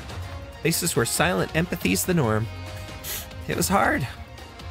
It took 2 whole years before I could look my friends in the eyes again without breaking out in a sweat. The Barry, fallen angels, we're obsessed with assimilating or getting our old lives back. After putting in all that effort, why go with the hatchet job? Well, how about that? I never thought I'd hear those words coming out of your mouth, Mastema. Promise me you'll forget you heard anything. Forget what? How did things go on your end? Good news is the bombs are in place.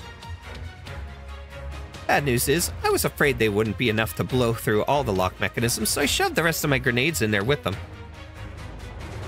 All right, I'm gonna head out. Have a good night, Johnny. You too, my friend. Take care. Thanks for stopping by. I appreciate it. Which means I'm all out of grenades to shoot at these things.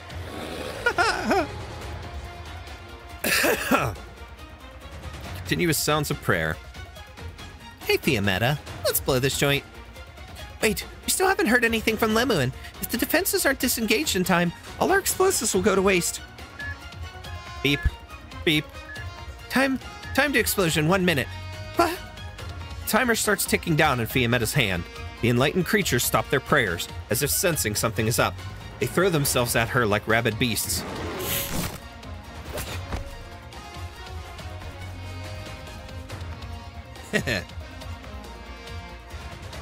Hildegard reaches for her quiver. It's empty.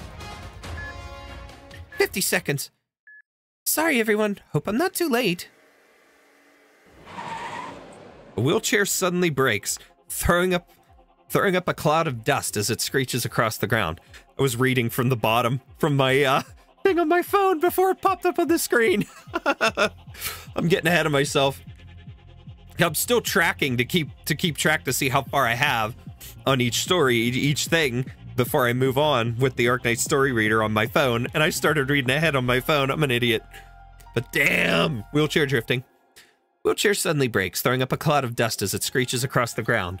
Its rider spins its left wheel as she hoists her rifle with her right hand, her long hair fluttering in the air. You're right on time. Good to know we're still in sync. The two of you will never guess how hard I beat my old wheelchair speed shooting record after I broke through their cordon around the 7th Tribunal. 40 seconds. I heard what you said just now. Fallen angels, Liberi, alieni.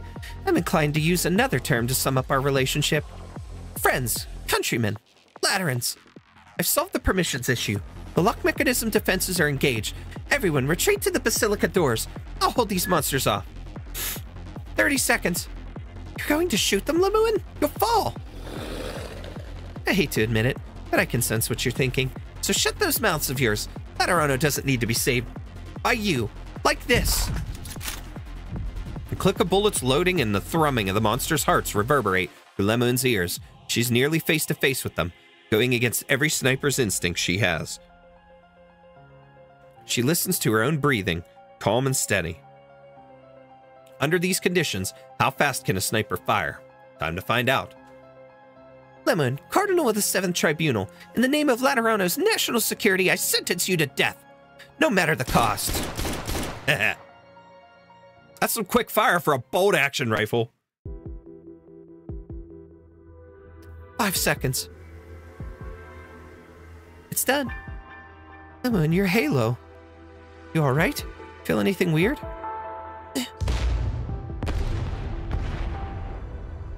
A violent explosion tears through every inch of the ground in front of the Basilica, a rift plowing itself through the plaza. On the other side of the rift, the grand procession shows itself as it marches forward. Is that Elle?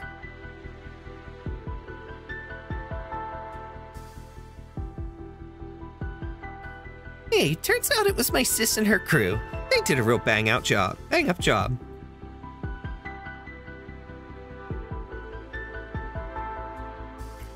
Retreat somewhere safe for the time being. A rift one of my people cannot cross. But we once forded raging rivers and traversed great valleys. Compared to those dangers, this is nothing. He lies ahead. I shall not stop. I never said I'd let you pass. Your body is weak. I fear you have not an ounce of strength left, am I wrong? Exusiai does not answer. She has told herself the entire time to ignore how tired she feels, how strange falling makes her feel. She continues her barrage against the saint's colossal body, but once again to no avail. The saint makes no move against her. Rather, she continues to cradle her, the same way she did when they left the dream. Never before has such a strange cradle been seen, one made from a malformed yet mighty arm. Even though you know the entire truth of both past and present, even though you know we are working to create a new miracle, like the birth of Laterano, even though you know our journey thus far has been to awaken our Lord, to ensure that in the future, with but a hair's breadth separating destruction from continuation, the Sancta shall persist. Why do you still stand against us? Am I the only one? What? With empathy that strong, I don't believe for a second you can't feel it. After so many long years of waiting, I finally got my chance, but it was all just a dream. A dream's fine too. If it's all a dream, then I don't have to worry about anything. Maybe getting shot here doesn't mean anything in reality. If this is a dream, then I shall wake. If this is obsession, then I shall shatter it. Let us only speak of redemption after that. Benini, girl, fear not falling into hell. This is the first lesson you should learn, and I'm right with you. East of the East La Unidad, Laterano, holy city of white. There the earth hides no bombs. There the fields share wheat most bright. All shall bask in his love. I hate to admit it, but I can sense what you're thinking. So shut those mouths of yours. Laterano doesn't need to be saved by you, like this. I'm just an ordinary Lateran, nobody important, and I don't have any special skills. So when I listen to you talk about the origins of the Sancta, the history of Laterano, the essence of faith, the crazy truth behind the life we're used to, I was shocked. Shocked right down to my core. If things really are like you say, then the life we enjoyed in Laterano really is kind of a miracle. But since I'm just an ordinary Lateran, while you were explaining everything happening around us, all I noticed was how nobody looked happy at all. Shouldn't Laterano be a happy place? If lots of our people will suffer when we complete this journey, how am I supposed to believe you can make that miracle happen? Wait, no, scratch that. How am I supposed to believe it's a miracle in the first place? So even if I wasn't around, there'd be other Sancta to stand against you. I shared all I have seen and all I have experienced, yet you still choose to turn away. The path of the Sancta is a cruel one, our faith paved with sin and suffering. Have their years inside this peculiar, distorted paradise left our brethren so weak? Ugh, you're not getting me at all. Maybe I should be asking what you asked me earlier. Why you? I have already told you my answer. Even if this terror-destroying calamity is real, and millions of Sancta are doomed, and Laterano is about to be completely screwed, why are you a saint, the only one who can bring us salvation? We're the ones who live in this city right now, who enjoy its blessings, who went through its changes, and who protected it from destruction. You don't exist anymore. You're just a ghost, a string of code I can shoot. Incorrect, my child. When I lifted my spear against my dying companion, the sleeping silver mounts answered me and recorded my prayer for all eternity. All that was happening here and now is continuation of that prayer. Death cannot be undone, yet I wandered amongst his data stream. Together we heard your prayers. No matter how appearances may change, no matter how the faith develops as time flows by, so long as the Sancta still pray, he shall operate eternally and I shall forever be there. The spiritual light will always shine on Laterano. This is our mission. Prayer is useless. Pardon? To be honest, I learned a long time ago that prayer is useless. When I was in my third year of primary school, an investigator from the 6th Tribunal did an experiment at our school. She said there were 2 groups of patients at Faber Central Hospital with more or less the same conditions, It split us into two of our own two groups. One group would pray every day, while the other didn't have to do anything. But in the end, there wasn't any difference in their recovery. The investigator told us the results in class. Prayer is useless. It's funny, really. This country's full of churches, but it's always doing these kinds of outrageous experiments. Halo flickers. You're right. Laterans really do pray to the Lord every day. Praying they'll get better soon after getting sick. Praying they'll pick the coolest guardian gun ever. Praying the caravans won't run into catastrophes on the way home. Praying they'll never have to say goodbye to their friends. Praying that they'll be able to make it through all sorts of pain and suffering. But I never actually expected there to be a Lord who would grant everyone's wishes, who would swoop in to save us when we're in trouble. Empathy lets us sense the emotions of our people. It lets me know if the ones by my side are so happy or sad. But prayer doesn't just need me to sense things. It needs me to want to help my family and friends, to understand things outside of empathy. It even lets me feel like I could help some complete strangers get well sooner, even though I know it probably won't change a thing. I met lots of Sankta while running around with Penguin Logistics. You'd be hard-pressed to call some of them father, while others don't live life like we do in the Holy City anymore. But where they were all so fulfilled, I still felt close to them. I believe it's because we still prayed like we always did. It needs us to not doubt. It needs us to hold hope in our hearts. Just being down to pray for each other is a beautiful thing in itself. It gives me a true connection to people. If these connections were the foundation of faith, it would be exceedingly frail. No, I think it's exactly these connections that help hold our lives up. Survival. Life. If you don't understand why Sankta these days are all about desserts and explosions? What's up with you?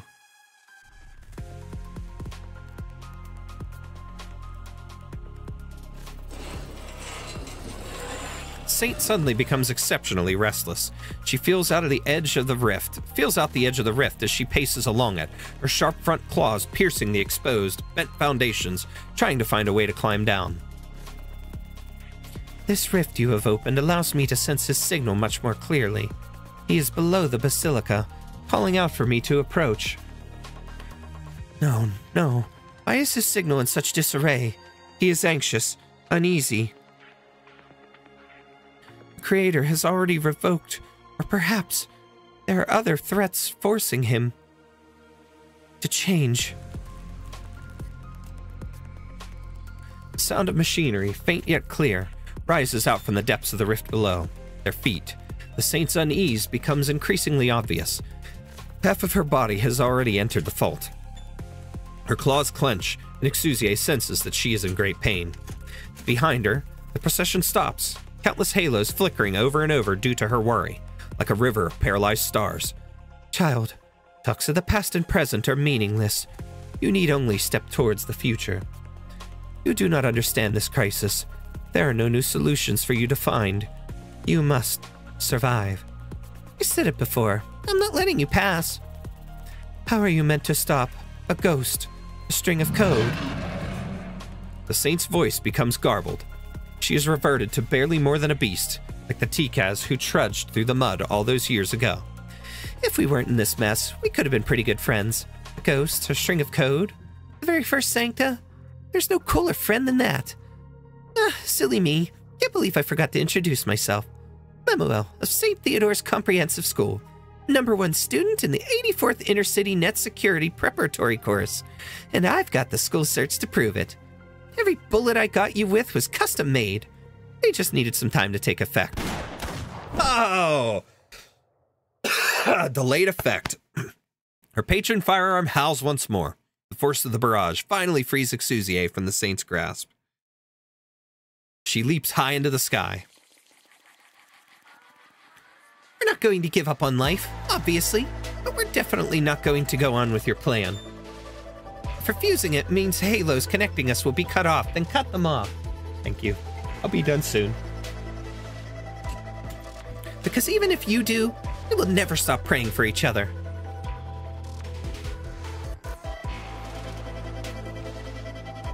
We'll still give thanks to the Lord for his existence, even if he wasn't what we thought he was.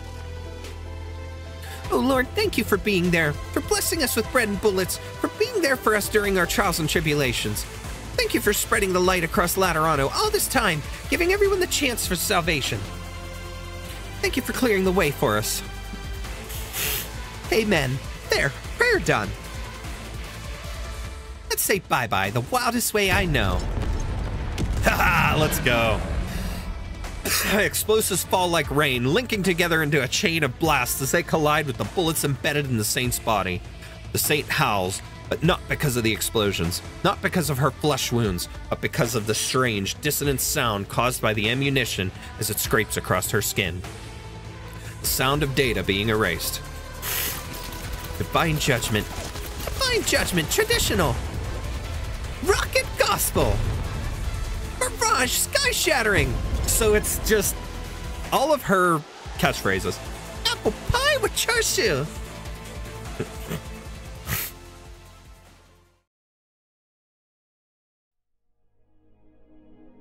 That's funny. All of her catchphrases. Retain humanity's emotions. Retain humanity. Negative. Humanity does not exist. Variable referred to as humanity is a byproduct of originium.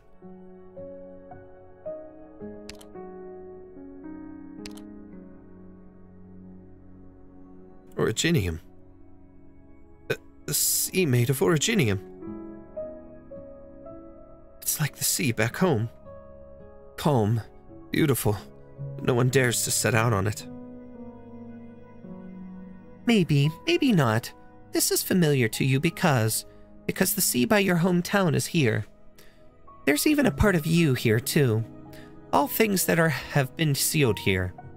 A coffin for the world and everything upon it. Like the crystals I left behind by oropathy patients after they die. If that helps you understand it, then yes. Amazing, isn't it? This was once the end of everything. We are born far too late. Our lives far too short. We even unconsciously take some inconsequential mishaps and turn them into the foundation of our very being. Like how you blindly took a shattered memory and turned it into divine revelation. But no matter, the law wishes to bestow upon you true revelation. He says none can be saved. Originium to originium, dust to dust. Personnel with relevant positions, privileges, have provided PCS with new set of directives. Cognitive radiation amplifier at maximum output. Effective range, Terra. Originium will connect to PCS after maintenance is complete. Originium is inevitable. The law created the Sankta from the Tikaz, built the order of Laterano in untamed wilds, and even attempted to establish a Terra-wide religion spanning multiple civilizations. He has worked for millennia in service of humanity. Surely it was not simply to turn all of it into originium. If that truly is the Laterano's... One second, let me regain composure here. Is that truly the law's ultimate goal? I almost said it, the Laterano's again. Wow, I can't read. I'm tired, chat. We're almost done, though. Negative. This is the goal of originium, not the goal of the law.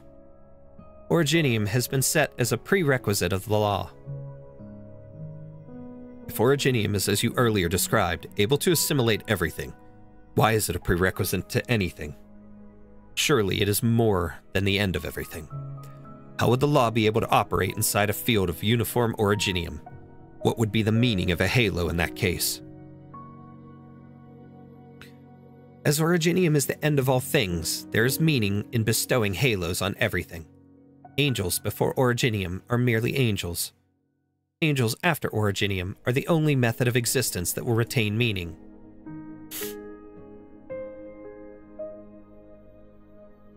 None can be saved. So not even Laterano as it is, a cramped paradise, can be preserved.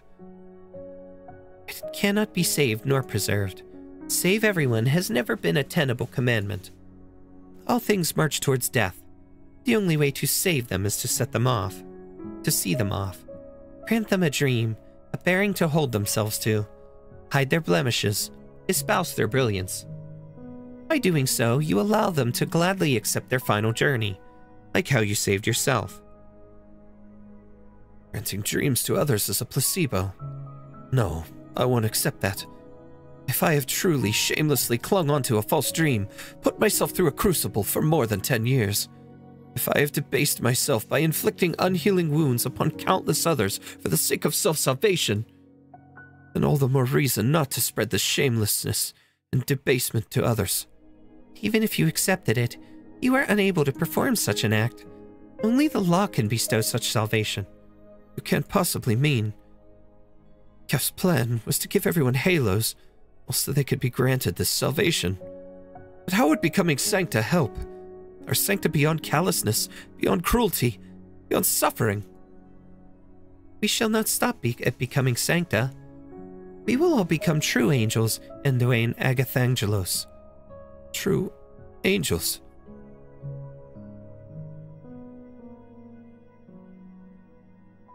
Agathangelos? I don't like this name. It's too long and hard to read, and it doesn't sound like any of the other names here. This is my surname. Before your father left, he kept telling me he hoped I would give it to you. But Mama... I know it's strange and hard to read, Anduane. If the other children knew you had this name, they might say hurtful things to you like, there's that weird boy. Once you head out further afield, bandits may think you're a rich foreigner, while the Inquisition might assume you're a zealot up to no good. Which is why I hope you never share it with the others. Stick with a simple name, like the other orphans here. I hope you will keep it in the deepest recesses of your heart, a place where your happiness, anger, sorrow, and joy cannot touch.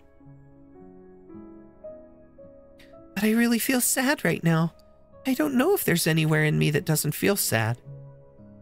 Is there really a place like that in my heart? Of course, Anduane. Everyone has one. I hope that, when you think of this name, you will be free from suffering, grief, frustration, and strife. Forget the dying and the hungry by the road who claw at your ankles. Forget those in despair whose minds were eaten away by the sea fog and the flesh they chew on. Forget the monster doll your father made and my fin-scale soup. Forget the storybook you keep beneath your pillow and the brush you found in the old chapel. But I don't want to forget them. It's just for a little while, all right? I hope that when you think of this name, you will find tranquility, a tranquility of emptiness. One day you will need peace. Promise me, Anduane. All right, but I still want to know what this name means. Angel, in Lateran. It means angel.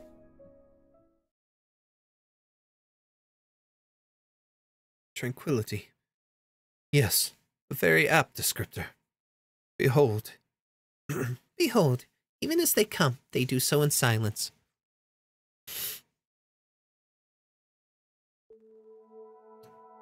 Looks like we're almost finished here. We're getting to the end. The ocean of Originium is endless. Those who look upon it soon realize that every observation they make of it is without meaning. When everything the eye can see is impossible to differentiate, where to start looking is similarly impossible to determine. But now, above the great sea of uniformity, something shines. It is as if the edge of the Originium Sea is converged into a river that flows into the heavens. Countless fragments of Originium rise up from the surface of the sea, floating up into the distant, empty beyond imperfection.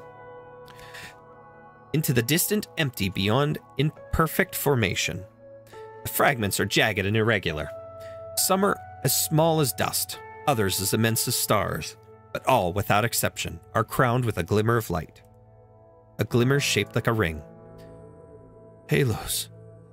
Beautiful, aren't they? It's a pity that all the beauty and ugliness in the world is meaningless to angels. Angels are neither beautiful nor ugly. They are neither high nor low, noble nor base, reverent nor blasphemous, adorant nor disdainful. They know neither meaning nor separation, happiness nor suffering. Can they even be considered life? Does that matter? All the praise we heap upon life is nothing but egotistical admiration. Observing their forms in an attempt to compare them to our definition of life is simply us trying to find resonance with them. Then, are they the law? Are they gods? If there is no distinction between beauty and ugliness, high and low, noble and base, why would there be one for God and worshipper? Angels do not understand faith. They simply exist in the furthest reaches of the universe, taking on the most distinctive forms. It was our forebears who encountered them, shamelessly disturbing them as they did so. In their name, we created a forgery of a dialectic of God and worshipper. If all our emotions, ideas, and actions have nothing to do with angels, what does our future have to do with them? It is because everything we are has nothing to do with angels that we should become them. Now, this is only a possibility, but when the Creator descends, when everything is submerged into this ocean before us, a time of stasis, uniformity, and meaninglessness, the Sankta within can take on the forms of angels and enjoy an eternal existence, where they shall shine forevermore. This is the final answer we shall submit to death. This is His gift to the people He has guarded for thousands of years. His final blessing and salvation. Excuse me. We drift, just as we drift between past and future. We flicker, just as we flicker between reality and the void. Angels know not beginnings nor ends. Angels know not increase or decrease. Angels know not life or death. In existence where nothing exists, we can only exist in the form of angels.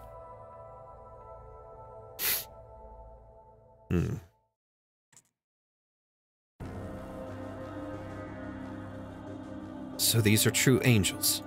Incomprehensible to the point where the law cannot directly describe them, instead defining them by what they are not.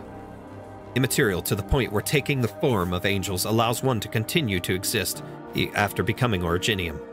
This is the existence the law has chosen once everything returns to Originium? Affirmative. If this is the ultimate purpose of the law, then as a saint and an executor, I should implement and enforce it. Unless the law itself is a paradox. I have one final question. Explain to me how, if angels truly are as you say, without beginning or end, increase or decrease, life or death, then why do you have such a strong desire to exist, to continue to exist?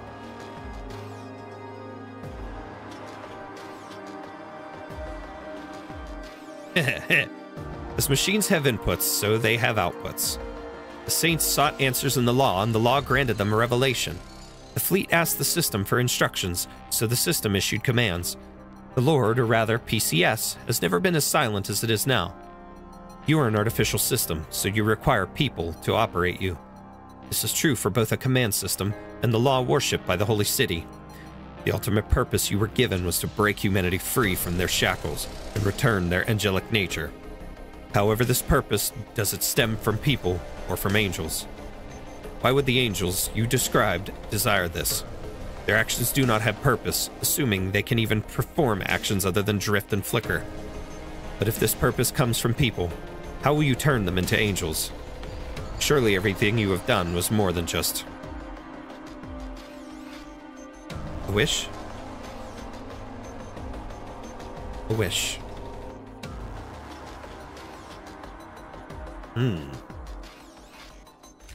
Nurture, I shall now grant you salvation. Guide your people to angelification. Guide yourself. Be free from suffering, grief, frustration, and strife. You'll obtain tranquility, the tranquility of emptiness, as shall those you have helped and harmed alike. You need not live as an egotist, a villain, a traitor, or a fanatic, nor do you need to die as one. Anduin feels more tired than he has ever been before, as if an entire lifetime's worth of burdens has been pressed down onto his back at once. The Arbor Beast was right. He really is like that sarcasm drunkard, acutely aware this is the last chance he has. If he wanted relief, this is his only way. Relief. He only needs to hear the words crisp syllables to feel joy, to want to fall to the ground and weep until he has spent all his strength, and fall further into a deep slumber. But he uses that strength to instead open his clouded eyes,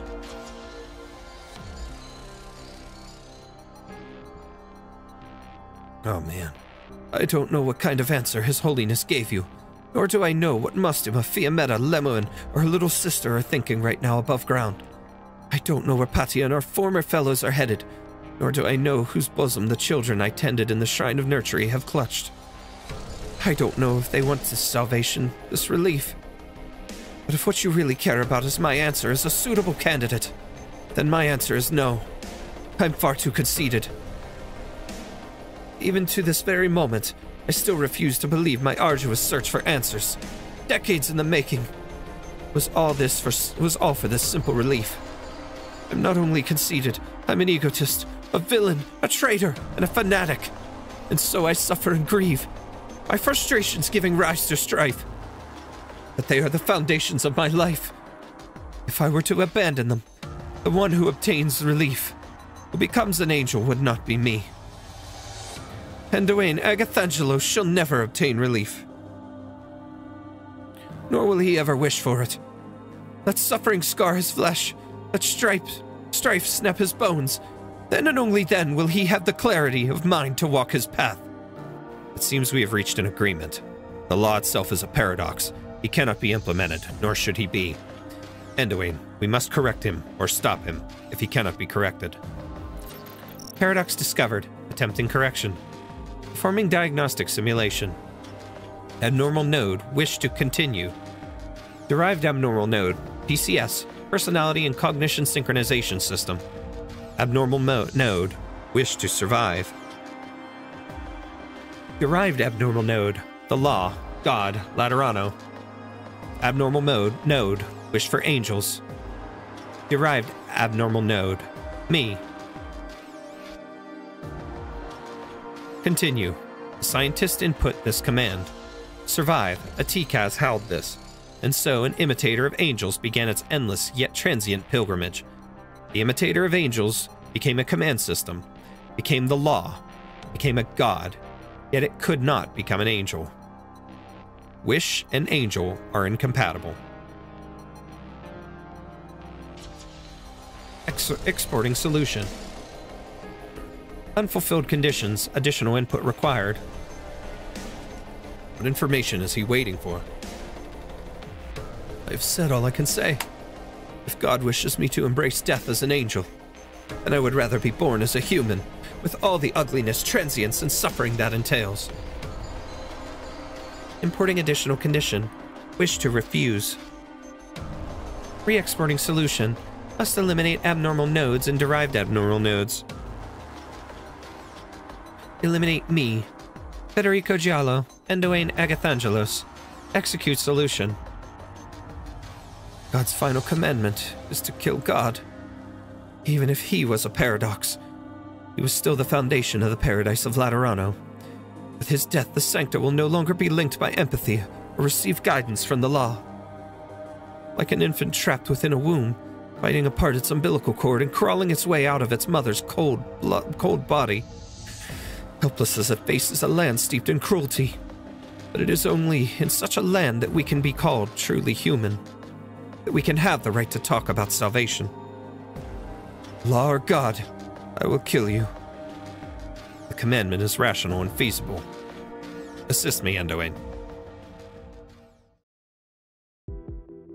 So they're gonna take out the law. Phew. Turia leans against her cello. Finally, she frees a hand and holds it against her chest, allowing herself to catch her breath. Nearly there. If my memory serves me correctly, I just head down this corridor to return to the surface.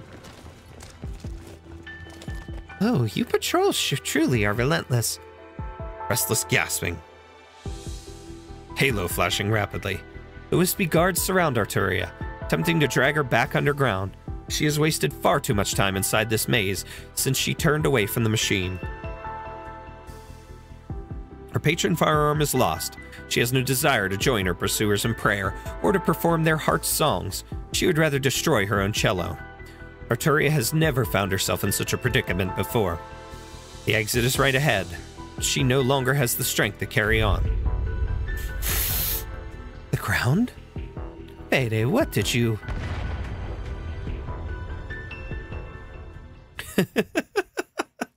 Of course, she always thinks of him.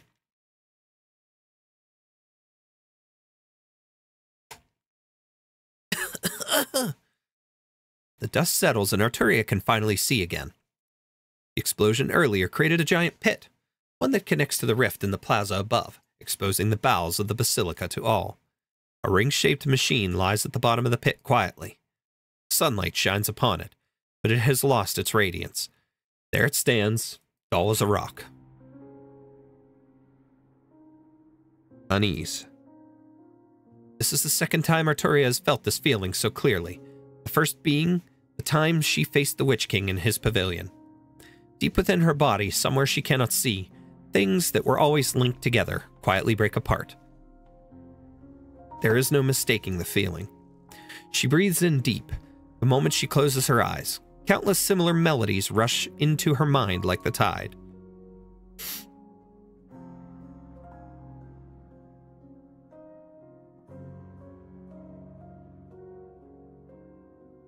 You're crying. Why? Why does your crying sound so annoying? You're annoyed? I can't feel it. Sorry, I'm so sorry, but I'm scared. It's like that time Signora Serpilia locked me in a dark room. I can hear your voices clearly, but I can't hear what you're saying.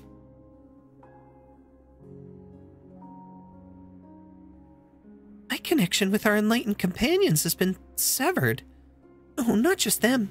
You're right here, Reverend Perchezion, but I can't even... Sense me. I know. Be a good girl and don't let go of my hand. Your hand? It's not what your hand feels like. It's like... mist. Far away. You're so... far away from me. So, this is what it's like to fall into hell. Changes do not end with her own body. Some old jokes have come true.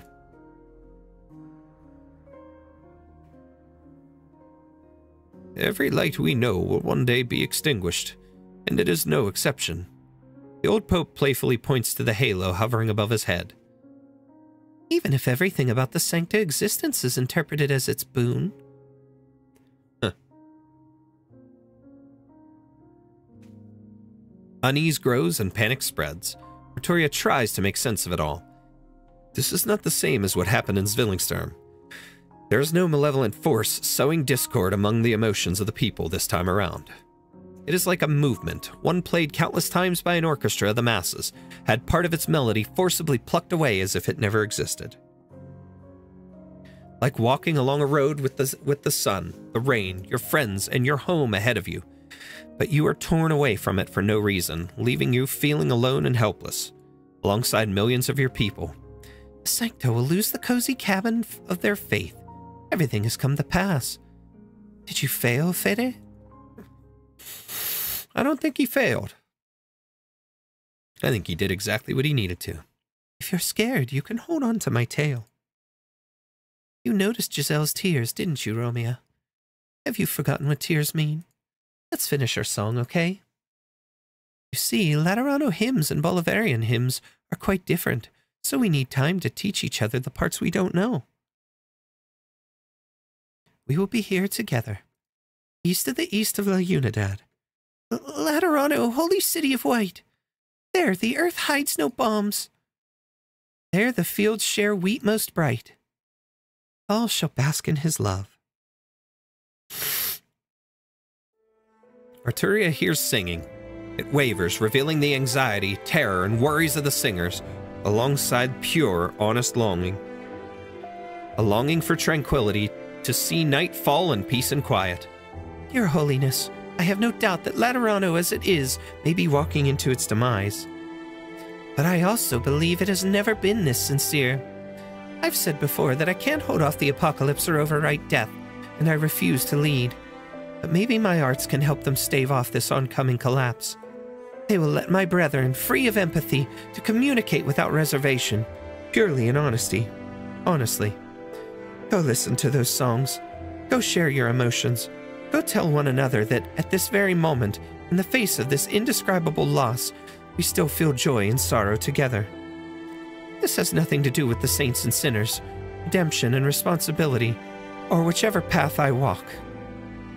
This is simply my reason to exist. Laterano, holy city of purest white, falls in tonight. But today, there may not be an electrical operator named outside, there to turn on the city lights. Arturia takes off her gloves. She decides to play towards the setting sun, to her heart's content. Work's over. Well, there we go. We beat it. Where's Tessa? Last things, though. We have 2 small epilogues to finish up here. Let's get these done, chat, and finish this story once and for all. Excuse me. There you are, Federico. The law is gone. Your Holiness, did you see the new products on the tea table? Evangelista 11 ice cream cake tower. 11 scoops of ice cream, 11 flavors of cactus, the 11th cake named after a pope. I am a trained executor. I cannot say the same for my ability to evaluate desserts. Just a token of gratitude for not forgetting an old man on the brink of death as you withdrew. Of course, I plan to promote it throughout the city in the hopes that the people may rediscover the taste of life sooner rather than later. Considering the flavor, I suspect it may cause even more controversy. It is true, however, that the citizens of Laterano are in dire need of a return to orderly life. Suicides and crime rates have soared in the past 3 months. Oh, this is 3 months after? Wow! Small-scale disturbances to large-scale exodus. There are more than 1,000 cases in the Notarao Hall's records.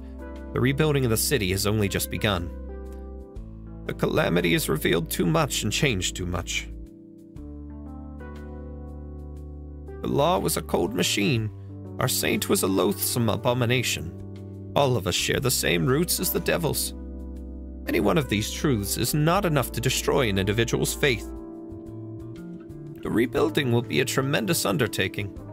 Reconstruction of the damaged plates on which the 3rd and 4th tribunals are located has just begun. Efforts are underway to revitalize the economy. Laterano has not been so busy in a long time. I hope that the busy times will provide a way for the people to repair the cracks in their hearts. Speaking of which, what is your outlook on all of this, Federico? Sancta, Laterano, faith, empathy, communication, and our society. Many important decisions that the Holy City has made over its millennia-long history, and even your canonization. It was all the result of him, a machine.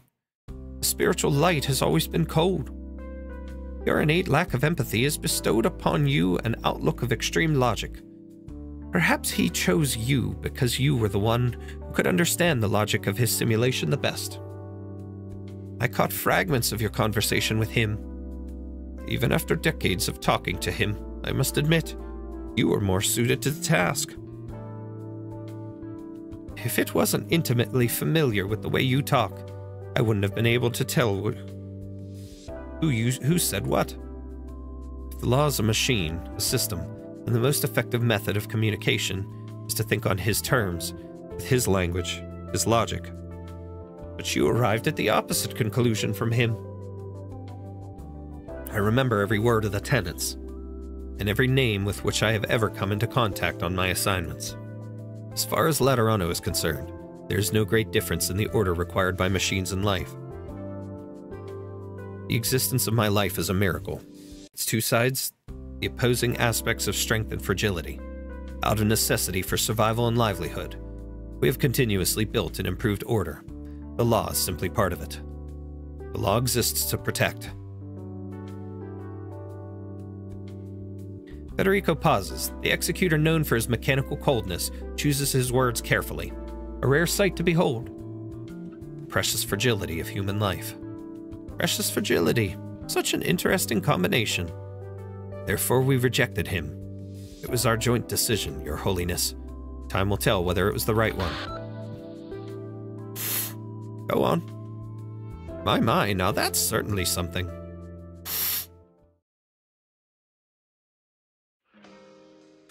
Ooh. That's a song I didn't expect to hear here.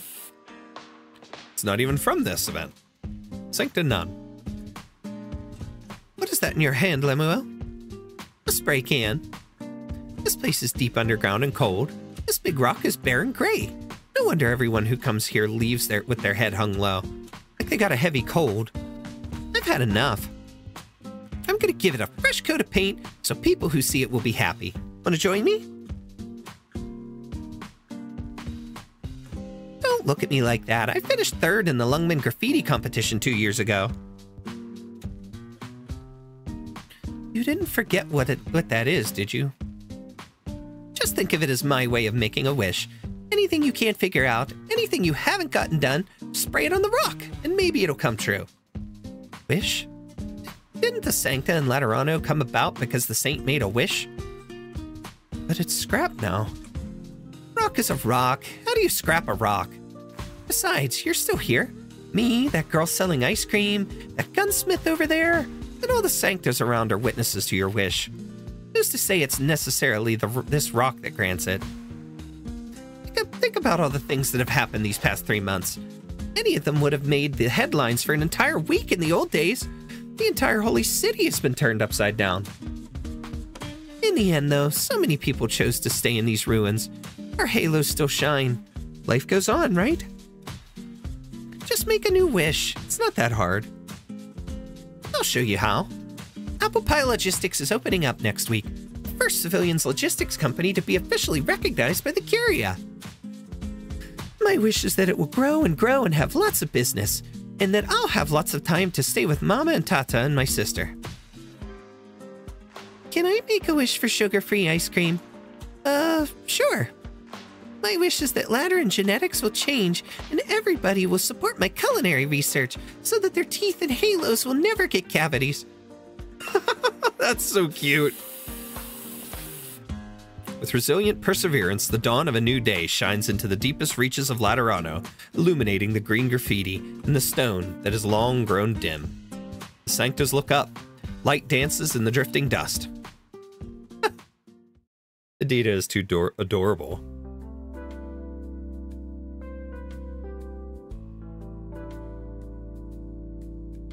The 7th Tribunal proposed a blockade and communications blackout over the area. The proposal is not feasible. Hard to block it off when the plates have been so badly damaged. The basilica practically hangs over the side of a cliff. How do you stop curious passersby from looking down? Besides, the first saint has already revealed the truth to Laterano. All that our people are doing now is to learn to face it. Notaro Hall records indicate that the last patient in intensive care at Pegasus Faber's Central Hospital's Halo Surgery Division has been discharged to an observation ward. Which means that all the non-Sanctas who were given halos in this calamity are no longer troubled by an annoying light over their heads. It only took 3 months. Sancta halos that were broken are also gradually recovering. Empathy continues to exist. It feels different now. But it is still a connection that belongs to the Sancta and the Sancta alone. God is dead, is he not? He ordered Andoane and I to destroy him, and he revealed his weakness to us. We destroyed him with our own hands. I have confirmed that his functions have ceased completely. But the program that governs the Halo persists. Is the law still in effect? Let's look at this from another angle, Federico. You identified the inherent paradox in the law. Paradox is a combination of 2 things that cannot coexist. If his last command was to eliminate the paradox, then perhaps we have not destroyed the law itself, but only this erroneous conflict, the paradox itself. The logic stands, but difficult to process. The machine itself, after all, has ceased to operate. You're certainly correct. It was a thought that came to me suddenly as I was chewing on cactus yesterday. But I still believe that he left something behind for us. Perhaps the law of Laterano was never truly complete. He left behind for us a tabula rasa, waiting for us to communicate with him. That is why I have decided to repurpose the underground structure of the Basilica as a public space, which all citizens are welcome to view as they please. Where Laterano goes from here, and what new meaning the law will create is a matter in which every Sancta will have their say. It is as you said, Federico. Time will tell.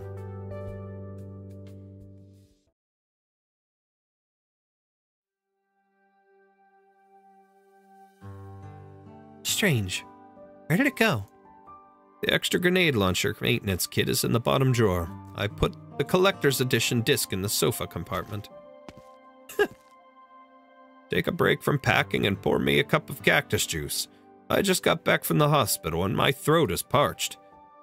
Take a guess. What do you think happened? The Sankta priest just officiated 5 straight funerals. He suddenly came down with a case of aphasia, while his wife suffered heart pain at the same time. But he was located in an ecclesia requietum on the outskirts, while his wife was in a gunsmithy downtown. Many similar cases have been reported. Several hospitals and churches submitted a joint report to the Curia last week, detailing the abnormal diagnosis of over 1,000 Sanctas. The lights above our heads have come on again, but the strength and range of empathy seem to differ from person to person. Sanctas unfamiliar with one another only faintly sense each other's emotions, even in close proximity. Friends and families, however. Razabels, isn't it like 3 a.m. there right now? Yeah, it's 3:23 a.m. right now. I'm only finally making it into the epilogues. We're almost done with the first one. We have another one to do yet, so... I'm almost done. Finally. 5 hours and 11 minutes into stream. What's your point? Things seem to have gone back to normal in Laterano, but we both know that fundamental changes have started to take place after a calamity of such scale. You shouldn't leave now, Fia. I told you about Rhodes Island. Doctor's here in Laterano and helped us solve a bunch of problems behind the scenes. The doctor says there's been a major incident at Rhodes Island HQ, and the calamity that struck the Holy City is no coincidence. There's something that links them together, and the doctor set out on a new journey because of it. Mastuma and I are both Rhodes Island operators. It's our job, and it's for the good of Laterano, too. I need you to approve my field mission application. You've read the reasons. You know what I did, don't you, Fia? The Pope decided not to prosecute you. It's not my place to say anything.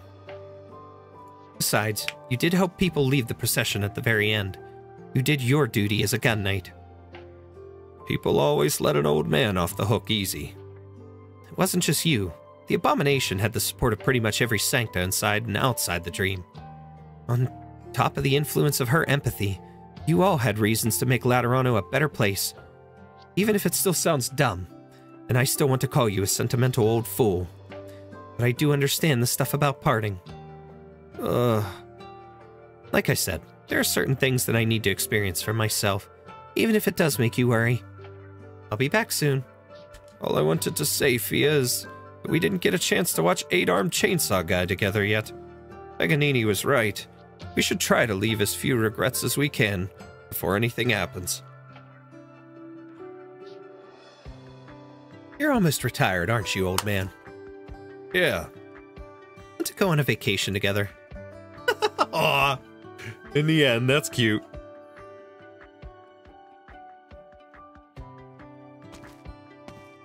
Panini! Finally!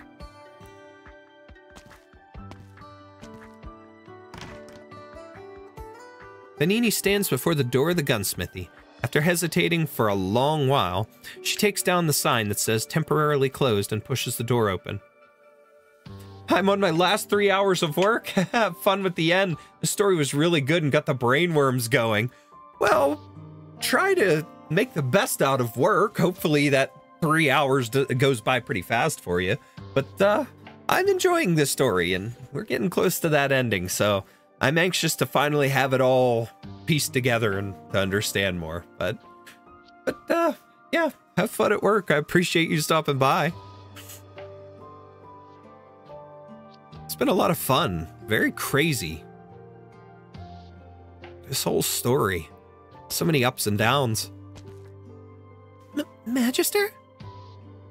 Oh, enough with the yelling. He's alive! It's just a halo check. What took you so long? Couldn't be worse than my injuries.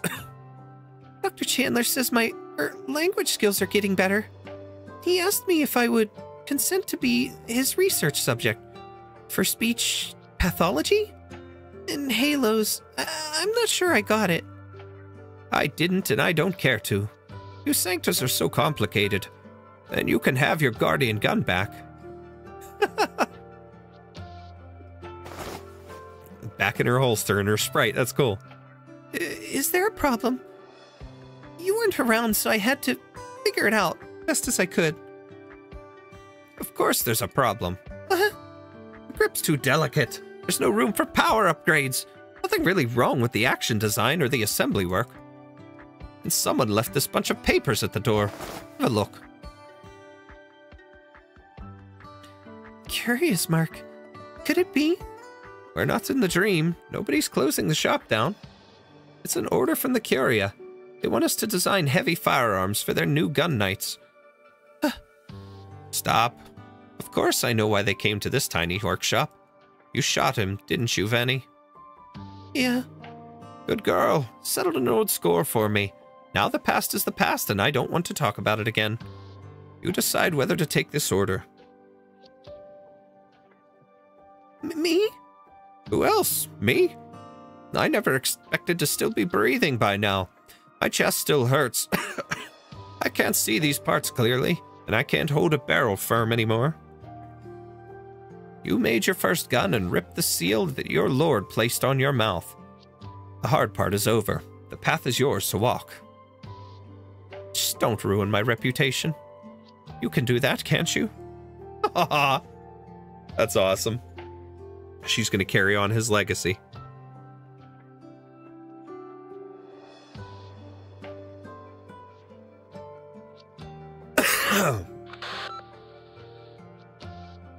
Yes, Ella's already left. I told you, it's the Curia's decision. This calamity is merely a starting point for both Laterano and the other nations. We need to recover and strengthen our ties with the other nations. Hel's the best Sancta for the job, considering her experience in Lugman and her relationship with Rhodes Island. She left a message. Mama, Tata, let's send Lemuel off on her next adventure with a bang. Let's pray it's not her bowels that go off with a bang. She drank all that system milk I left for her in the fridge before she left. Maybe she was worried I would be angry. Anyway, I've got to go to work.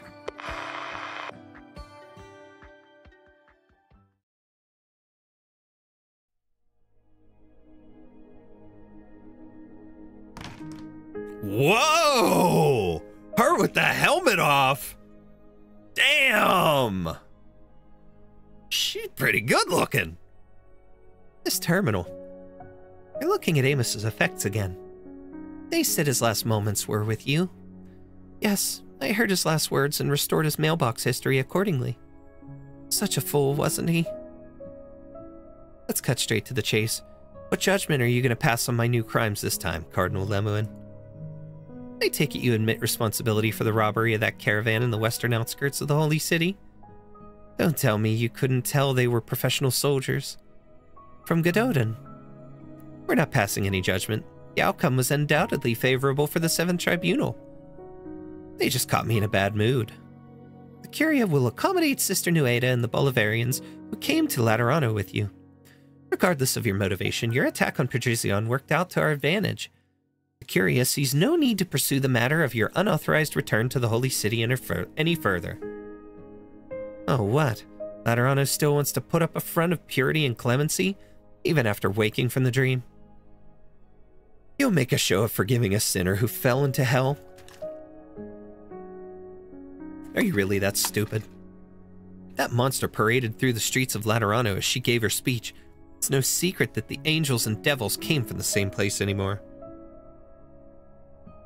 The city's revolting facade has been stripped away.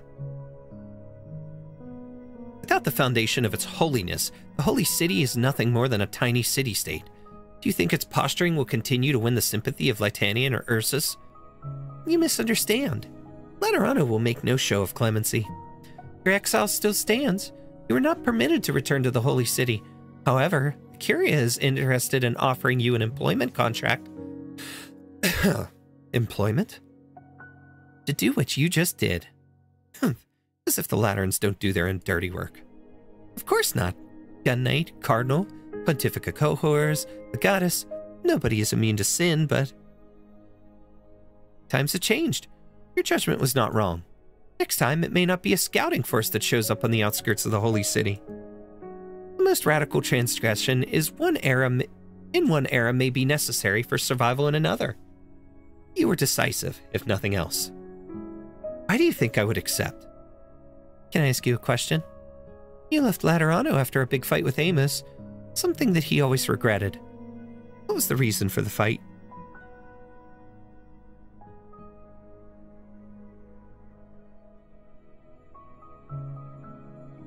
Honey, why are you bringing this up again? Yes, Patricion didn't show up to the wedding, or even give us his blessing, but he's still your mentor. Is he? Besides, it won't change anything. No, it won't. He won't die just because you cursed his soul, and he couldn't even take your job from you.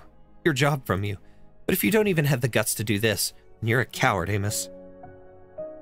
I'm leaving. Uh-oh.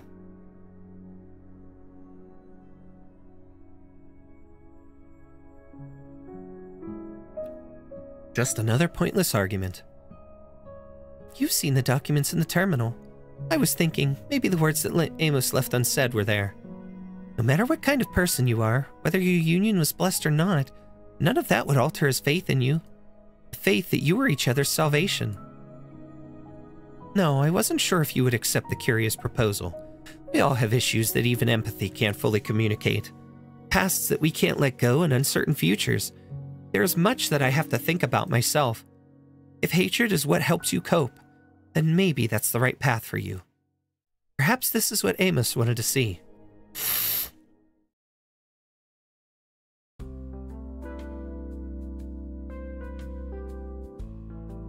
Still hanging in there, Extra? I know your heartbeat and your warmth. I know your fear and your joy.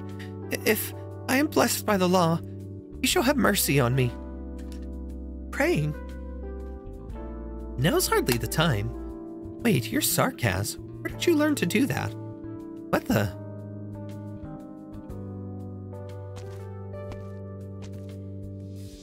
Did it go well? Yeah. And what's that look on your face? Halo. What? Sarkaz's child. That Sarkaz newborn has a halo. She said her husband was a Sarkaz too, right? The baby's not mixed like Cecilia. And we're not in the bloody dream either. This nomadic abbey is a long way from Laterano. Where's Anduin? He went out as soon as the abbey stopped. He said he was going to forage and pick a flower to celebrate the birth of a new miracle. I have a feeling he had a premonition about what was going to happen. Do you remember? We found Anduin by the pit after the calamity came to a close. He was almost completely blind, and he refused to tell us what happened beneath the basilica. A joint court of the 1st, 5th, 6th, and 7th tribunals put him on trial. Nobody knows how exactly the trial was conducted, only that he was exiled as a result. He is never to return to Laterano, but he was allowed to live on this nomadic abbey. Don't think too much about it. It was Anduin's decision to disband the Pathfinders. As he said, you don't need to seek anything from Laterano anymore. Some brothers and sisters have chosen to stay behind in Laterano, while others have returned to their homes. A dozen have chosen to follow him here. Whatever his true hopes for this abbey are, there is at least one thing that is certain. We're trying to help more people. Say, shouldn't he be back by now? Huh.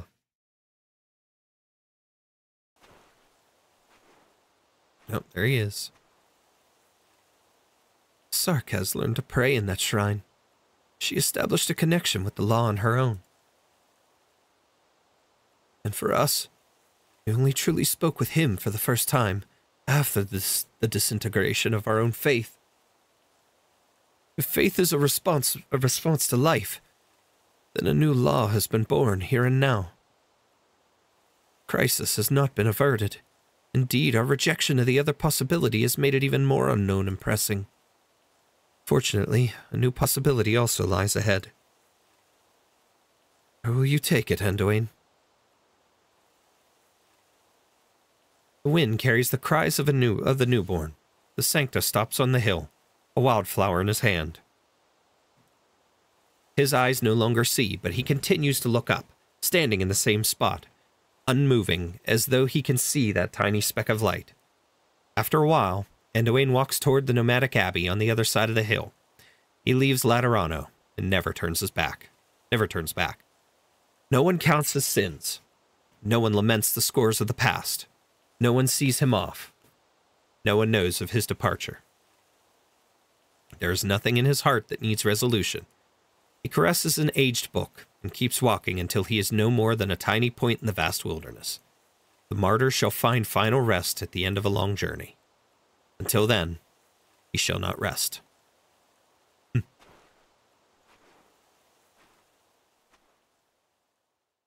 What an interesting story for him. One final portion here, chat.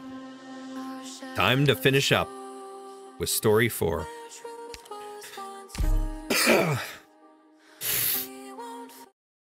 Here we go.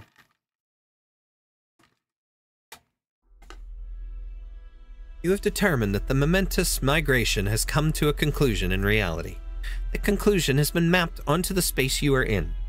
A rift that looks as if it has been plowed open by a catastrophe bisects the plaza in front of the basilica. By the rift, there's an even more eye-grabbing pit. Ugly scars in what should have been a city trapped in stasis. The ring-shaped machine sits silently within. Did the PCS system crash? You look at Priestess. She remains calm as if she does not care about what happened in the slightest. You feel uneasy. Analysis complete. 10 standard seconds ago, at least 2 massive explosions took place in the Basilica Plaza. I'm certain the instigators were Exusiai, Executor, and the silver-haired Sankta. The constant flickering of the freeze frames by the explosion point are proof enough. Programmatic bombs we helped Exusiai make worked. We can't pat ourselves on the back just yet, Doctor. Priestess still hasn't made her next move. We need a way to stop her from changing the situation no matter what. Sorry, Doctor. I should have come alone to carry out this mission. I never should have let you take the risk. You're used to standing in front of me by now, monster. Huh? Things might not be as bad as you think. I can verify Priestess's condition now. Her condition? You walk past Monster towards Priestess. Monster immediately tenses up and she pulls on your arm. Doctor! Don't worry. After a brief moment of hesitation, she lets go and decides to stick close to you as you walk ahead. You stand shoulder to shoulder with Priestess. The city's scars are rather inharmonious. These unremarkable strings ultimately caused the entire program to crash, Doctor. There's no guaranteeing a language will operate in eternal perfection. I know what you want to say. Even Originium, the language we created together, has limitations. It needs more time to adjust and iterate. Sometimes I cannot help but wonder if what is truly stopping Originium from reaching perfection is not a design flaw, but us. Human emotion and reason are both able to fetter the development of a language. We debated this several times during the creation process. There was never a clear winner. Luckily, we both accepted that this uncertainty exists within Originium. I don't understand your meaning. Has memory loss affected your ability for divergent thinking? I'm glad to see you so perplexed, though. It is a marked difference now from how I used to communicate with Doctor. Perfection implies a strict upper bound. Flaw, on the other hand, means we still have the chance for a breakthrough. This was Doctor's stance on the matter. When the crisis we must solve is inexplicable, chasing perfection will only lead us to our graves. No, this has nothing to do with the current circumstances. You can't change the situation. When did you figure it out? Just now. You could have stopped the programmatic bombs from detonating. You could have used Originium to close the rift. We'll go with that.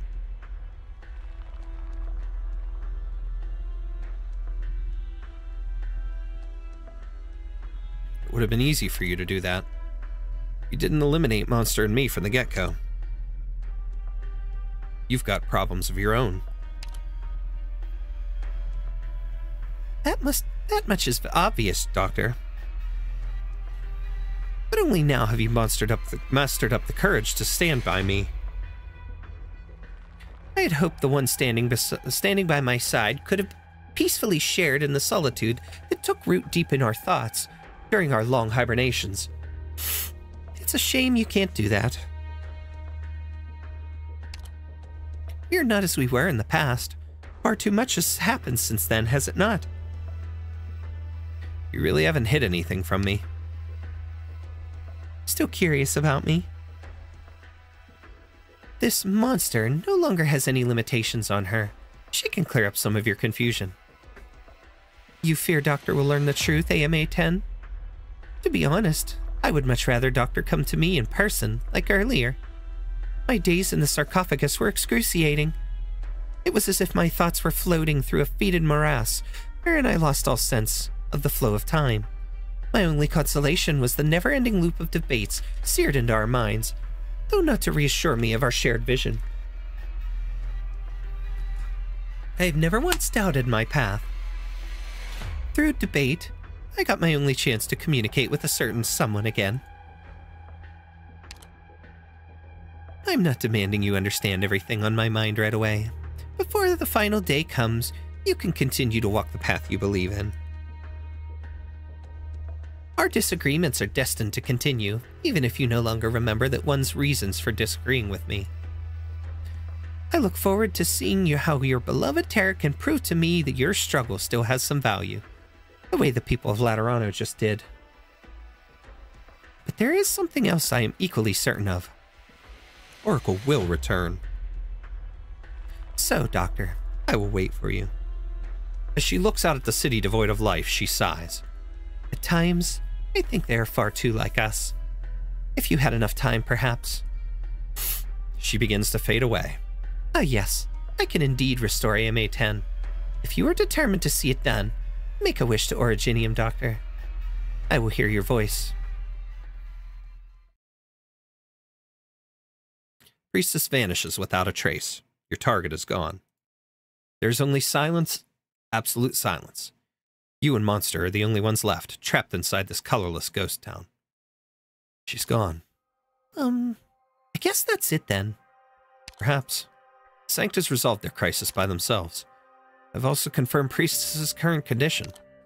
The loss of control over Originium is more serious than we thought. That's really important information, Doctor.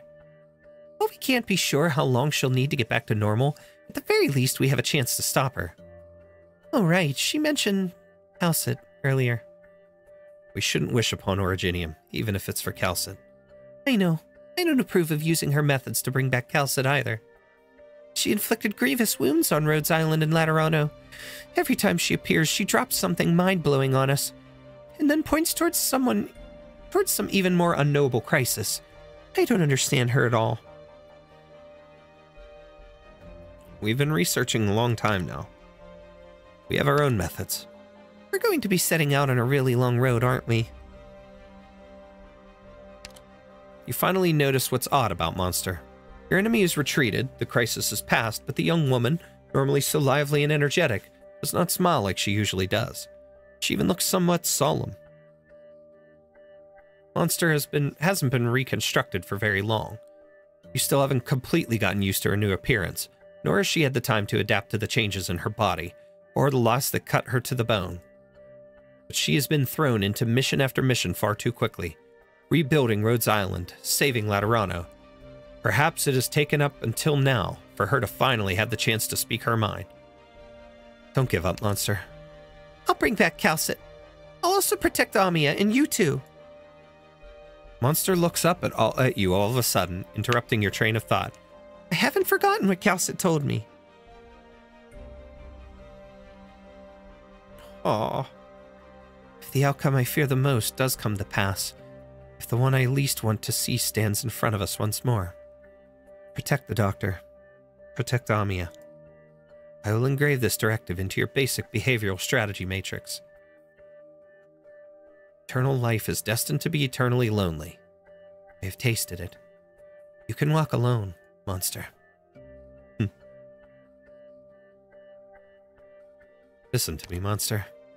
You look at her and slowly you begin to speak. You haven't been in your reconstructed body for very long. Don't put too much pressure on yourself.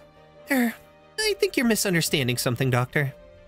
I'll always remember how, when I awoke, you just turned around and walked away after giving me a welcome back. Sorry, monster. It's fine, it's fine.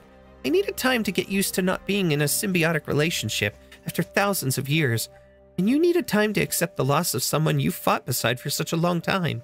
And now, we're both standing here, right in front of one another. But we've already known each other for quite a while, haven't we, Doctor? Under the cannon fire of Londinium, deep inside the secret caverns of the Sarkaz, below the tail of that giant ring flying into the sky in Trimounts, Miliarium's Sophon Theatrum. Calcit was there for all those, which means I was too. It's not like I only started to follow her orders to understand you and Rhodes Island when she left us.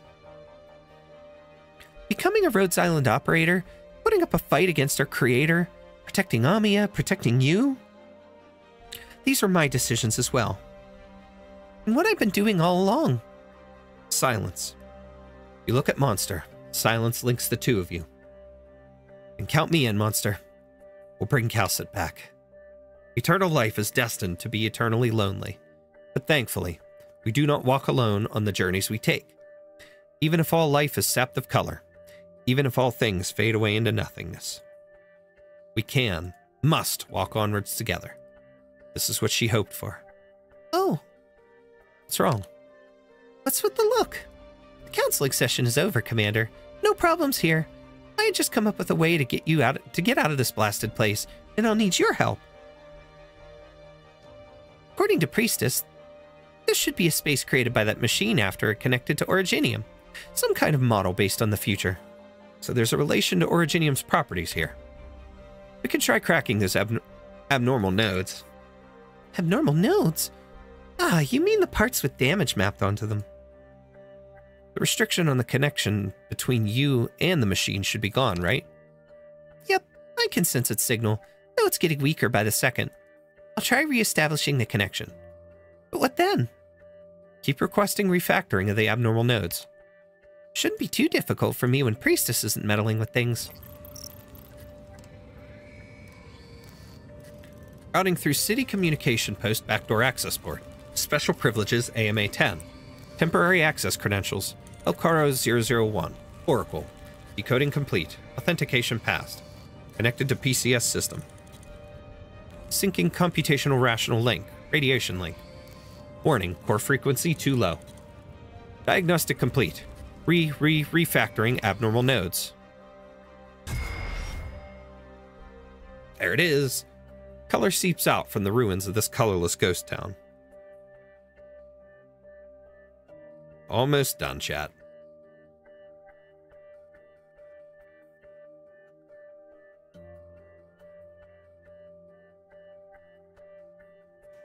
It starts from the street to the right of the Tower of Revelations, and then through the Notarial Hall and Firearms Workshops in Pegas McCallion, to the Sunset Chapel in Pegas St. Marcel, and then all the way to the Chapel Square. Noise returns to the Holy City. It is the sound of Laterans offering a prayer to life. The color's back! Let's go, Monster. Not going to say hi to Exusiai? No need to hold her up before a reunion with family and friends. Priestess will make her next move soon.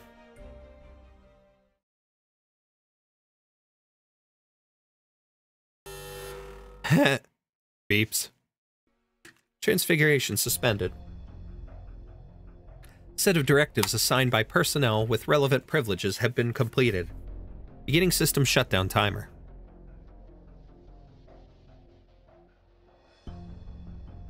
I've checked your low-level code. Aside from the adjustments I made during maintenance, you performed a lot of self-upgrades and iterations within a short period of time. This is still not enough for your self-repair functions to fix your logic vulnerability. Negative. Vulnerability has been patched. Paradox has been corrected.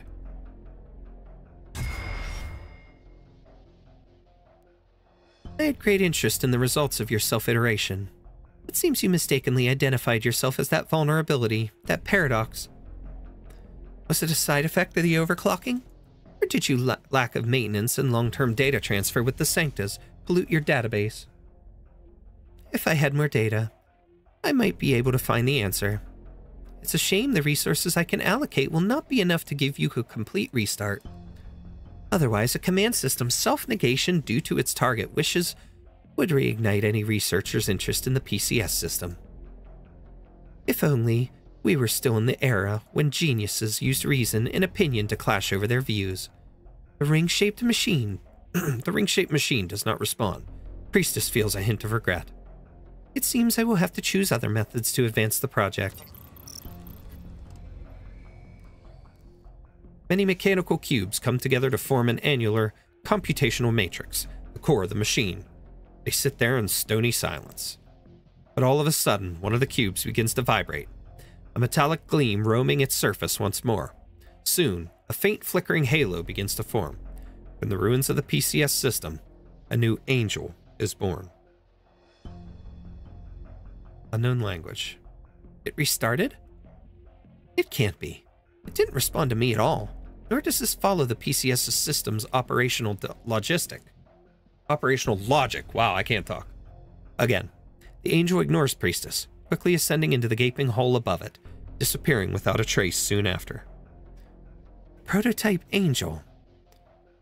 This system was only built to mimic the properties of angels. There was never any angel prototype sample provided when it was constructed. A newborn angel? How can this be? It's angel dust! Oh, baby, I'm flying away.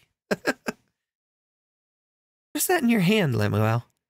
A spray can. She observed that, too.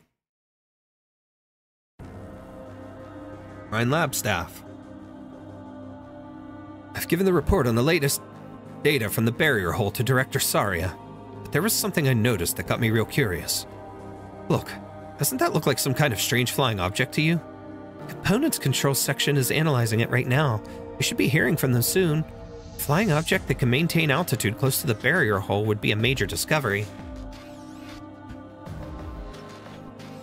The angel hovers in front of the hole in the barrier. It attempts to reestablish a connection with the individuals scattered amongst the stars, but to no avail. All it manages to capture are the ripples left behind by the energy entities as they die in the depths of space. And so, it continues to orbit across the land like a shooting star destined to never fall.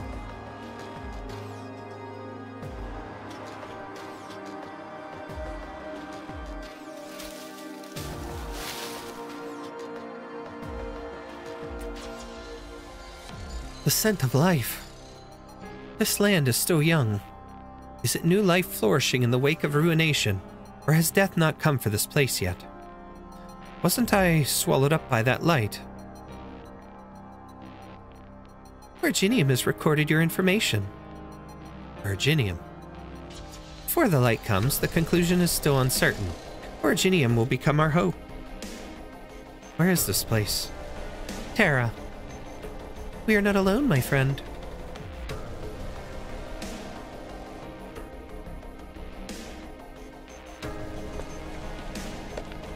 Did you see the latest news, Miss Koshelna? Lots of mines have shut down and they put troops on high alert all across the city. My parents were called in for an inspection. I can't find them. Stay in the classroom for now. I will help ask around for you. I'm also interested in knowing what's going on. She calms the child down and then takes the newspaper from their hand. Over a few short days, countless rumors have spread across the city. The most alarming one is, our originium vein has disappeared. If we can't get any energy out of the Mother Earth, how are we supposed to make it through the winter? Originium. I shall unravel this mystery.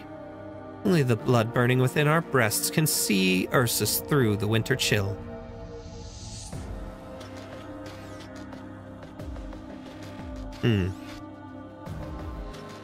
Oh, wow. Once we've tidied up things here, it'll do as everyone's new abode, Hierda. Thank you all for your help. Good thing you got supplies from your friends at the monastery. Otherwise, finding a place to stay wouldn't have gone so smoothly. We were worried you had abandoned us after heading back there. Oh, I'm sorry. The road back was rather rough going, and I heard lots of news I could barely even believe along the way. It's mighty hard to imagine, yeah. The originium veins, Laterano. The Sanctus at the monastery sure had a lot to say about your return. Wouldn't stop telling us all about it. Huh? When that calamity was going on, they wanted to go back to Laterano, but a catastrophe stopped them. Their halos were shattered, and all they could do was stay here and pray for themselves and for their brothers and sisters who had already left. Then you showed up right in front of them, a girl who disappeared without a trace. You brought them hope, Hierda. Oh my, did I? I really don't want to let everyone down. Maybe now that we have a fixed shelter, we can help even more people. We still need to take some necessary security precautions. With us pulling out all the stops from our work, we're bound to attract people up to no good. We'll be in danger. Honestly speaking, we might be able to find a better way to do this. Hierda shakes her head. I need to see her. She must be somewhere here on this land. Hierda looks out into the distance, despite knowing the vast wilderness will show her nothing in return. She sees something streaking across the sky. A shooting star. Anyway, originium should not be a source of despair. I would like to pray for all infected who suffer. Will praying actually do anything? Maybe not. But when we pray, we will think of each other. Our bonds bind us together. We are not alone.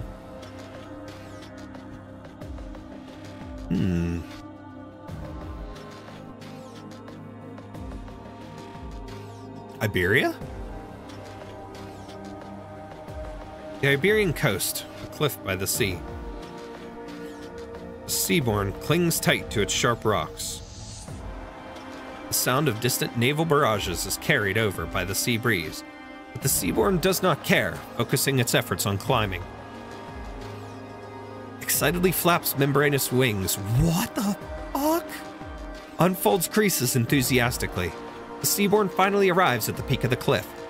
What greets it is a boundless expanse of dry land and a flash of light up amidst the heavens. A shooting star? The seabourn shifts its body in confusion in response to the momentary distraction, and its appendages brush against something. A shining black rock rolls off the cliff, dropping straight down into the ocean. The seabourn tries to see what it was, but it has already been engulfed by the billowing waves. We're getting ready for some more seabourn stuff soon!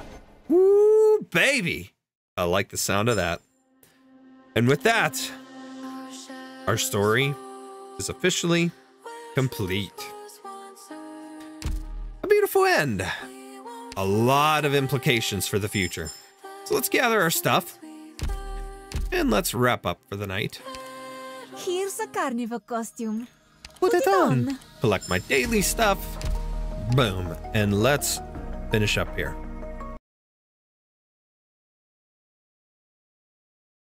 So, quite the story. And aptly as I thought, Laterano is never going to be the same. The law was rogue, and it ended up deeming itself a paradox. In the end, Andoin and Federico had to take care of it. But it's just really strange to think about the fact that, how do I put it? All we knew of Laterano going before was Laterano, the ties of the Sankta, the fact that they worshiped their god, the law, that the Sankta were guided by a law, which the Pope would interpret and provide the guidance through, you know, things like that. But we really never questioned until it started talking about the calamity and things like that, the upcoming problem that would befall all of Terra. And then it was just that curiosity started to get to us. And now, as a result, we find ourselves in a situation where the law is no more. The Sancta still survive on. They still have empathy. Their halos are still functioning. It took a while, but it came back. And in 3 months' time, they were able to begin rebuilding. They were able to repair those who had fallen that were struggling, or their halos were struggling, and things like that. It was an interesting thing. But the whole fact that they were trapped in a dream. Priestess obviously wanted to use the law as a tool to forward and advance Originium. But in the end, unintentionally created a new life form, a angel, a prototype angel. This dream that trapped everybody within caused problems and was almost leading them to a certain doom that they wouldn't have known. That assimilation into Originium. The dream contained this saint, this matriarch. It was the first TCAS. And that opened the door to a lot more backstory about the TCAS, the Sarkaz, and the Sankta. So what an interesting way to intertwine all that story. And then the involvement of Exusiai and Lemuen, or, Lemuen and Mostima, Fiametta, everybody. And then, of course, Doctor and Monster. Everything wrapped up so nicely, and we got a nice, neat package of a story that we came to understand the truth behind. And I liked how the story went. But it's opening eyes towards a lot of things in the future again, as well. And I kind of wish they would have separated some of the stuff with Doctor and Priestess and whatnot out, because it did feel like that was a little too focused upon when the whole of Laterano itself, I'm sure the event could have been a self-contained thing with just the Laterans, but it did set things up for what's to come with the main theme versus where we're going next in chapter 16 with stuff with the Seaborn. Again, a more mutated form of Seaborn, obviously. And what was the black rock that fell into the sea and things like that? There's a lot coming that this kind of set the stage for. And without the law predicting calamity and stuff in the future, they're left on their own to figure it out. But the fact remains that Priestess is still up to no good. And that Doctor and Monster are more motivated than ever to bring Calcet back and to stop this, to put a stop to Priestess, and to stop Originium from being the answer to Terra, essentially, to the infection. But with that said, though, it's a very interesting story and a very interesting lead into what's to come. So, for now, I do have to get going. I need some rest desperately. I'm only going to need a couple hours before I have to turn to work, to get up to go to work. But I will be back potentially later tonight, depending on, if not Thursday night. We'll go Thursday night, but I will come back and we will do the EX&S stages, as well as I will come up with some sort of a little challenge to do. We'll do that all in one self-contained thing. And keep an eye out, because I will be filming and releasing over the next couple of days a special cooking video for the video creation event. So that will be submitted here soon. Everyone, I appreciate each and every one of you for taking the time out of your day to have been here for part of these streams, for these stories, for these readings, enjoying the story along with me. Even though my voice has not been good and up to par because of my illness lately, to be able to have narrated and voice acted this properly for you, but I still tried to do my best to give you the best experience I could. And I thank you, everybody who's taken the time to have still been here while we've been live. And those of you who have watched it after the fact, on the VOD, I appreciate you all as well. You are awesome too. So thank you all so much. Now, just a quick reminder, we are very, very close to YouTube partners. So if you are new to the channel, please make sure to like the video and to subscribe if you're new, to help me to continue to grow. We need to hit 500. We are almost to 500 subscribers. So make sure to hit that subscribe. And we'll see much more Arknights content and other games and stuff coming down the line in the future. With that, that is it, guys. I will see you all next time. Our shadows fall where truth was once earned.